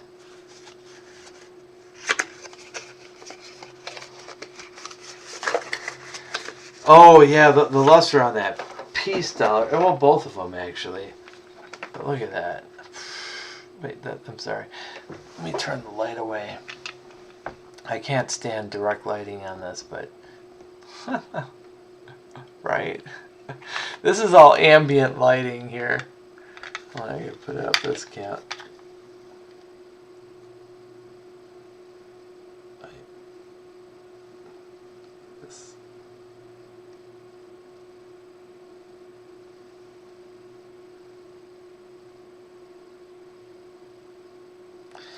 I don't know. I haven't decided. I want to see what these Canadian coins look like. This one was the anniversary of the Order of Military Merit. The 25th anniversary of the Star of Military Valor. That is cool. Oh.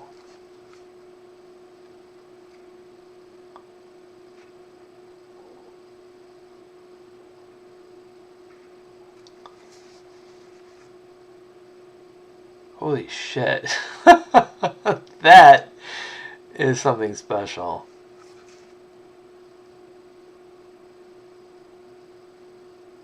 Wow. And you're telling me that the United States just got colorized coins?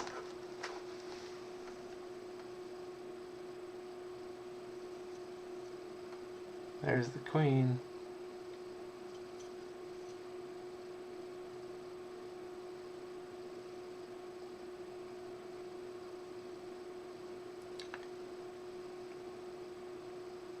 Oh, this is a Canadian commemorative. John, it's silver. It is the $20 fine silver coin from 2018, 25th anniversary of the Star of Military Valor.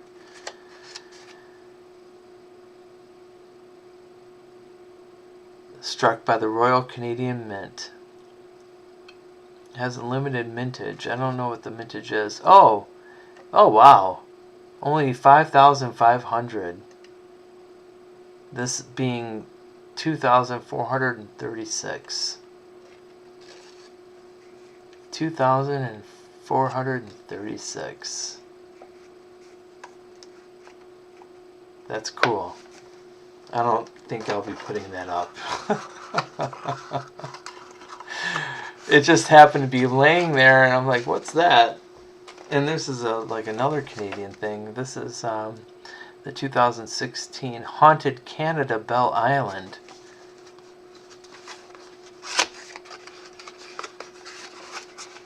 I think this is the one with the ghost. Yeah, this is the one with the hologram, I think. I know this one. Hold on, let me pull it out. Talk about different. This one's different. Here we go. Here's the queen, right? But then...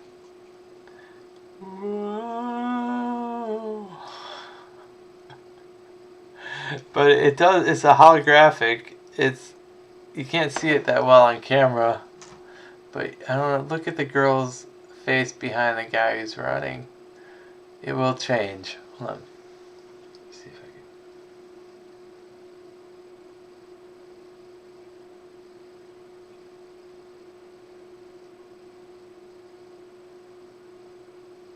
can. The camera, it does get more horrifying. There's the horror face. Horror. And there's the peaceful face. Ah! Oh. Well, it's there. It's there. It's a holographic. It's pretty cool. And silver. She looks very peaceful. Well, anyway. Oh, you can't see the change. Well, you just have to trust me. It's there. It's a really cool coin. Alright, guys. I'm gonna get to bed. I want to see the mintage on this, though.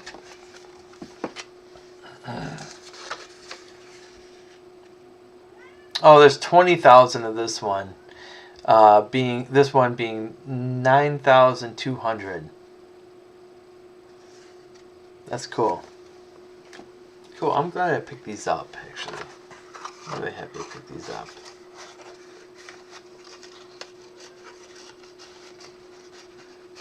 Xander, thanks so much for hanging out with us tonight. John, you too. Everybody else who's still with us in chat. You guys are awesome. Paula Bloom was here earlier. Lots of people dropped in just to say hi. And sorry that I scared y'all away with my awful singing, but you know, it is what it is. We found some decent stuff today. We found oh, John, you looked it up. Right on. Yeah, we found that 1960 D Stage G RPM 002. And I don't even know what else is here. These are just, this is organization. Congratulations to Jonathan Reese for winning a quarter and a dime. And John Ruck also for winning the 1943 P Merc dime, which is right here. So I'll be sending that out to you, brother. Let me know about that other silver if you need it. You want to do it before silver prices go up even more. But that's yours, John. Oh, that's a nice one. That is a nice one.